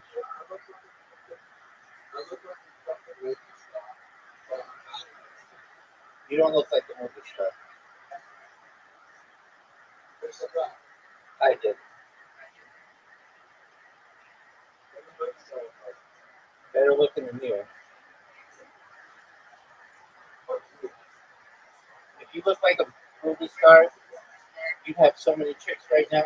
Never have women issues. If you look like a movie star, you'd have so many chicks right now. You would never have any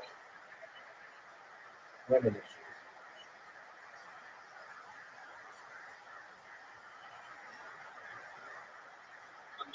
Oh, what a shot!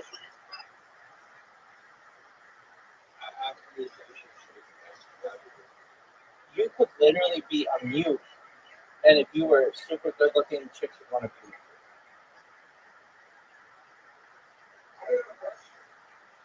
Dude, it's true.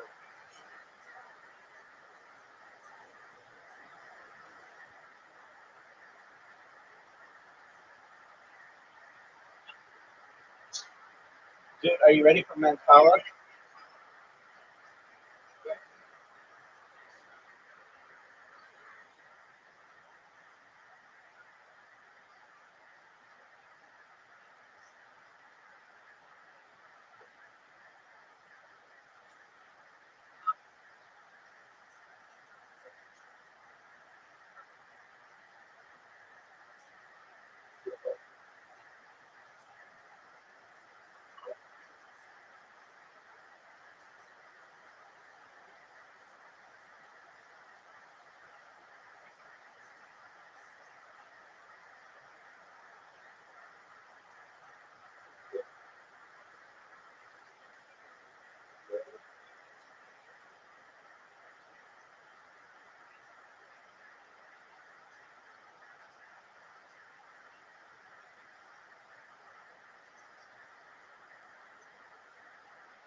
Cool, dude.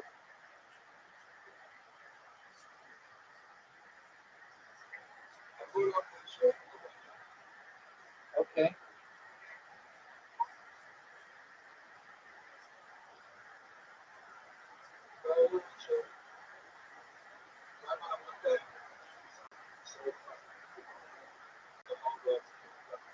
Sounds crazy.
Which workout, dude? I won. I won, by the way. Okay, you were just.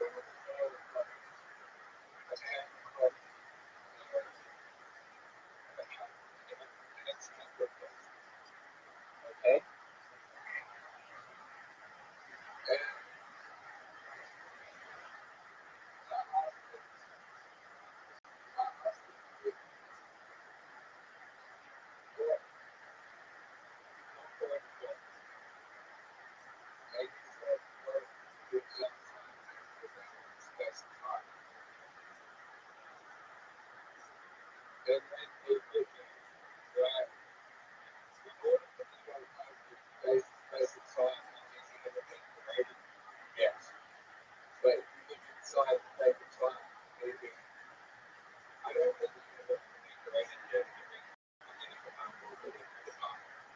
Okay.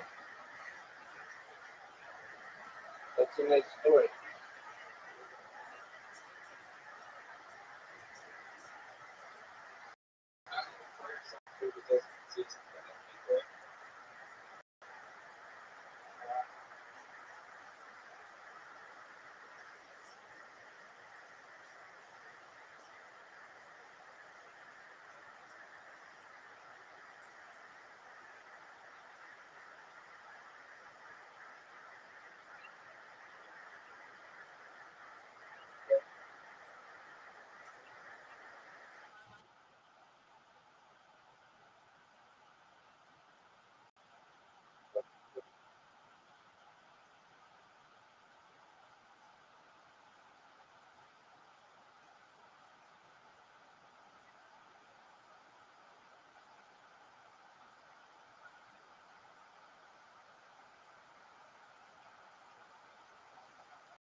Oh, fuck you, dude. That was good. That was really good, dude. I was in Barstow, California when I was like 3 years old, and I, my parents, we went to Disneyland, and then like 30 years later, or no, not 30, 20 years later, I was there registering a car, and I went into the same place where I was. It was like this old train, and I was like, I feel like I've been here before. And I called my mom, and I'm like, Mom, when we went to Disney World or Disneyland that time when I was little, uh, yeah, with my aunt and uncle and stuff, um, who came in, who visited, or you visited, did we go into that? Did we go into like a train? And she's like, yeah, there's like a place in Barstow that has that. And I was like, oh, I just had this weird feeling that I'd been there before, and I had been there before.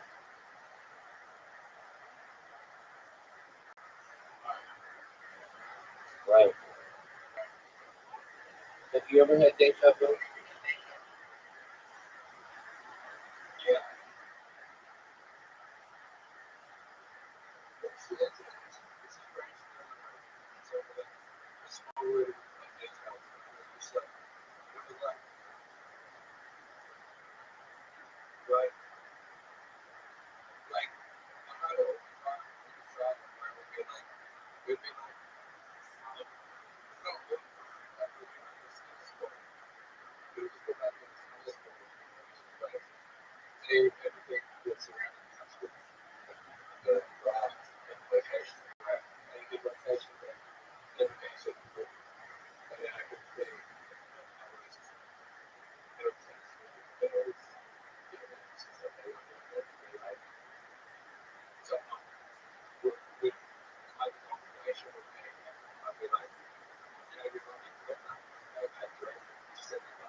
Right.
Yeah, it's not like that though. You get summers off, and your workday is shorter than it is for a normal person.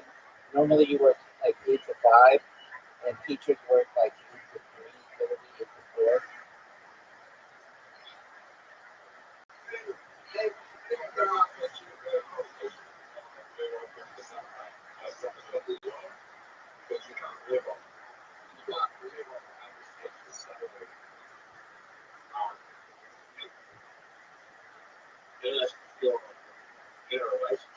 No, in the United States, teachers, at least in the public school system, do pretty well.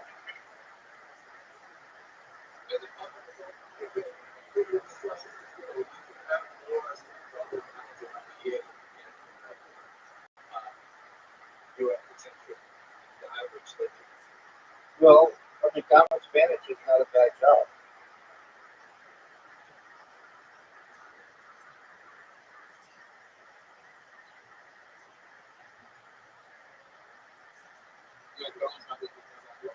Correct.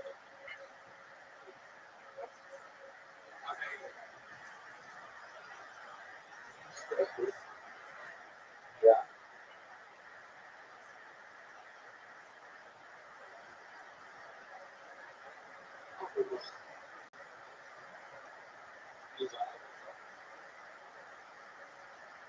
Some people desire it. Some people desire it.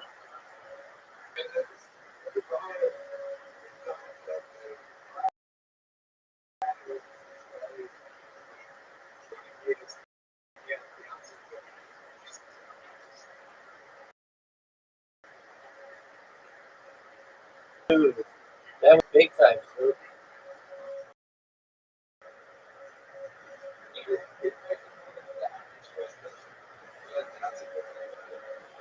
There you go.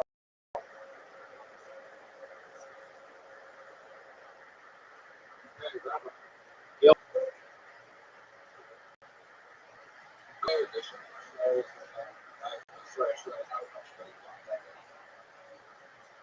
What did they say?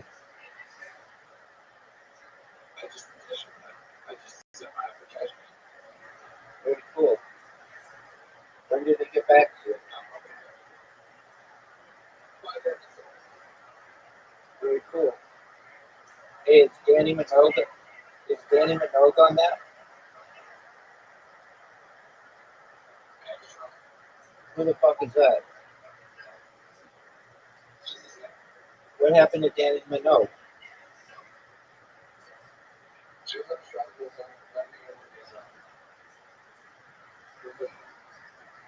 So she used to be on our show. Danny, I know. Danny Minogue used to be on our show. Got Talent, right?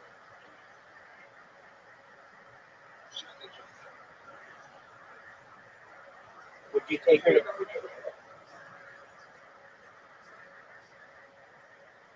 Would you take Danny Minogue to Pound Town?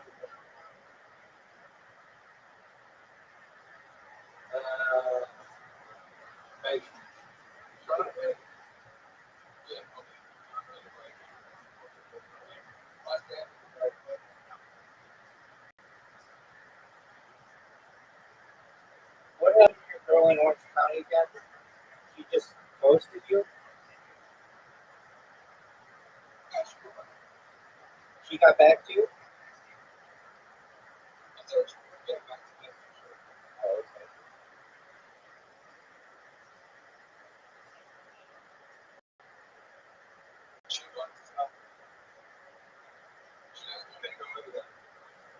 Okay. Probably because she's in a relationship. Probably because she's in a relationship.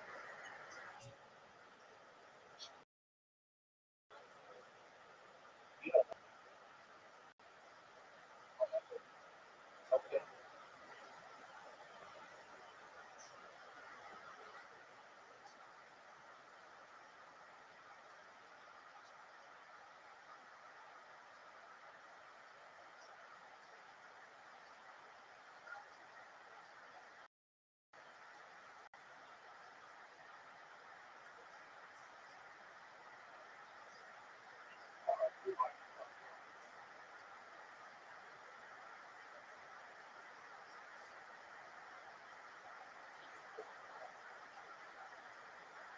No, I won.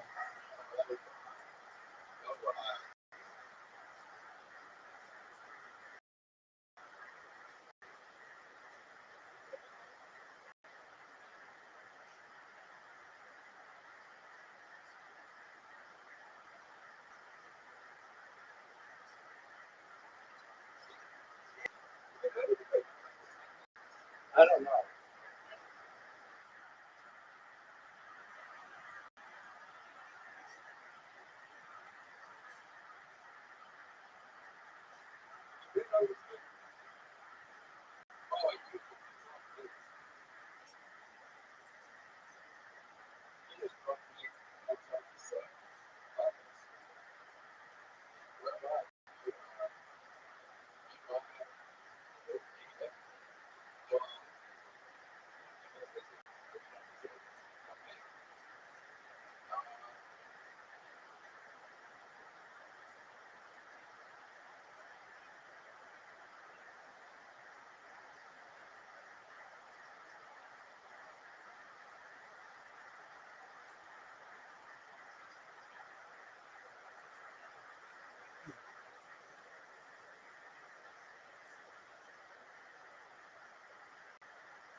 You're done, dude.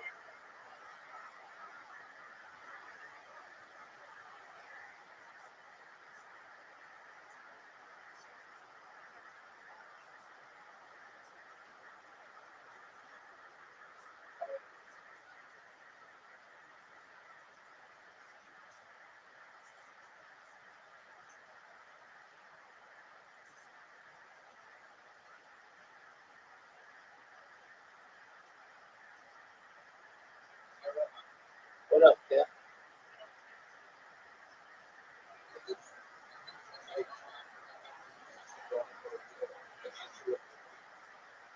Generally, it's natural.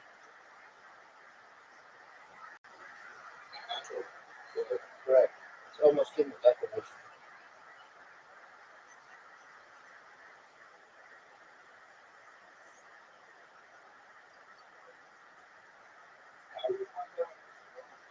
You're really good at it. You start doing it, you're like instantly better than everybody.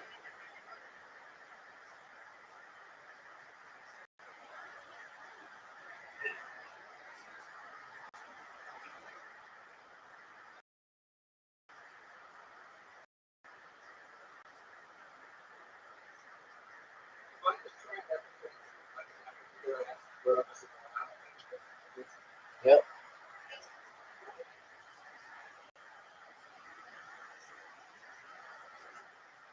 You fucked up.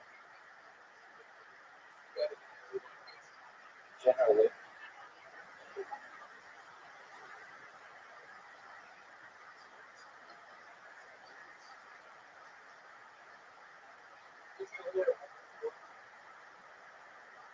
He's a very good lyricist.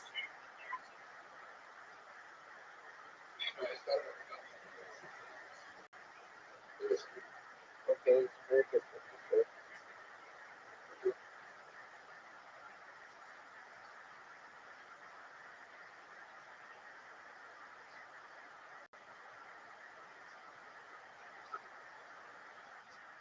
I want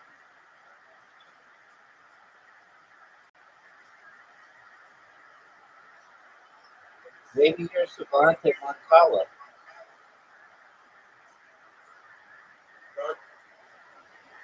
What about darts?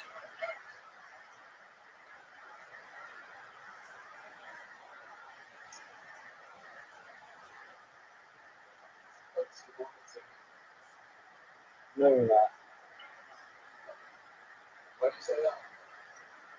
I heard your voice. It's good, but it's not savant. I just wrote a book.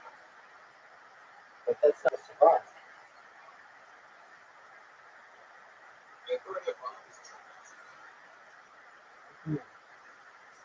I don't think so, but okay. This is the thing saying that it's not good. It's very vocabulary.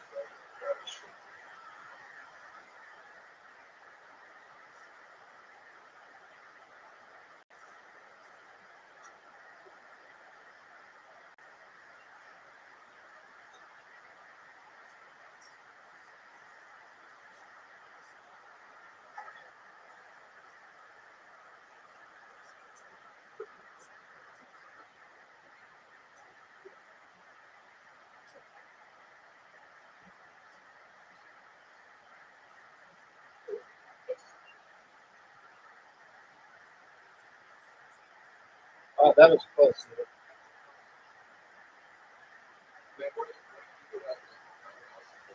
Live streaming.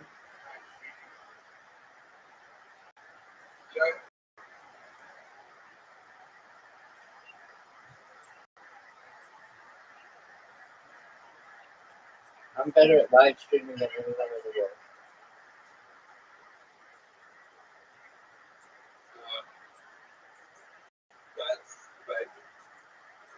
Okay.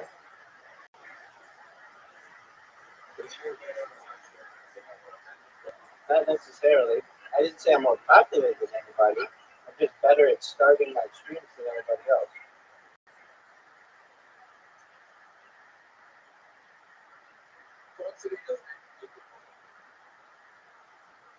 That's true.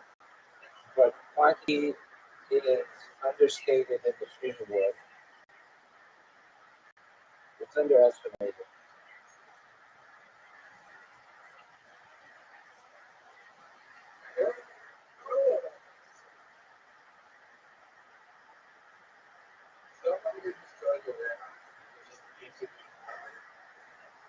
That's called man on the street. That's called man on the street interviewing. Yeah. But I want to say someone who would never say good things that don't seem correct. Abraham is all that. Okay.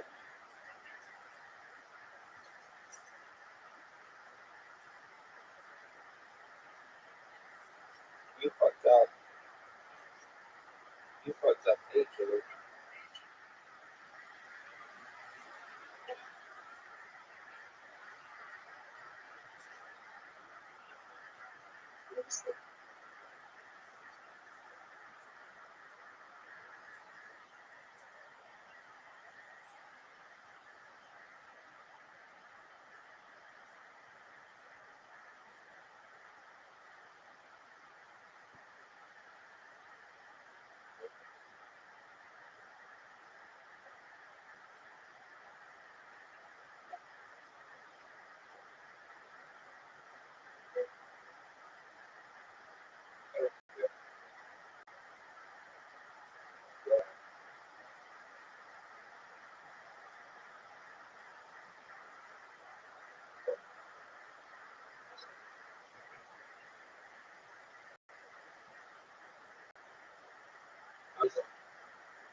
Just finish the game, dude.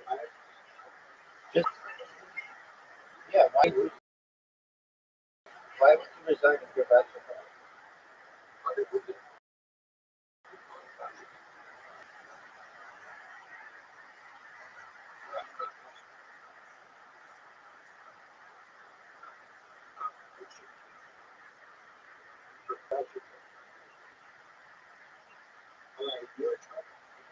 You're fucked, dude.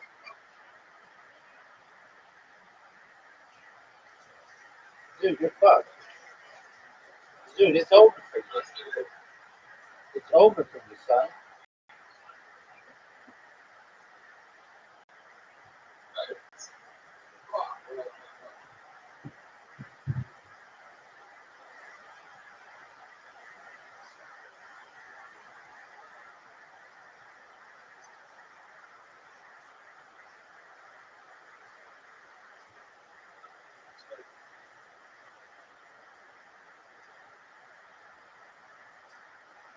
You're up, dude. All right, let's go. Let's go.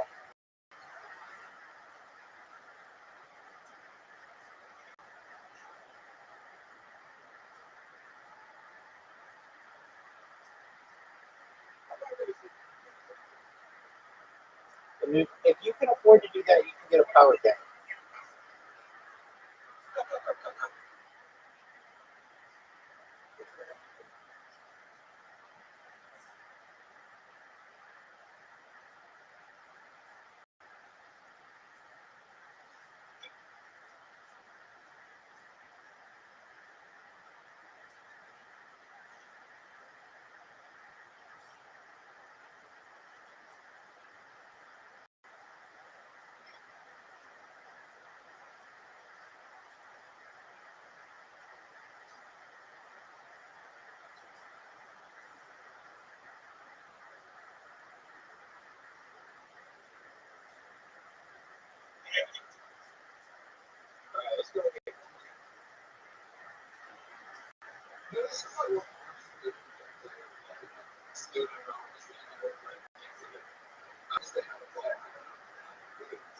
I'm with you on that one. Big man.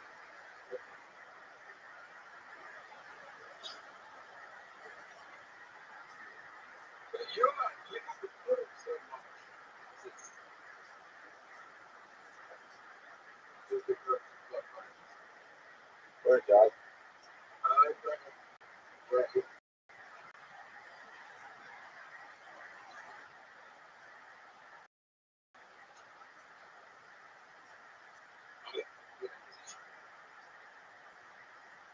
I'm definitely not. You just helped me.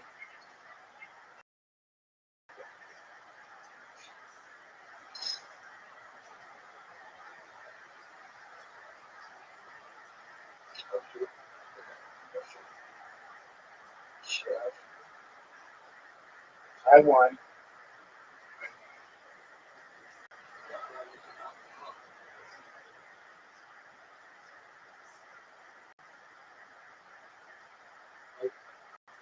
No, it's definitely I won.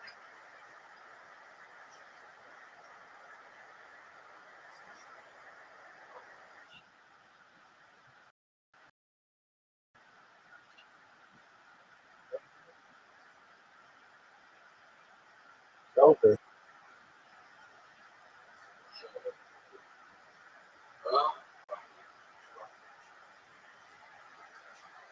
Let's play till let's play till you win.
You won.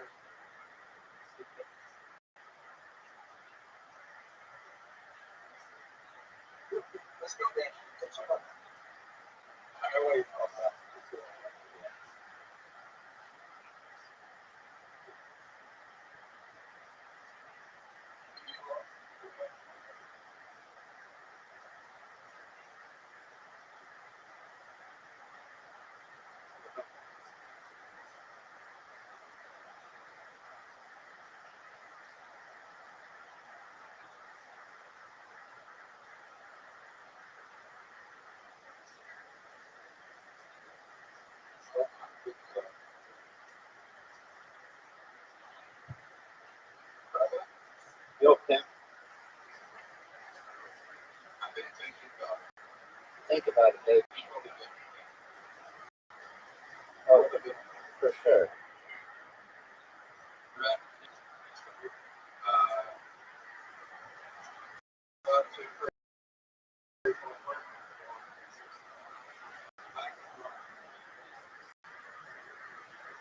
You could.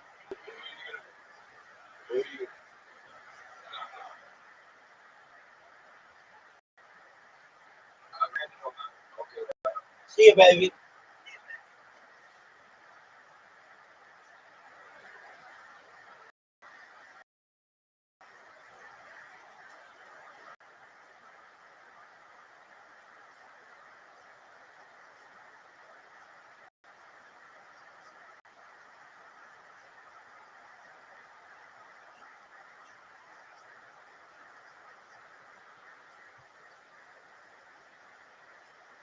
Sweet.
Yeah, we did see the shot.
The Caribbean is extremely important for all this trade. And then from the Americas, Southern Mesoamerican, North American continents, you have raw materials, all kinds of furs and things like that coming. But from the Caribbean, you have particular cane sugar that is traveling.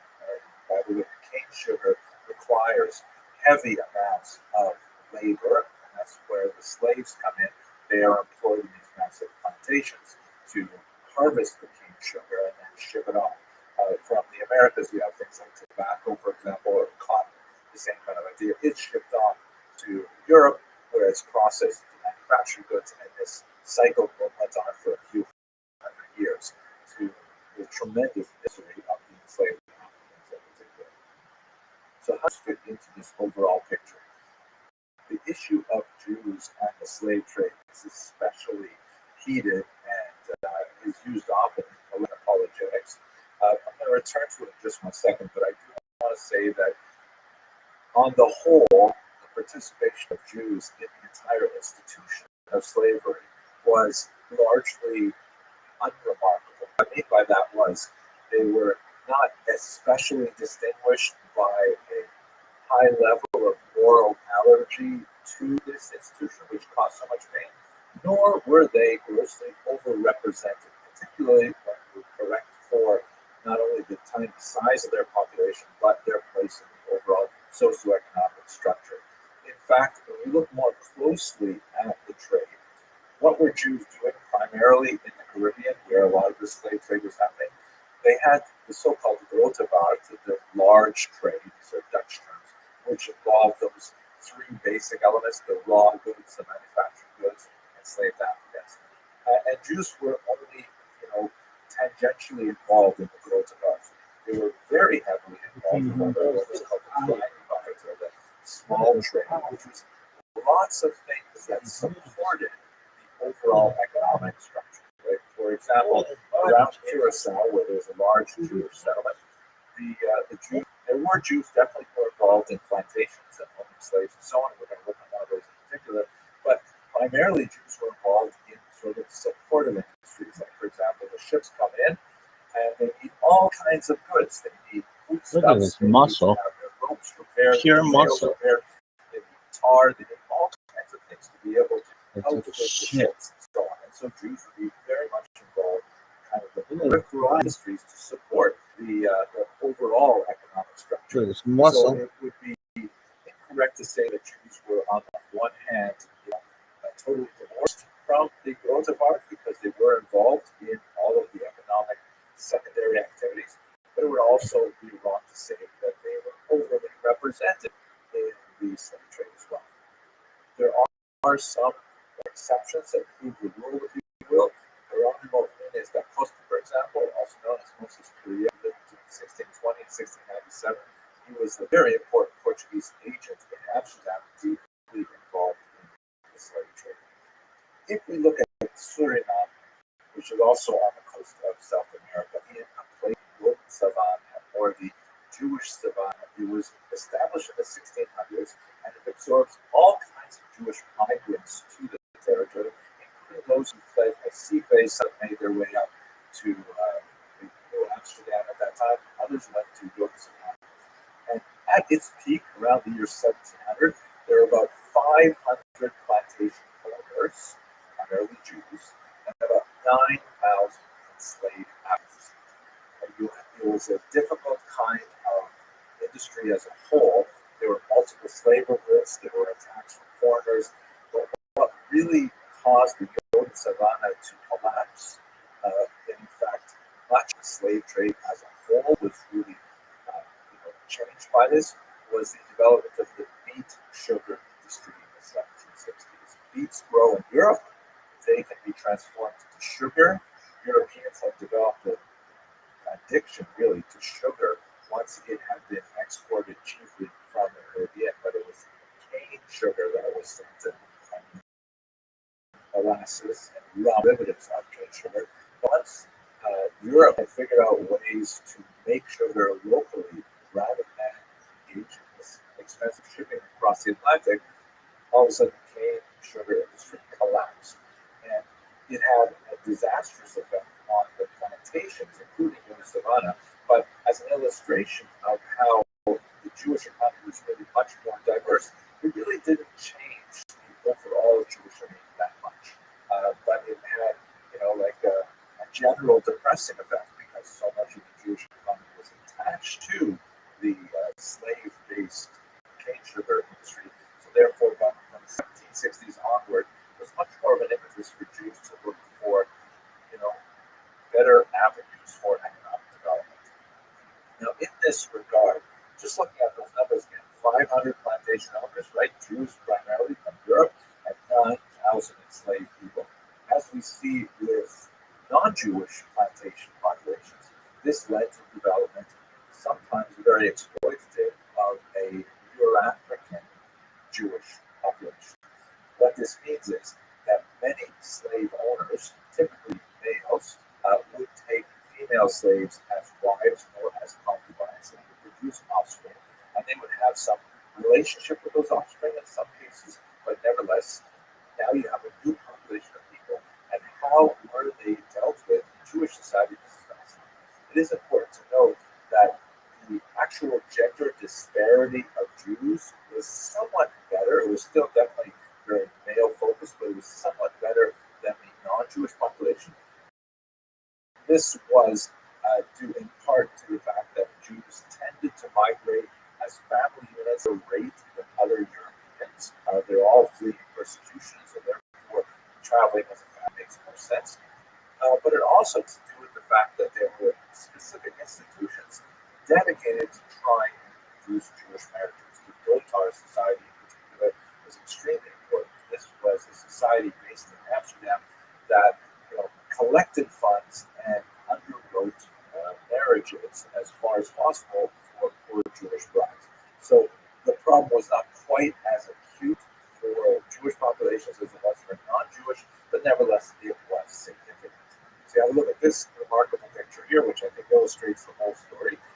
On the left is Maria Louise Deinhardt, obviously with some African descent, and she is married to Johannes Ellis, also of African descent. They're dressed, however, in very European clothing, and they are, in fact, very important people. What's their parentage? So Maria's father was a Jewish plantation owner, and her mother was a freed slave. And Johannes Ellis's father was a non-Jewish Dutch governor of the region, and his mother was the woman from Ghana. This picture was taken, by the way, in 1846. So how do we know about these populations that racially look different from Ashkenazi Jews or even from Sephardic Jews coming straight out of the Iberian Peninsula? Amazing research done by Professor Aviva Ben-Wood. And basically the kind of sources we have are slave manumission records. That is, when slaves are freed, this is something that had to be recorded because obviously, a person was a freed slave, they had to have paperwork to ensure that they could preserve their freedom. And it's also important to note that this was an opportunity for the state to tax slave owners if they wished to free their slaves. It was an expensive proposition to free a slave. You had to provide annuity, you had to provide income for them, and so on. And so people would generally only manumit their slaves if they felt an emotional connection with them. For example, if they were concubines or if they were children.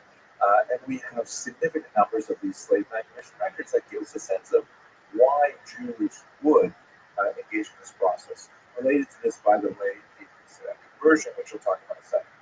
We also have wills of former slave owners who then freed their slaves and they chose to bequeath money to them. And finally, we have burial records, which indicate what happened to these freed slaves or their offspring once they had become Jewish. Were they buried in a Jewish cemetery, for example, and so on. We had this large phenomenon of what were called reputed children, as are the children typically of Jewish male plantation owners like Savannah, with wives or concubines of African descent, who may not have had the benefits of conversion and so on, but nevertheless including wills of Jewish testators. Some of them are quite fascinating. For example, Emmanuel Baruch Sada, who died in Jamaica in 1795, he left a very interesting will where one of his sons, who was to be a significant amount of money, and so this son, by the way, who was a reputed child, was actually raised by Emmanuel Baruch's cousin, who had a tremendous for him, and in her own will, she had left money to his childless will. What is especially ironic is that Emmanuel Baruch was cognizant of the fact that his children, presumably from his European wife, it appears that his reputed child was the child of a mistress. He anticipated that his European wife and his offspring with his European wife would actually object to the allocation of funds to this reputed child, and so he actually put a codicil in his will that if any of them, his wife or his children by that wife, disputed the will or questioned the allocation of funds to their half brother, they would formally lose all of the money that had been allocated to them in the will. It gives you a sense of the range of emotional attachment that these Jewish testators had for their offspring, even though they weren't necessarily born by European mothers. Now, it is important to note, as Professor Van points out, that the records are spotty and inconsistent, and it's difficult to really project the overall picture based on these cases. They might entirely be something that reflects on individuals who have particularly close relationships, where otherwise we can imagine the horrific degree of abuse that could arise in these family relationships because of the intrinsically exploitative nature of the institution of slavery as a whole. We nevertheless do have lots of examples of the offspring of such relations being converted to Judaism upon manumission. We have examples of infant conversion. We have all kinds of things going on that are quite fascinating. This is, by the way, a picture of the mikveh of Suriname. It's now dry, but this would have been filled with water and would have been part of the conversion process. However, taking all of this together is a complicated picture. It's fascinating just to see little details here and there, but it's a complicated picture. It is important to note that the one other set of records, and those are synagogue records, are especially telling as to how this society functioned in North Savannah.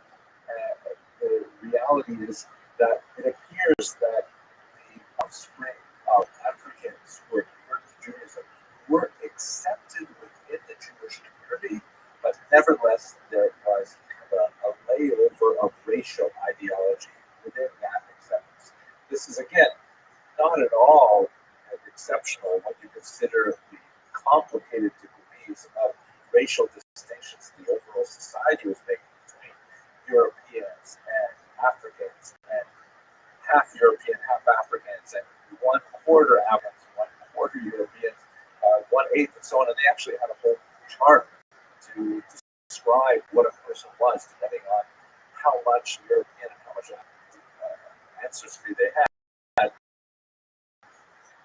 In the God of Suriname, you have a racial distinction between two groups of people called congregantes or congregants, and that would refer to these partially African Jews, nevertheless Jews, but there was a distinction of them, and there were certain restrictions placed upon them where they could sit buried at the side of the cemetery, things like that, and so-called yechidim, which is hard to translate exactly, sort of means like, literally means exceptional people, but it really means like unique people, and that's the purely European Jews who have more privileges, are married, buried in the main section of the synagogue, things like that. So to think that once they were converted to Jews and they were automatically socially accepted, I think that would be kind of Pollyannish to think that would happen. Nevertheless, they were considered halachically as Jews.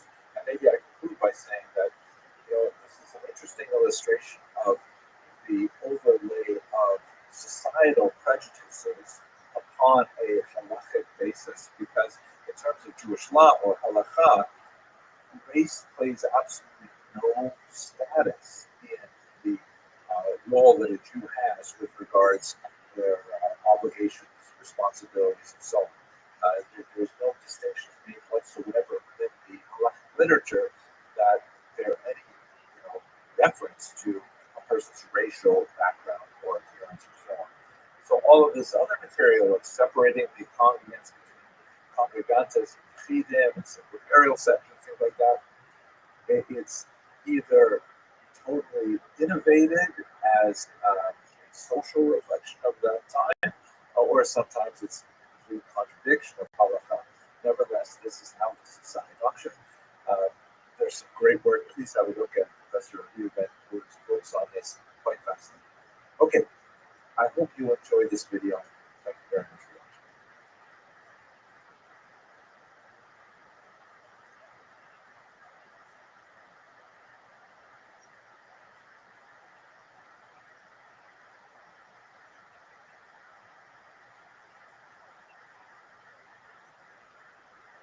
Hello, fellow students of Jewish history. I just got back from an amazing trip to the Lesser Antilles with Kosher Rico Cruises. It was so fascinating to see this very special part of the world that was very, very crucial for the development of other communities of Jews, particularly in North America, later on in the last millennium. I'm especially fascinated with how the Jewish steppe in the Caribbean was rather light.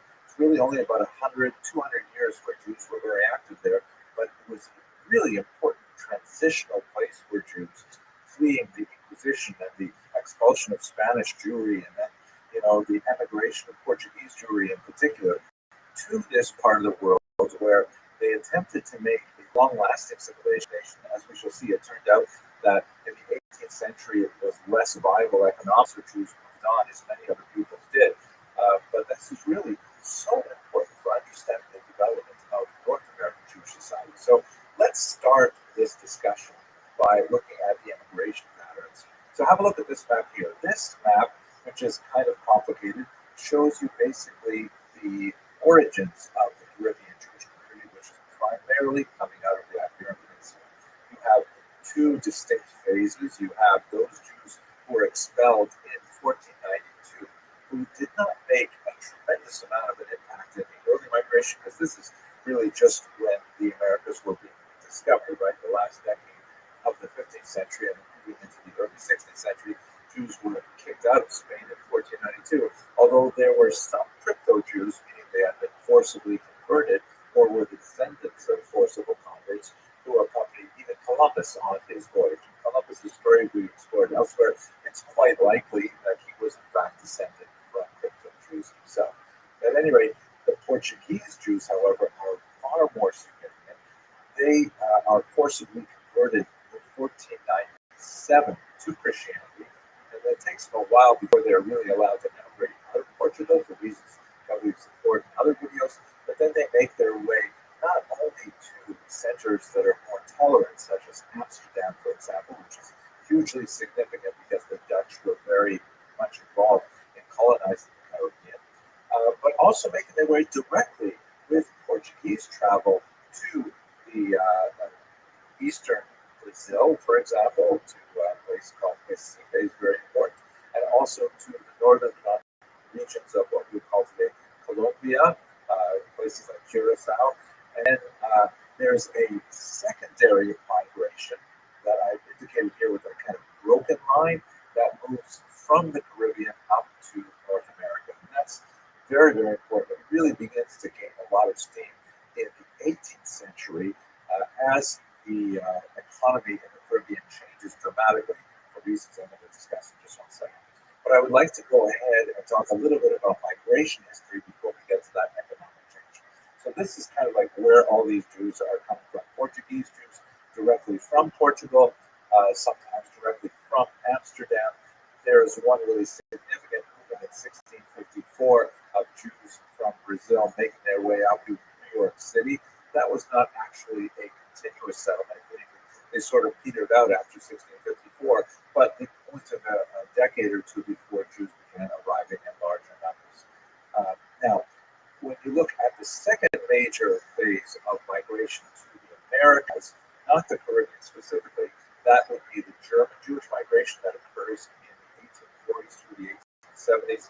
This is especially associated with the noxious practice that was lamented in Central Europe, the so-called familiars laws, that only would allow the oldest male child to marry.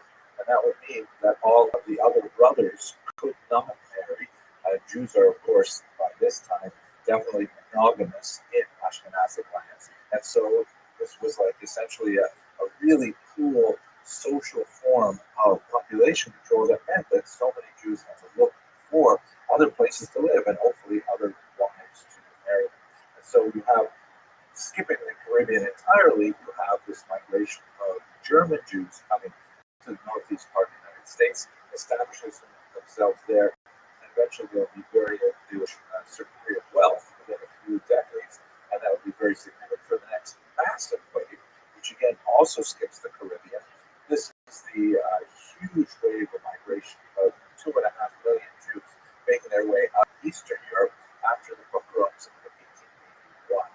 These are people coming from primarily the former Russian Empire, the former Austro-Hungarian Empire, but also skipping the Caribbean. They actually constitute the overwhelming bulk of American Jews. About 7 out of 10 American Jews trace their lineage to these Eastern European migrants who came at the turn of the 20th century. Now, there's one last Caribbean chapter. There is a surge of immigration from Germany and Austria out of fear of the Nazis and their rise. But by this time, America had adopted a much more nativist approach to these European migrants. They had largely closed their doors to Jewish immigrants. So therefore, many of them sought out Caribbean locales, often as a stepping stone before they could eventually make their way to Americans. So you have a significant, much smaller, but nevertheless a significant population of German and Austrian Jews making their way to Cuba in particular. And then after the Cuban Revolution, many of them flee to Florida, and then others go all the way out to New York. We also have Jews making their way to Puerto Rico at this time, and so on. So there are, once again, to encapsulate, there are two major Caribbean migrations to North America. The first is specifically in the 18th century. That's a kind of a secondary migration from the Caribbean as the economy changes. And the second one is the refugees from the Nazis, the so-called Cubans, Jews who made their way primarily to Cuba and then from Cuba to Florida. And so that's basically where the Caribbean plays a role in migration, particularly to North America.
where we are, but also hugely important. Curacao, the Grand Inquisitor here is shown in black, gesticulating wildly.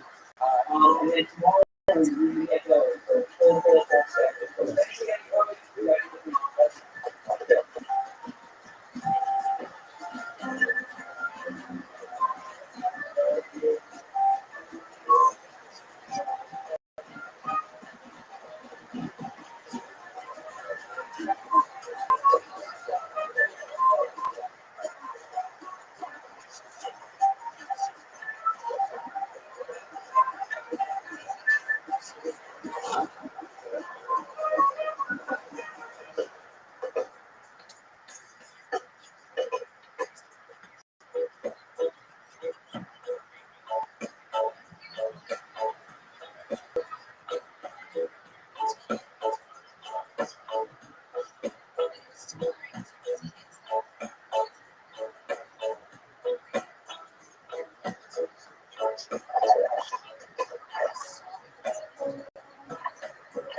Hello, fellow students of Jewish history.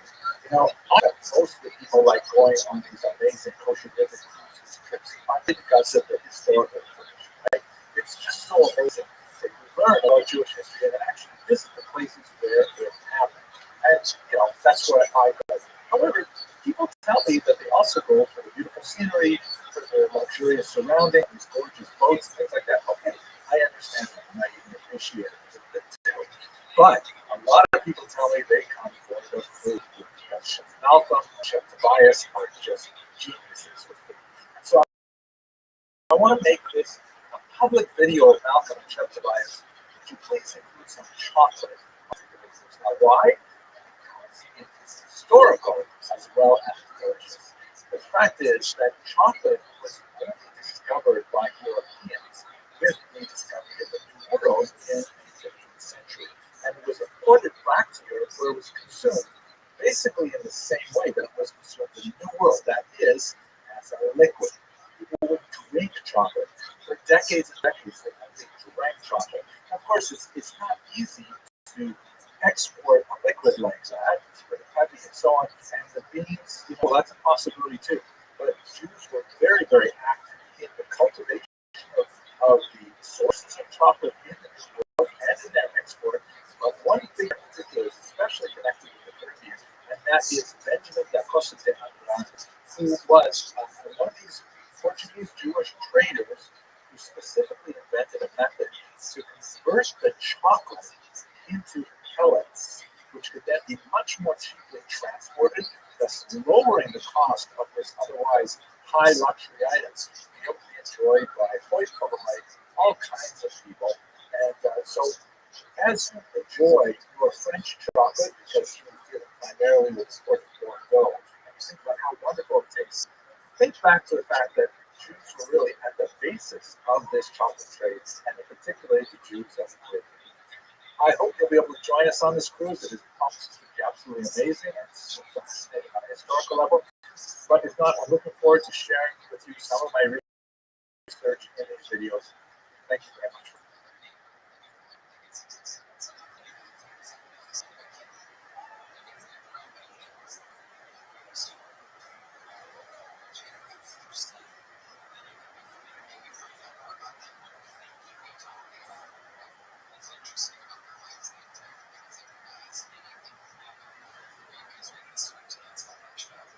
Hello, fellow students of Jewish history.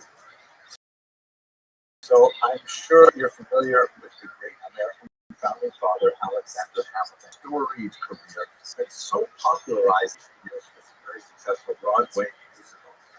But there has been new research that's been coming out recently that suggests very strongly that Alexander Hamilton was Jewish. Now, this Connect Caribbean and the upcoming Ocean River cruise there in January is because, he was educated in a Jewish school on the island of Rivas, right next to St. Kitts. And this is one of the small biographical details that so many historians have looked at and said, what a strange anomaly that he would go to a Jewish school as a child. So a new book came out last year, this book, The Jewish World of Alexander Hamilton, by Andrew Orlacher, that is actually quite fascinating. And so I want to walk you through his main argument, suggest, I think convincingly, that yes, Alexander Hamilton was in fact Jewish. The book is, I can't tell you how fun it is. It reads like a detective novel. And as a professional historian, I especially enjoy how he looks at the twisted and convoluted ways in which previous biographers have attempted to deal with strange anomalies in Hamilton's own biography. And then he says, well, the most obvious suggestion is simply to say he wasn't very Jewish. So first of all, one of the most useful things that Alexander Orlacher does, and it goes beyond the scope of this specific book, is he asks, well, what does it mean to be Jewish, right? It's a question I have to be quite fascinated with in general. And he defines 8 different forms of Jewish identity. And this is really worth thinking about. So let's look at it quickly, and then we're going to kind of fill in this chart with Alexander Hamilton on this chart. So first of all, legally, does Jewish law consider you a Jew? So although there have been some changes in the late 20th century in certain of the various Jewish movements, historically, for the last 2 millennia plus, Jewish law considers the child of a Jewish mother or a convert to Judaism a Jew. That's the definition of Jew. Either your mother was Jewish or you converted to Judaism. And everything else, like what you do with your life, that's secondary. There are a lot of rabbinic debates, but that's the basic rule. Does Jewish law consider you a Jew? That's like the legal definition of Jewish identity. What about a personal form of Jewish identity? Do you consider yourself a Jew?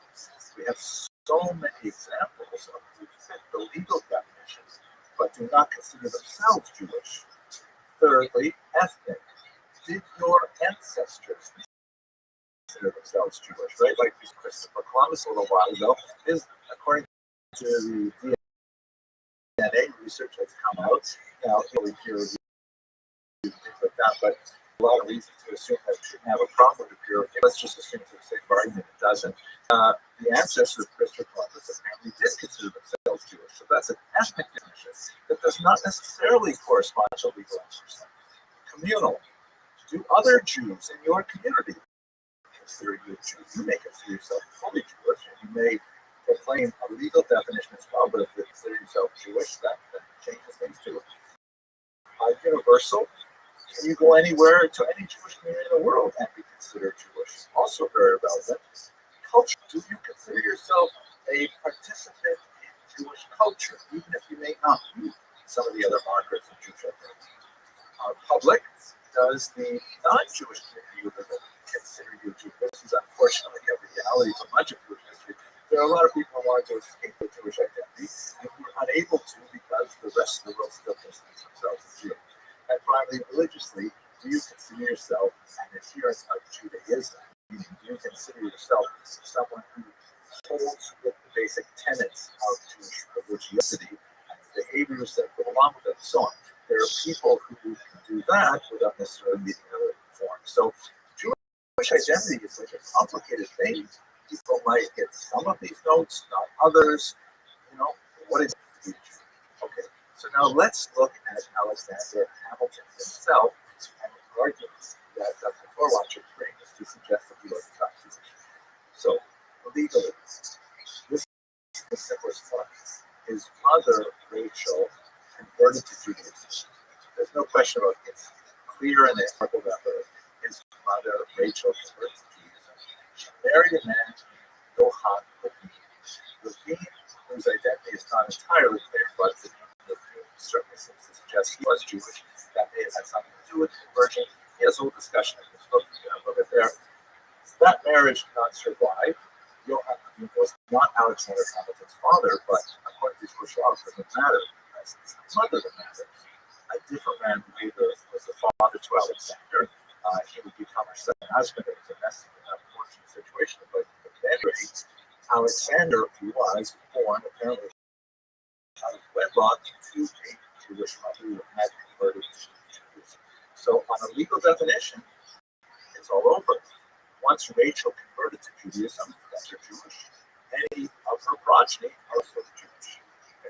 What about personal? This is where it gets a little more complicated, but fascinating as well. Alexander Hamilton never presented himself, at least in the historical record, as a Jew. On the contrary, on those few points where he had to sort of definitely indicate his religious identity, he declared himself, for example, as an Anglican, and he did that in a legal proceeding in order to testify as a witness. Now, the way things were set up then, only Christian could testify, and so he declared himself an Anglican. But when they queried him, they felt the need to query him. He was still living in the Caribbean at the time. By the way, he was orphaned at this age, but he admitted that he had never taken communion, which is very strange. There's also no baptismal record for Alexander Hamilton at all, and he was in fact not allowed to testify. So, in other words, even though he said he was Anglican, the court was not prepared to believe that to allow him to testify. Interesting. Okay. Thirdly, ethnic identity. Did Alexander Hamilton's ancestors consider themselves as Jews? Well, obviously, on his father's side, on his mother's side, her parents did not consider themselves Jewish, but Rachel's the only one who counts. She clearly considered herself Jewish, and there's lots of evidence that even after leaving her husband, Rachel still considered herself Jewish. She did not, for example, baptize Alexander's older brother, Peter. He only was baptized as an adult, again, very, very strange. And so there's every indication to suggest that when Alexander left her husband, she still considered herself fully Jewish. Thirdly, and this supports that it's more local Jewish community consider you a Jew, Rachel had her son Alexander educated in the Jewish schools and methods. Obviously, she considered him deservingly within a Jewish educational environment, and the community considered him appropriate to be in that environment. That's not to say that we don't have Jewish parochial schools that have non-Jewish students as well. It's actually an interesting phenomenon. We see that, for example, sometimes the school has a really good reputation for academics, and so a lot of non-Jews will sign up because they want to study in that environment. That could be that what the simple answer is. He was Jewish. Universal. Would any Jewish community consider you a Jew? So in Alexander Hamilton's case, if her was considered valid, which is not so simple to argue it's true, especially in the 18th century like this, but if she had a Beit Din and she was converted, then yes, he would have been considered Jewish anywhere, especially if he presented himself as Jewish, as the son of a convert. But this is still one of the stickiest things even in the first century. Cultural. Did he consider himself a participant in Jewish culture? One of the interesting things that Dr. Porlancher's book is that he compares Alexander Hamilton to a lot of his peers, and compared to many other founding fathers, Alexander Hamilton was universally positive towards Judaism and Jewish causes, and he recalled his affection, his education in Jewish school, speaking with great detail to his children about how he memorized the Ten Commandments in Hebrew and things like this, even as a child. So perhaps he did consider himself in some attenuated form of participating in culture, but we don't have much data on that. Public, would the general community in the Caribbean islands, would they consider him Jewish? In his youth, we don't really know, although the preponderance of the evidence might suggest yes, because he was admitted to Jewish school. Of his adults in North America, no, or at least not yet, because now this book has been around for a while. And finally, religiously, do you consider yourself an adherent of Judaism? It's unlikely that Alexander considered himself as a practicing Jew for lots of reasons that I'm not going into. But the bottom line is, when you look at all of this material, it seems pretty clear that the simple explanation for all of these things is that Alexander Hamilton was in fact Jewish. I leave it up to more sophisticated historians that tussle out the argument, but in Dr. Porlancher's book, I think he makes a very convincing case, and I think that the Hamilton advertisement might want to be modified in the slightly terms. Okay, thank you very much for watching. I hope you'll be able to join us on this cruise to the Caribbean. It's going to be fantastic. And if you can't make it, I look forward to sharing my research with you once again.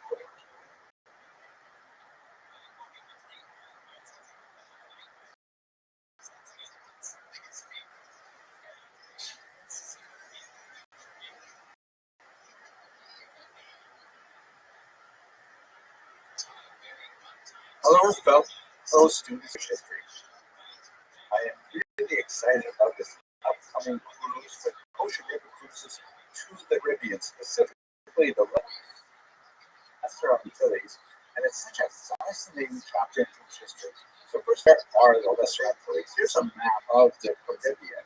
You can see where the United States with Florida and the peninsula hangs down into the Gulf of Mexico, and then just below it you have two major regions of concern to us. You have the so-called Greater Antilles, which is like the islands of Cuba, Haiti, Dominican Republic, and Puerto Rico, for example. And then you have the Lesser Antilles, which are over here on the sort of the west side of the Caribbean.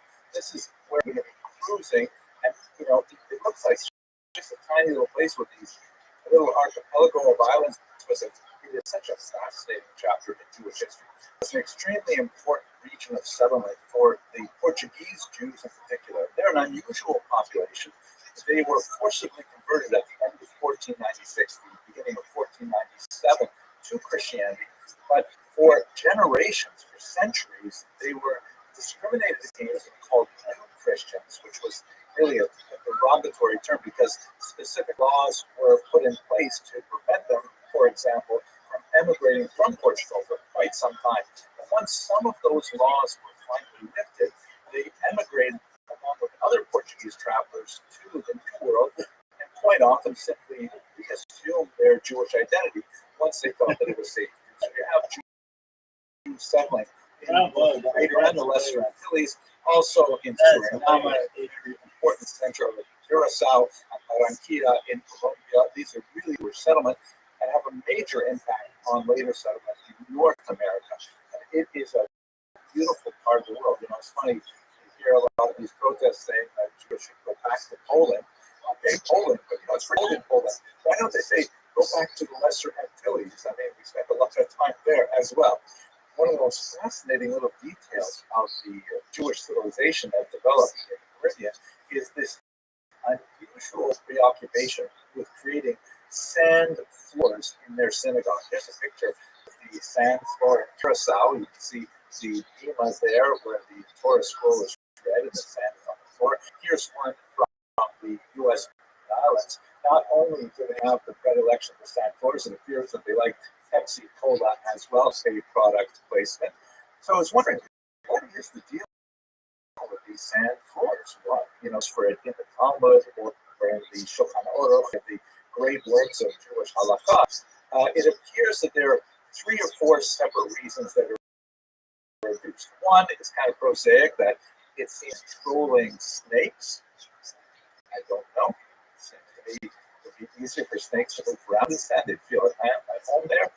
Another more poetic reason is the idea that, cities were originally crypto-Jewish communities where they had to hide their identity.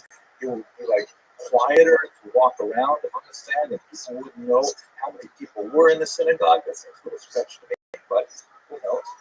Another one, and this one I find most beautiful, is the idea that as long as the Jews are standing on sand outside of the land of Israel, it's as if they're still walking through the desert on their way to the land of Israel. That's a very beautiful poetic sense of why the sand in the synagogue. Kosher River Cruises is specifically going to focus on the Lesser Antilles.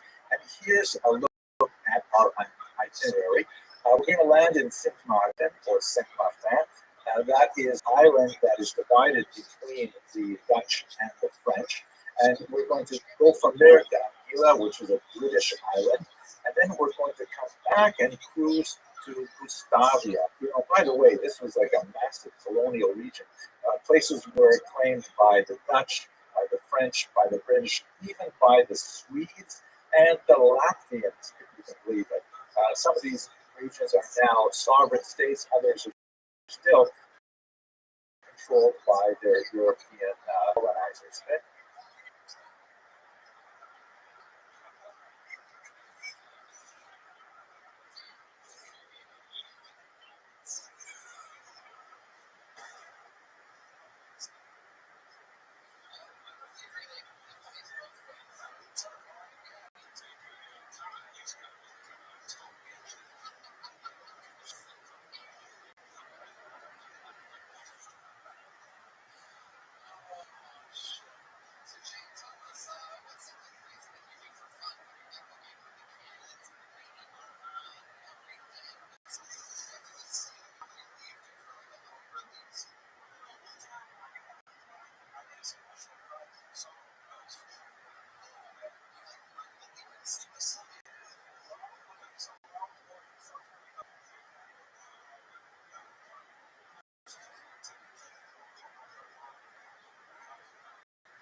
Welcome.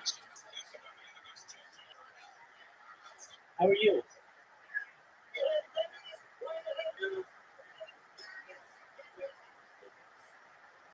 I like your song.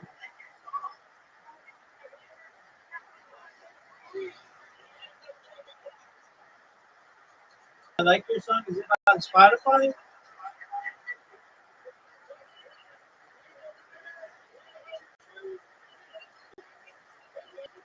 Oh, that was really cool, man.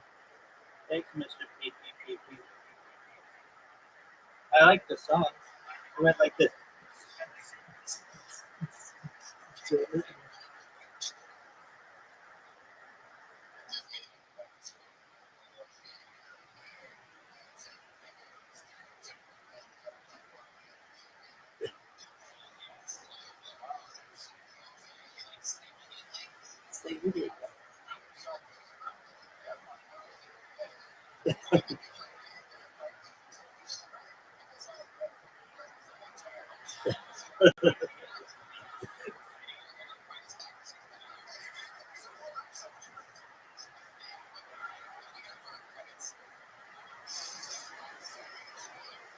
That's really good.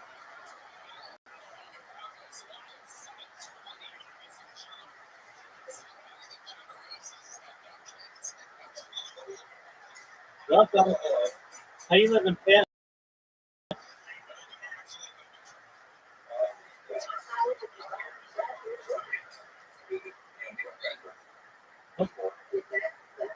Very well. And so that's good. How'd you find out about it?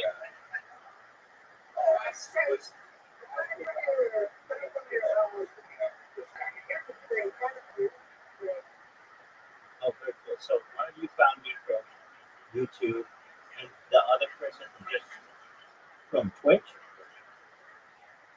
No wait, and you guys don't know each other, or you just came at like the exact same time? Wow, that's wow. Okay. Okay. CCP Kurt Cobain. CCP Kurt Cobain, how old are you?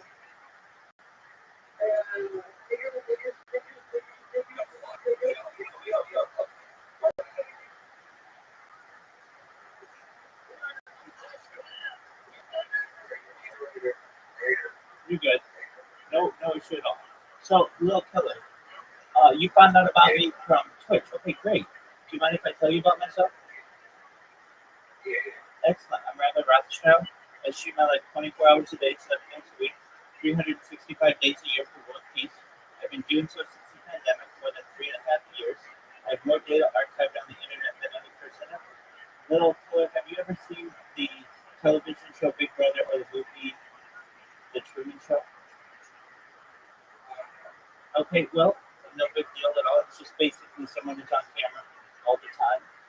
You can follow my life going back to the pandemic. We've seen the death of the Queen, the birth of AI, the coronation of a king, and everything in between.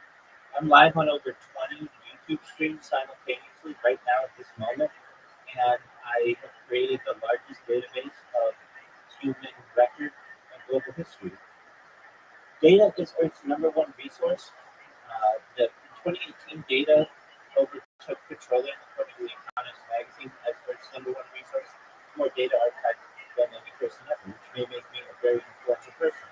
And if that happens, I'm going to make you Lil Killer, all your friends, your family, very wealthy. And when I mean that, or when I say that, I mean it. I mean that I want to make sure that you all become independently wealthy, financially stable if you're not already.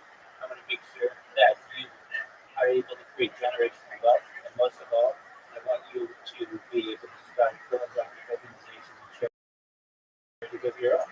How does that sound?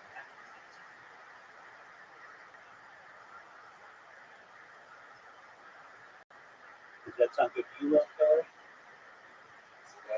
Excellent. I talk about things to help the world, things like ending world hunger through the use of technologies such as agricultural drones, floating greenhouses, saltwater greenhouses, things hydroponics, vertical farming, cloud seeding. I talk about ending world thirst. I'm sponsored by cryptocurrency worth about $100 million. One of the things that we do is we build wells in developing nations such as Nigeria.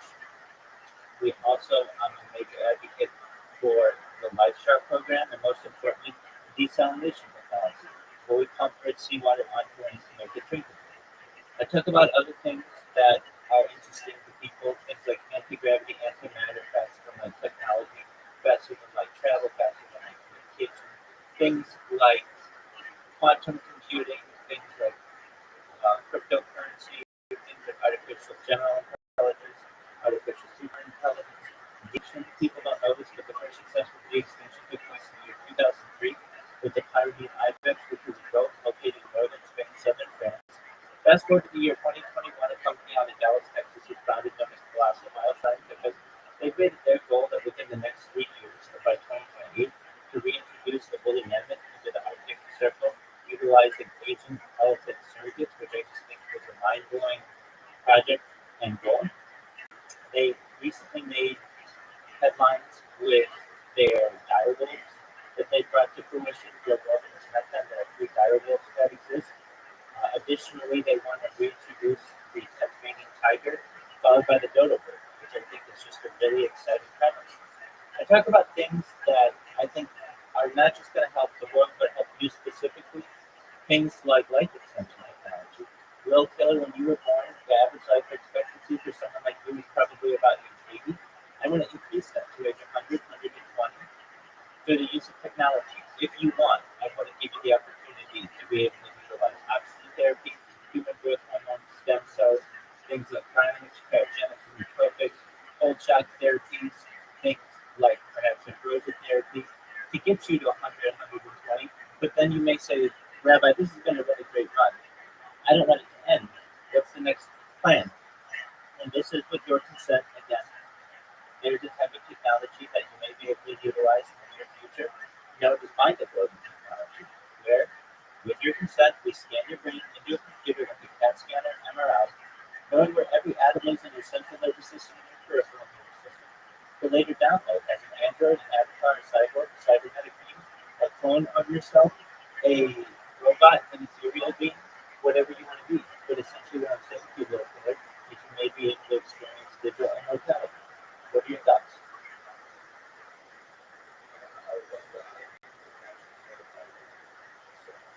Well, there's a way to escape it.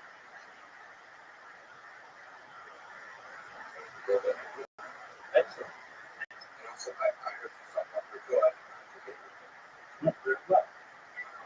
Well, you should know that Bitcoin is at an all-time high of $20,000, and it's going to hit $1 billion probably in a decade. I know you don't probably have that much money to invest in it, but you can always buy smaller amounts of Bitcoin and then just hold on to it. That's okay. You don't need it. I'm going to take care of you. I'm going to take care of everyone you know. It's just a matter of time until I go viral. If you're like, okay, well, you're just sitting here. Like, how does that make you go viral?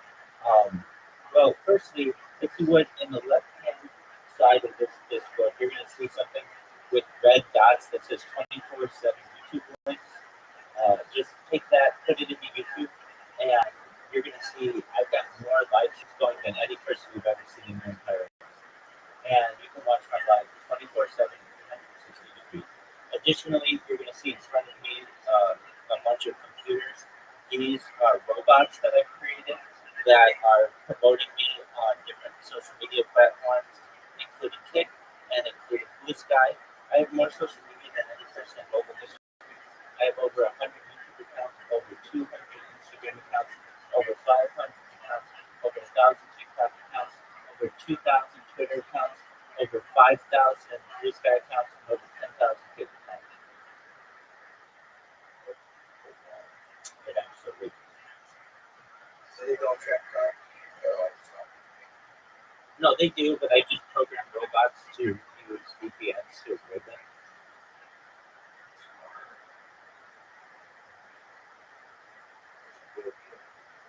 So that's a little about what I do. How about you? What are hobbies and your favorite things to do?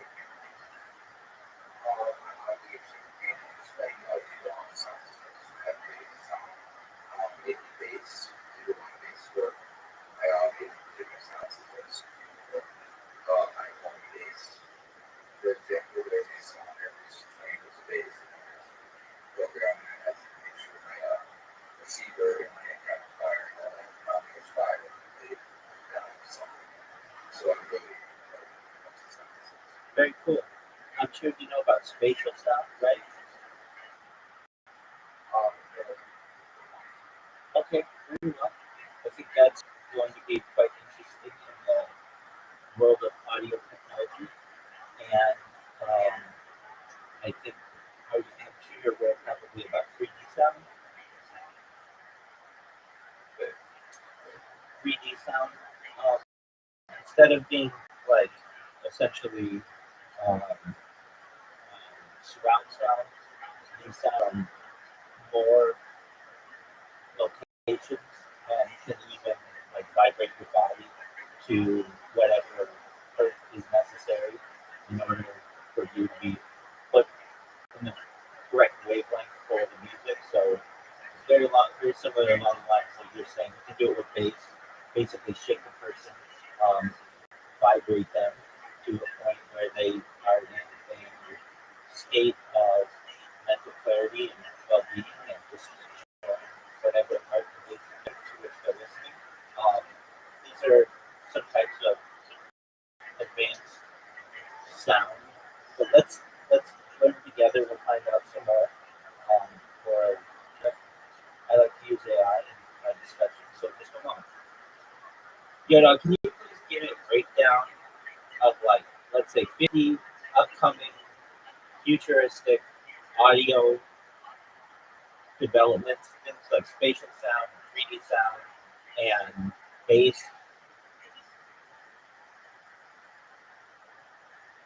All right, here we go. So we've got immersive and spatial audio. Spatial audio, Dolby Atmos, Apple Spatial Audio, surround sound that adapts with headroom. Then there's 3D audio mapping, full environmental audio rendering in real space.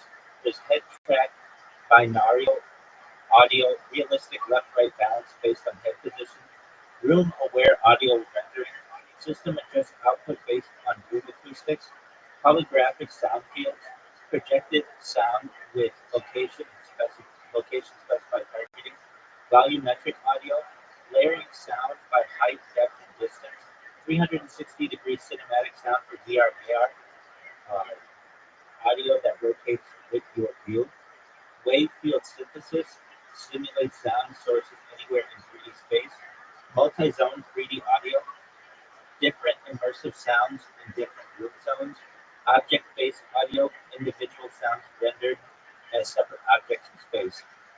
Then we have wearable and personal audio tech, AI-driven hearing enhancement earbuds adjust frequencies for your ears' needs, bone conduction and spatial audio, immersive sound without blocking ears. I've seen this for people who are deaf. They basically can use bone conduction to be able to hear things. In-ear sensor audio devices, tailor sound based on body feedback, heart rate, etc. Adaptive audio glasses, smart glasses with personalized sound zones.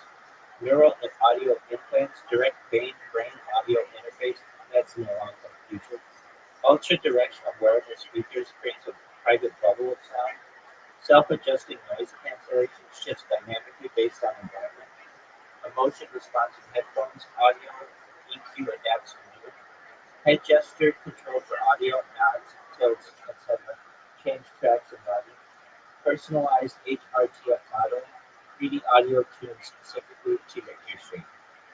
Then we have AI audio technologies, AI mastering tools, real-time pro-level audio mastering, voice cloning and style transfer to make your voice sound like anyone or anything.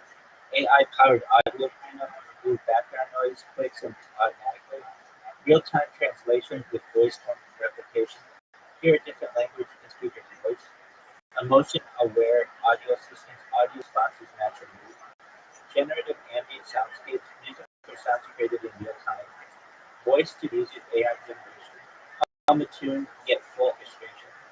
AI driven spatial mixing, eye test, music, auto position, voices or instruments in 3D, interactive voice soundtracks and games, AI audio that reacts to voice and gameplay, deepfake sound detection, eidetic and altered audio content, advanced playback and production, haptic bass integration, feel the bass through touch, not just hearing, modular soundbars with upward firing spatial channels, next-gen ambisonic microphones, 360 high-res sound capture, acoustic holography for sound mixing, visualized sound in 3D while mixing, immersive DAWs, digital audio workstations, 3D spatial mix environments, voice isolation and group files, automatic focus on the dominant speaker, multi-source ambient noise recreation, simulate real-world locations, tactile feedback audio controllers, send sound through touch when mixing, AI audio co-producers suggest and build audio arrangements, quantum audio processors, experimental high-efficiency signal processing, environmental and ambient audio, context-aware ambient soundscapes, auto-generate based on location or activity, silent sound projection, hypersonic audio, targeted sound to a single person, smart sound masking, adaptive privacy audio in shared spaces, geolocated audio storytelling, audio changes based on where you are, time of day adaptive sound systems, different tones and vibes for morning versus night, weather reactive soundscapes, audio shifts with live weather changes, smell integrated audio experiences, synchronous scent and sound multisensory, drone audio systems for outdoor events, sound delivery from flying speakers, interactive museum exhibit audio layers, layered sound for user location, and urban sonic landscaping, city infrastructure with built-in sound modulation. So that's what we're looking at in the near future. Isn't that stuff cool?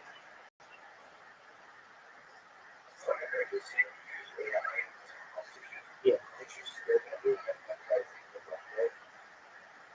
Well, these are the fears of futurists, but I feel that I can perhaps, if I want, be able to get at the forefront of this by creating data and archiving it. So,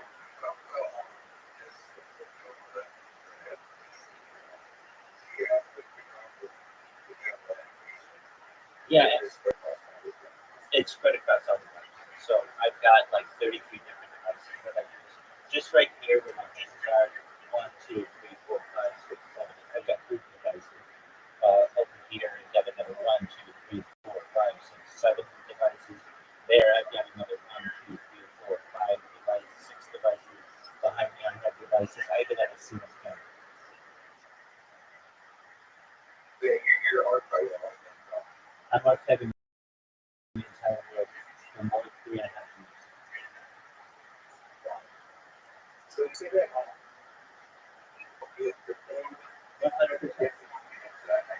I've heard about it. It's like the best. That's correct. So, really, if you don't know anything about it, the best place to learn is Twitter Spaces. Do you know what Twitter is?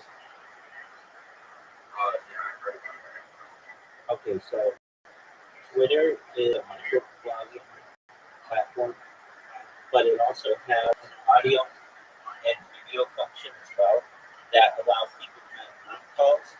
And so you can get group calls of thousands of people and they discuss cryptocurrency. And so that's where you can find out about new cryptocurrencies and cutting edge technology. So if I were you and I was interested in getting into crypto, I would download Twitter and I would get into Twitter Spaces that are cryptocurrency based. You can find out the topics of these. There's like a section where you can say what your interests are, and then if that your interests are, and then you would need a crypto wallet. So what's a crypto wallet? It's something that you download generally on your phone. MetaMask is one, Uniswap is one. Those are 2 of the big ones. Coinbase is one. You download one of these, and then what you're going to do, it takes maybe like 10 minutes to do. It's not super fast to do, but like you can't do it in password. And that password is very important. You never want to share it with anybody or they can get your wallet. And you can write down. It's called your crypto key. Basically, it'll give you like 20 words or so. Words like dog, cat, olive, tree, bread, just like the words. And you choosing your password like you normally would, like I don't know, read, which is really easy to hack. Your your your key is much more difficult to hack. And this down and you keep it in a safe place. And then and again, like you don't remember anything that I say. Remember for the rest of your life, don't give anybody your crypto key, your wallet key. Because if you do, then they can drain your account. When you get a really big wallet, that means they can drain your account for hundreds of thousands of dollars. You don't want anybody doing that. So then what you do is you can, if you don't feel like you're like, hey, I don't have any money. That's cool. You don't need money to start cryptocurrency. So what you can do, people have what are called airdrops. And so let's say I'm launching a cryptocurrency. It's in my best interest to have as many holders of the cryptocurrency as possible. It makes it stronger. So sometimes what I will do as a developer of cryptocurrency, I will say, we're going to have it every week. All you have to do is basically like go to our website. You can get they'll have the instructions there, and then you'll get a little bit of our cryptocurrency for free, not having to do anything. What do I get out of it as the founder of the crypto? I get another holder. What you get out of it, you get a little bit of my cryptocurrency. But sometimes that cryptocurrency can be worth hundreds of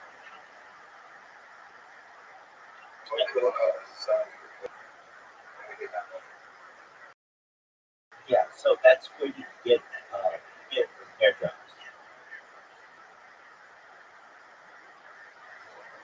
Now there are other ways to do it as well. There are things called crypto. If you're interested in that, they exist. So basically, what you do is you go to a crypto fountain online.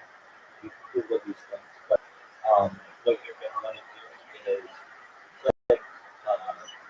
It's basically like if you click this web page once an hour, you'll get free crypto. You can get free Bitcoin.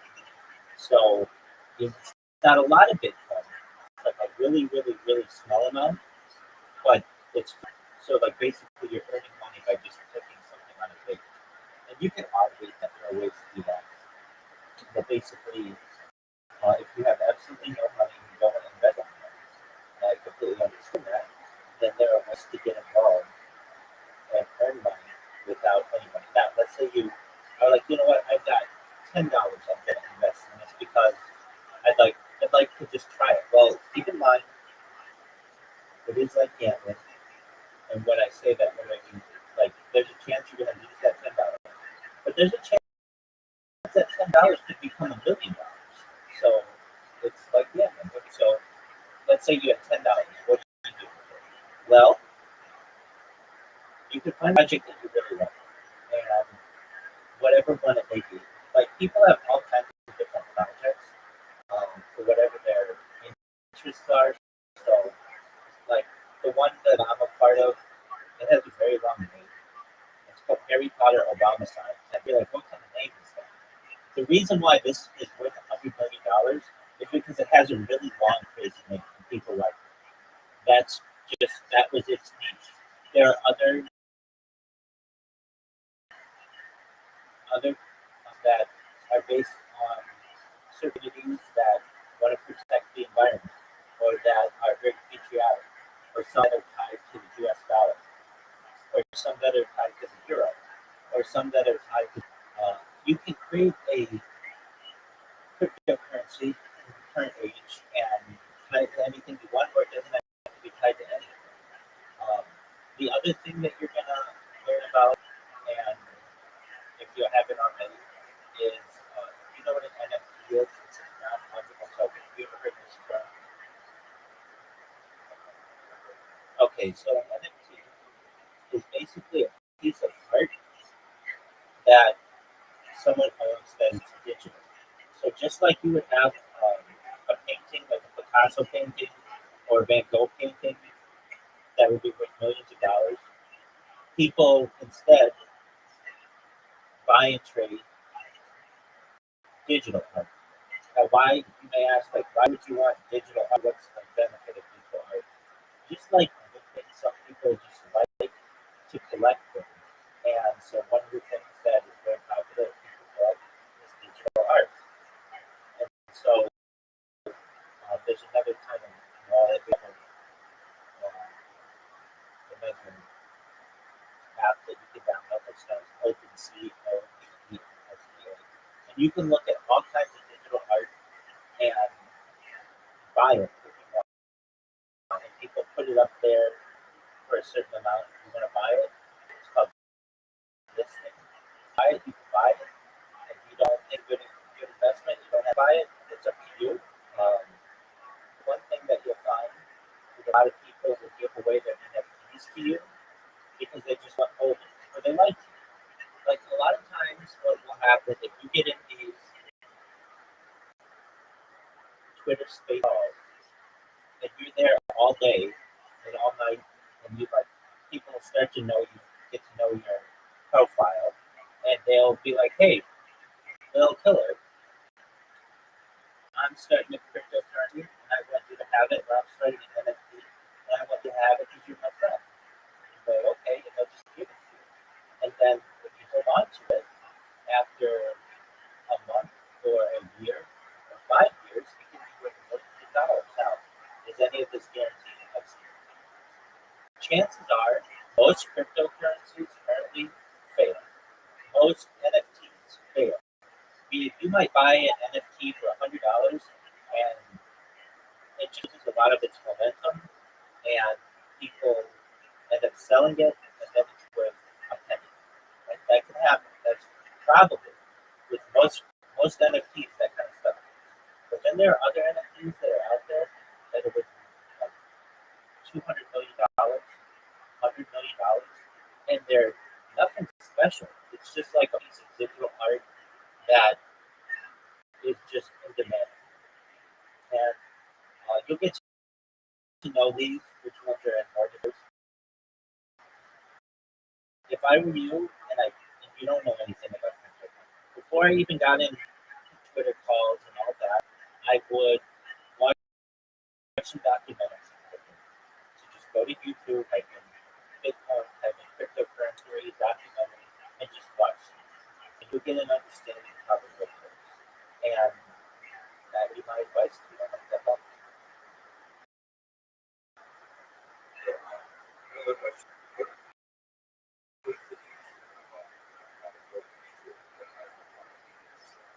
Yeah, I think we're going to see a mass decriminalization, perhaps in the future.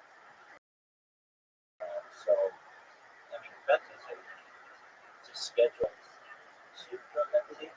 Um, so, I mean, it's legal to possess with a prescription.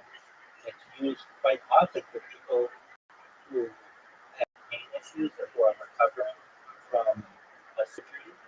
So, from that aspect, it's very common.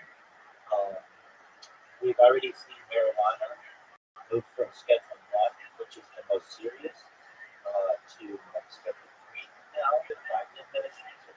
So I'm not saying that you still can't get in trouble for it, but it's been legalized in many states as well, recreationally. In terms of cocaine, still has been seen as a very addictive substance, but some places are moving to decriminalize stronger types of drugs and also to make the laws fairer. So there was during the 1980s, 1990s, and 1970s, many white people would snort cocaine, many black people would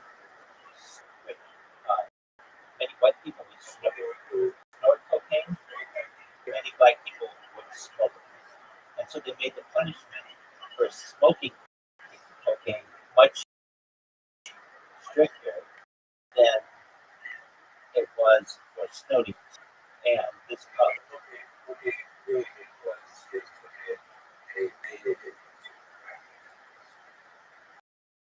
that's that's a good one. But but but it's still cocaine based, it's still for cocaine. But yeah, and then you have like psilocybin, which are like mushrooms that we've seen decriminalization.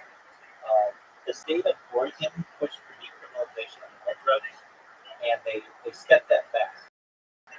But we have seen developments in some states that they are doing their best to get so that drugs are no longer such a taboo subject.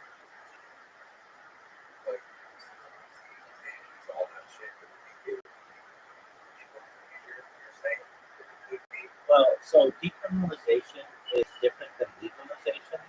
Decriminalization means if you're caught with this stuff, you don't get any kind of criminal time or criminal penalties, but it still doesn't necessarily mean that it's legal to sell. So the people who control the patents are generally drug companies, Percocet, Oxycontin, and Oxycodone, and Xanax. Those companies are going to hold on to their patents for as long as possible because they're very, very lucrative substances. But what may change is that if you get caught with these prescriptions, you may not go to jail. That's the difference. Yeah, probably.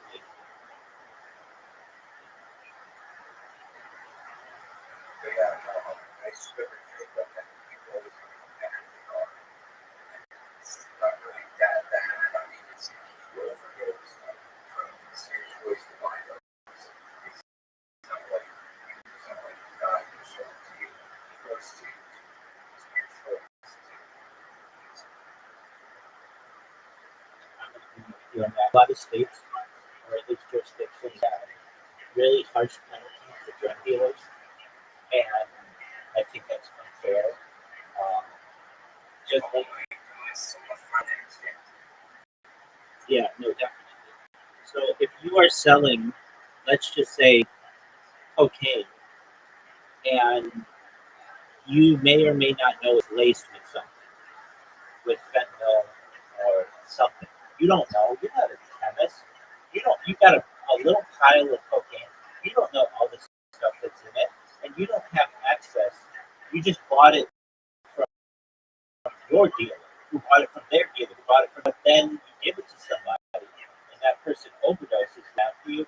They don't just come after you for drug dealing. They come after you for murder, and I think that's unfair.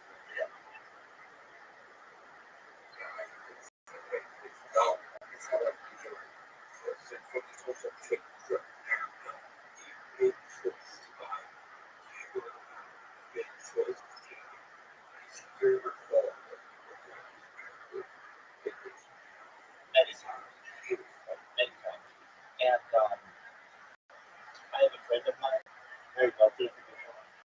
He was in Las Vegas and got in with the wrong crowd, got in with a hooker. And now this man was very wealthy, multi-million-dollar person, had houses all over California, all kinds of cars, had his car, and he liked cocaine. And he asked the hooker to give him cocaine. She called up some people, and they got cocaine, and they killed him. And the three people who were involved are now facing murder charges. I don't think they should face murder charges. They didn't know. They they didn't have access to chemicals that were stuff. They were just basically in the wrong place in the on the chain of custody of having these drugs. It would be like it would be exactly. It would be like I have a connection in South America. They give me a ton of cocaine, and I say, well, that. I know Little Killer wants some cocaine, so put baking soda in this, and I'm gonna cut it with fentanyl, and I'm gonna cut it with all kinds of stuff so I make more money. Then I give you that cocaine, and you sell that to somebody. You didn't do anything with it. You're not the person who cut it with anything. You just sold it to someone. Well, now you're facing murder charges. That's unfair. I agree.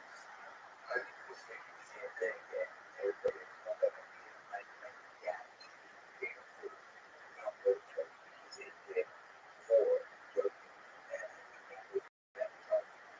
Or it was for that's all. Well, that's not his fault. That's not his fault. I don't think it was right.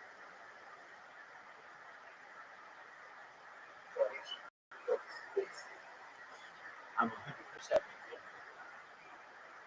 And plus, it's still getting stolen. Smart. Know that it's so that's so great thing. So careful. And also, you're very filled it out. Hey, this is, so it's not, I say it's not his fault. I'm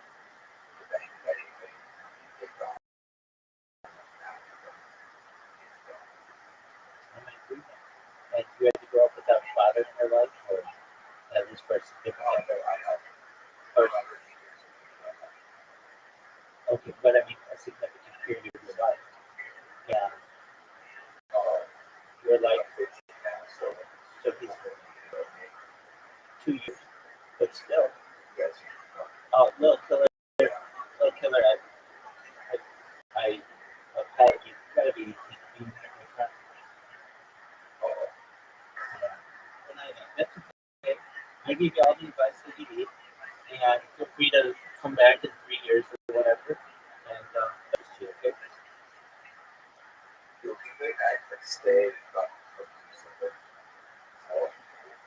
Yeah, you can stay in the server, just don't come into this VC.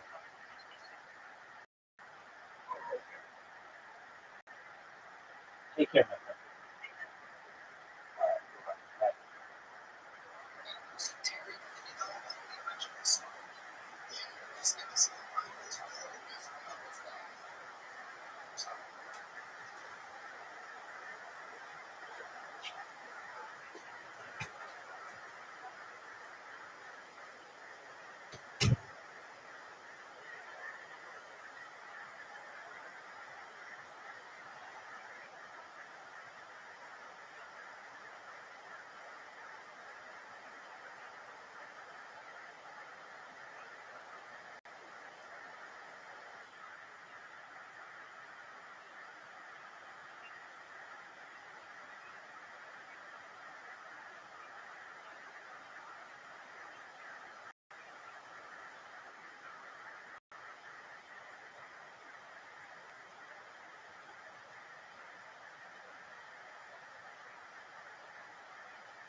Good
place.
Anyway, from Gustavia, where we're going to spend Shabbat, we'll dock there over Shabbos. Then we're going to go down to Antigua, and we're going to pass by St. Kitts and Nevis. Nevis is especially interesting in that Alexander Hamilton attended Cheder there. He went to Jewish school there.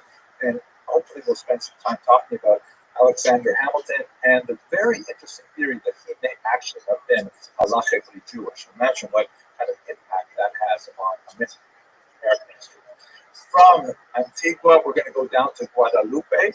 A really interesting person comes out of Guadalupe. Benjamin da Costa de Andrade was a former crypto Jew who was able to re-adopt his Jewish identity. He originally came from Lyon in southern France, and while he was there, he discovered that the products of chocolate, which had first been discovered by Europeans in 1502 as a drink, it was something that the indigenous peoples would make into a drink, and they would export this drink to Europe, where it became very popular. So at any rate, Benjamin da Costa de Andrade, he figured out how to make that drink into pellets, a solid, which was much easier to transport. And once he sent chocolate pellets over to Europe, it just exploded. So next time you're eating a chocolate bar, just think to yourself, oh my gosh, this is essentially impossible to imagine were it not for the Sephardic Jews who inhabited the region of the Western Antilles. Then from Guadalupe, we're going to head down to St. Lucia, where they have a fascinating dormant volcano. I can't wait to see that. And finally, we're going to return via Barbados. It promises to be a beautiful cruise that combines natural beauty with the amazing and unusual history of the Sephardic Jews who lived here. And I really look forward to cruising with you. And for those of you who aren't able to join us, I really look forward to sharing with you some of the insights that I discover as I do research on this unusual Jewish community. Thank you very much for watching.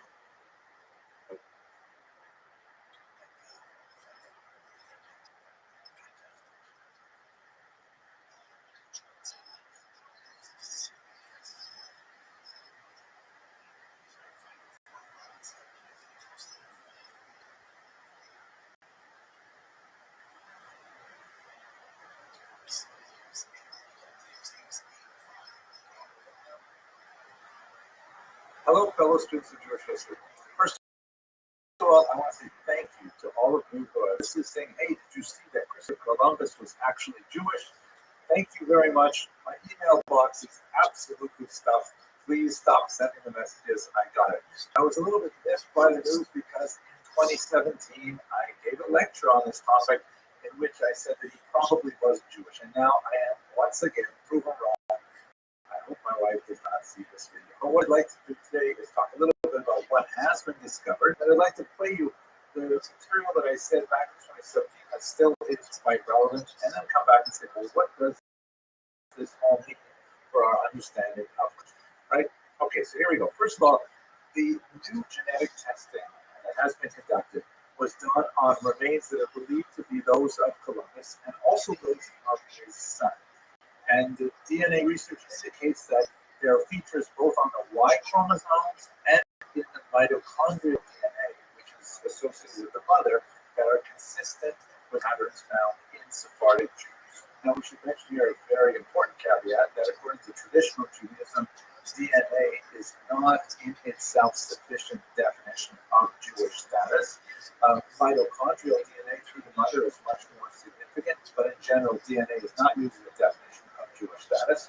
What the study actually indicates is that Christopher Columbus had DNA that was comparable to DNA that many Jewish people had, and that's something that a lot of people have, especially in the Iberian Peninsula, especially in Portugal, and actually in America. There are quite a few people who don't identify as Jewish and nevertheless have some Jewish DNA. We know that Christopher Columbus himself was especially cagey about identifying one way or another, which led to a lot of the mystery that swirled about his origins literally for centuries. So let me play for you what I had to say in 2017, which kind of runs through the evidence one way or the other, and then I'll admit the part that I no longer believe after we see this short clip. The question, so was Christopher Columbus Jewish? The answer is, to give it away, we can all go home right now, probably not. It is highly unlikely that he was in fact Jewish. But still, we still have a question. Why would one think so? Let us just quickly look at the work of Cecil Roth. We actually studied his work earlier. He wrote several books on the history of the Inquisition and the experience of Jews in the late 15th century Spain.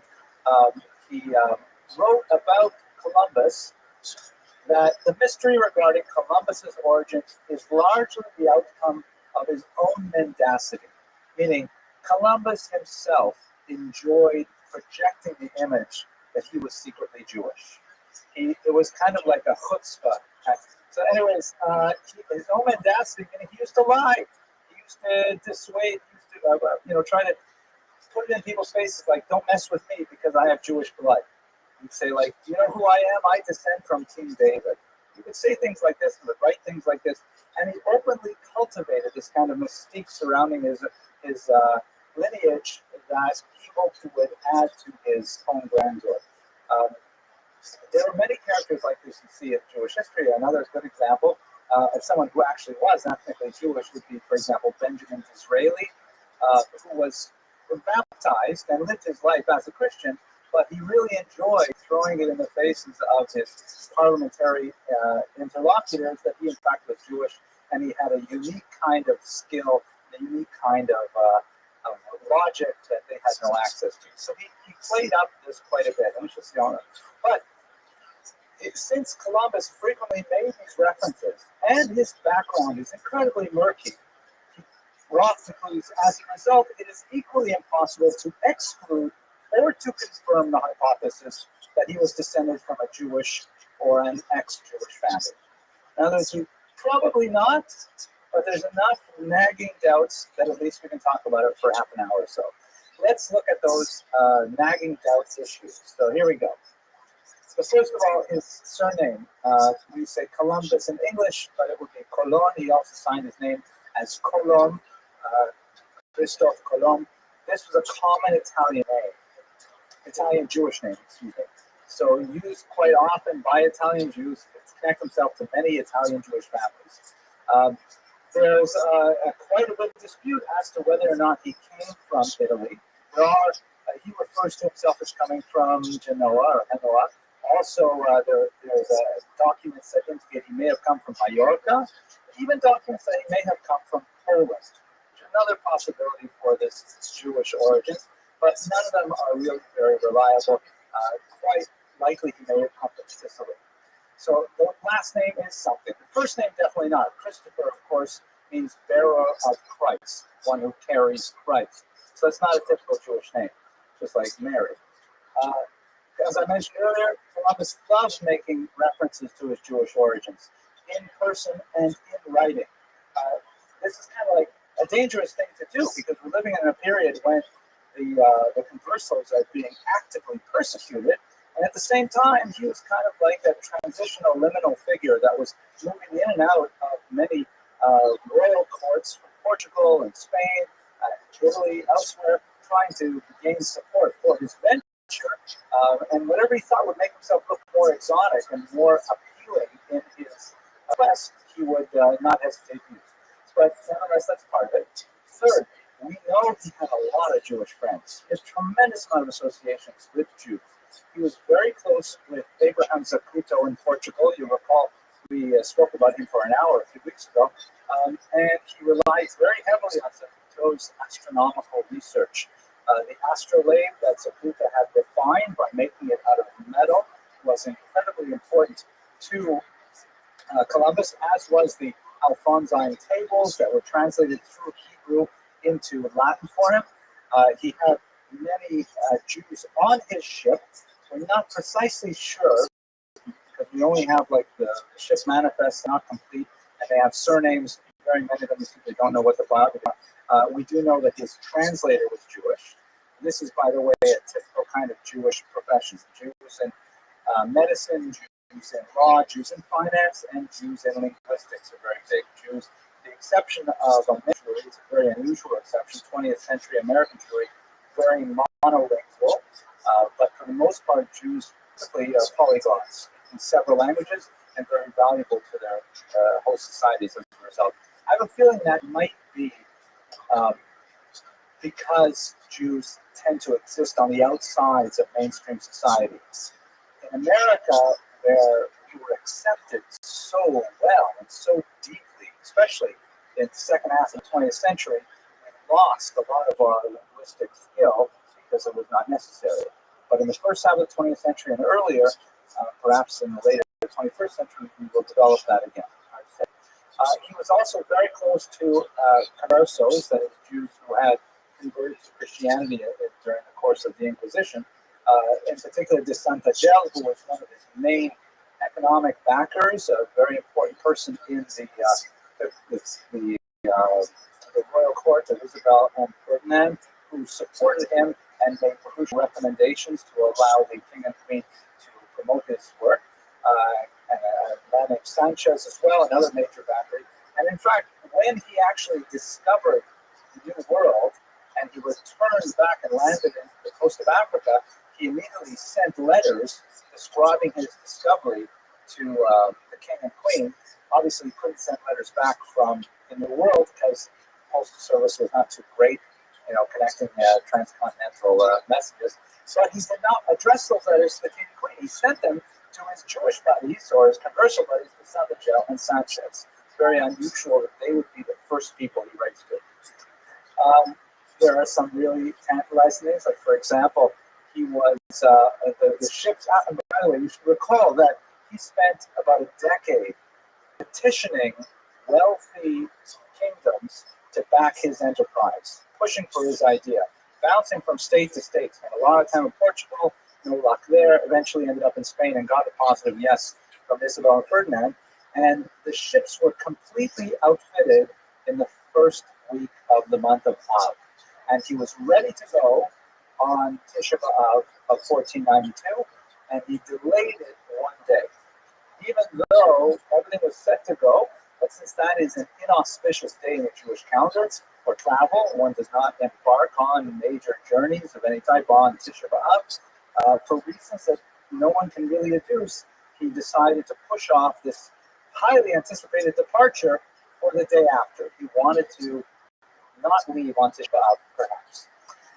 Then we have lots of things that he himself said in his own writings, like his journal of his trip to America, which of course was a very celebrated work, began with the sentence, "On the day that the Jews were expelled from Spain, I set out for the New World." I mean, the very first clause of the very first sentence of his journal references the Jews' situation in the Iberian Peninsula. A remarkable kind of way to begin in this document. It doesn't begin something like, I knew I would land. It begins with the Jews were expelled from. Let's have a look at some of his personal correspondence. Here's one of the few letters that we have in his own hand. He wrote to his son Diego.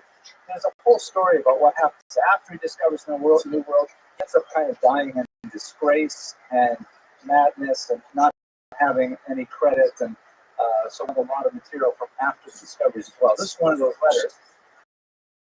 And it's in the top left corner, there's this funny little squiggle right where the arrow is, where the cursor I see over here, that is not part of the letter text itself. It looks a little bit like he's testing out the ballpoint on his pen, but of course this is about 400 years before they invented ballpoints. So what exactly is that? Some scholars have opined that it looks something like traditional invocation at the beginning of a letter. The letter is Beit A. I did have my computer easy access to. Handwritten letters, like, would look a little different if you wrote them by script rather than the Assyrian block script like this. But in fact, you can see what we're seeing. You've got the Beit on the right and the Hey on the left in a cursive script, which is an abbreviation for the term Baruch Hashem, or blessed is the name, which reminds me of a joke that I will try to tell you right after this. So the signing the beginning of his letters with this strange little squiggle, and by the way, he only did it in his letters to his sons. He didn't write it to other people, just as a family thing, perhaps that is Baruch Hashem. And you may be asking, but it's on the wrong side of the page. What do you want from him? He's pretending anyways.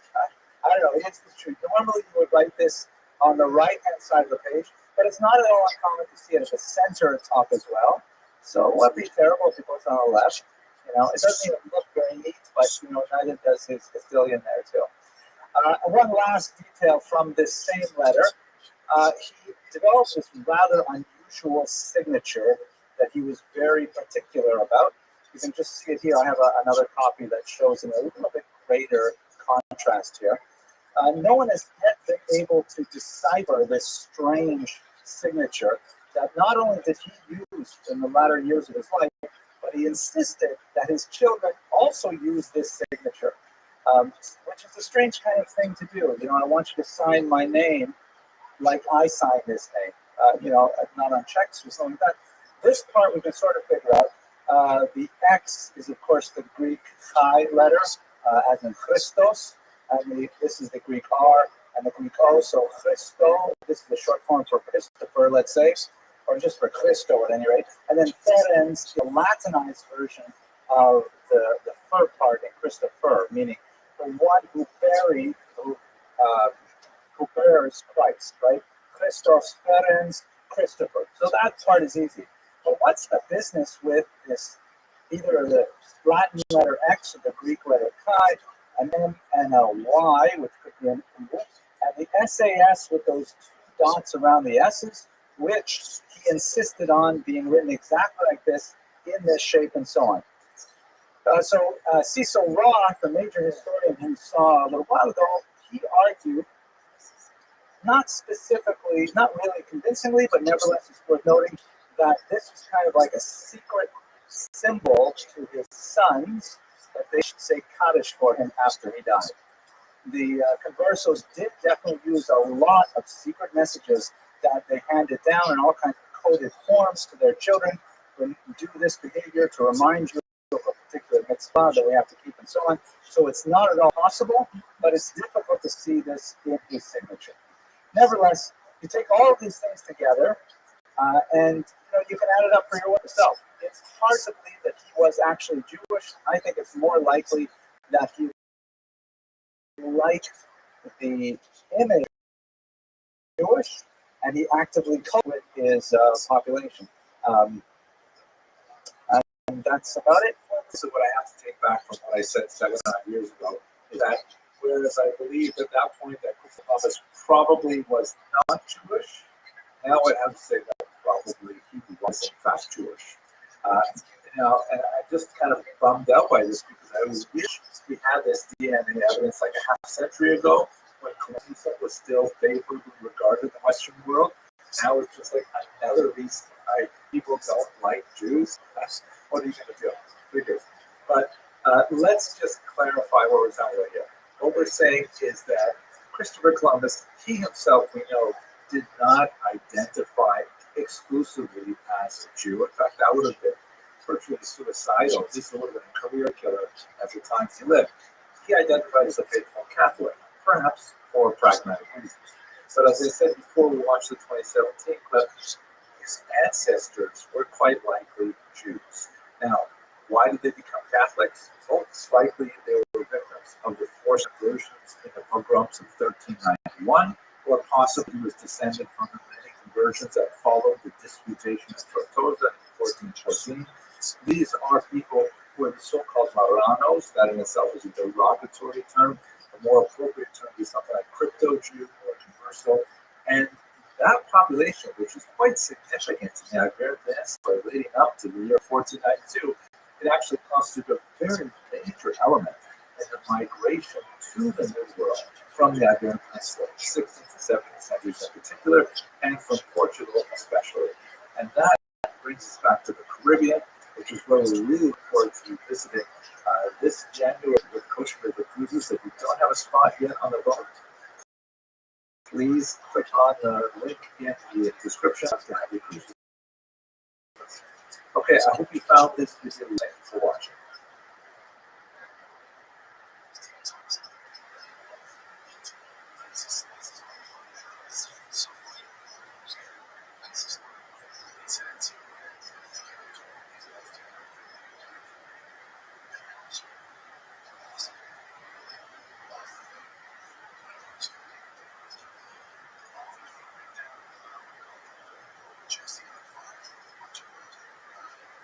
Hello, fellow students of Jewish history. I'd like to take 3 lectures to go over the entire course of history of the land of Israel, with emphasis on the Jewish population that lived there and somewhat of the other populations with which they interact. I'm going to break this up into 3 short videos, interlocutory videos, and they're based on a series of lectures I gave earlier. That Cooper that's very hard to see. The first lecture all the way back to the Jewish people up to the Rothschild revolts in the 2nd century of the common era. Then we're going to look at a kind of a straight period starting from the antiquity to the end of the Rothschild revolts, right up until the 19th century. This is an extremely important period because of the entry of Muslim people to the land of Israel, to Islam, to the land of Israel. And then in the last lecture, we looked at the contemporary period, focusing specifically on the land of Israel during the period of the rise of Zionism and the state of Israel, and take it up to the situation of that era. First thing I want to say is let's have a look at the geography. Right? Here's Israel, right in the middle of 3 major continents: Africa, Asia, and Europe. And just as you would imagine, Israel constitutes a sort of economic center because it is an exclusive land between these 3 areas. It's also a major meeting place for ideas. It's not a coincidence that it is in the land of Israel that we have the birthplace of 3 great Abrahamic religions. That is, of course, Judaism and Christianity. And Islam is not too far away in the western part of Saudi Arabia. And of course, it's not Israel.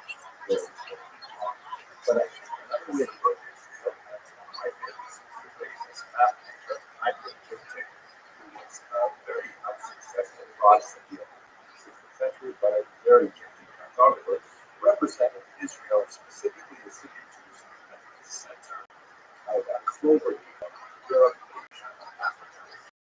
And I think this is the way a lot of Jews tend to view the world, as Israel as their world, as Europe, capital, and homeland of the Jewish people. And of course, it occupies a great deal of thought to the people and their prayers for millennia, even when the majority of Jewish population is outside. So let's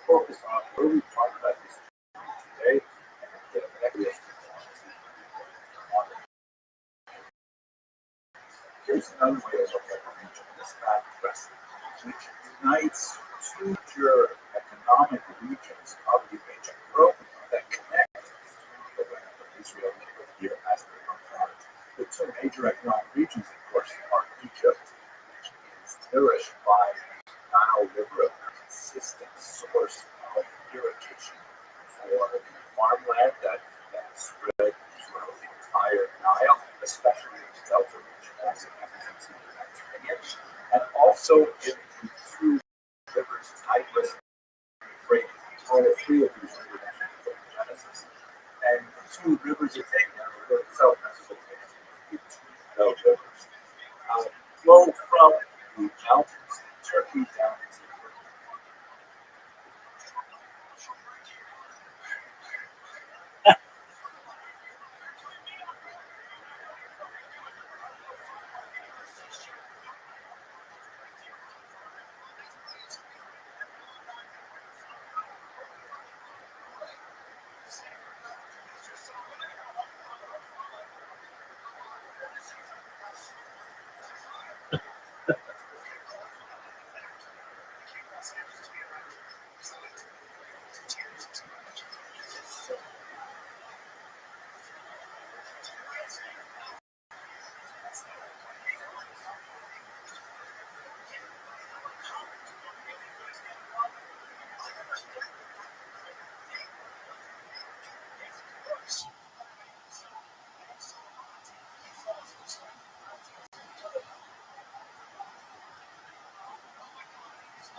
Welcome.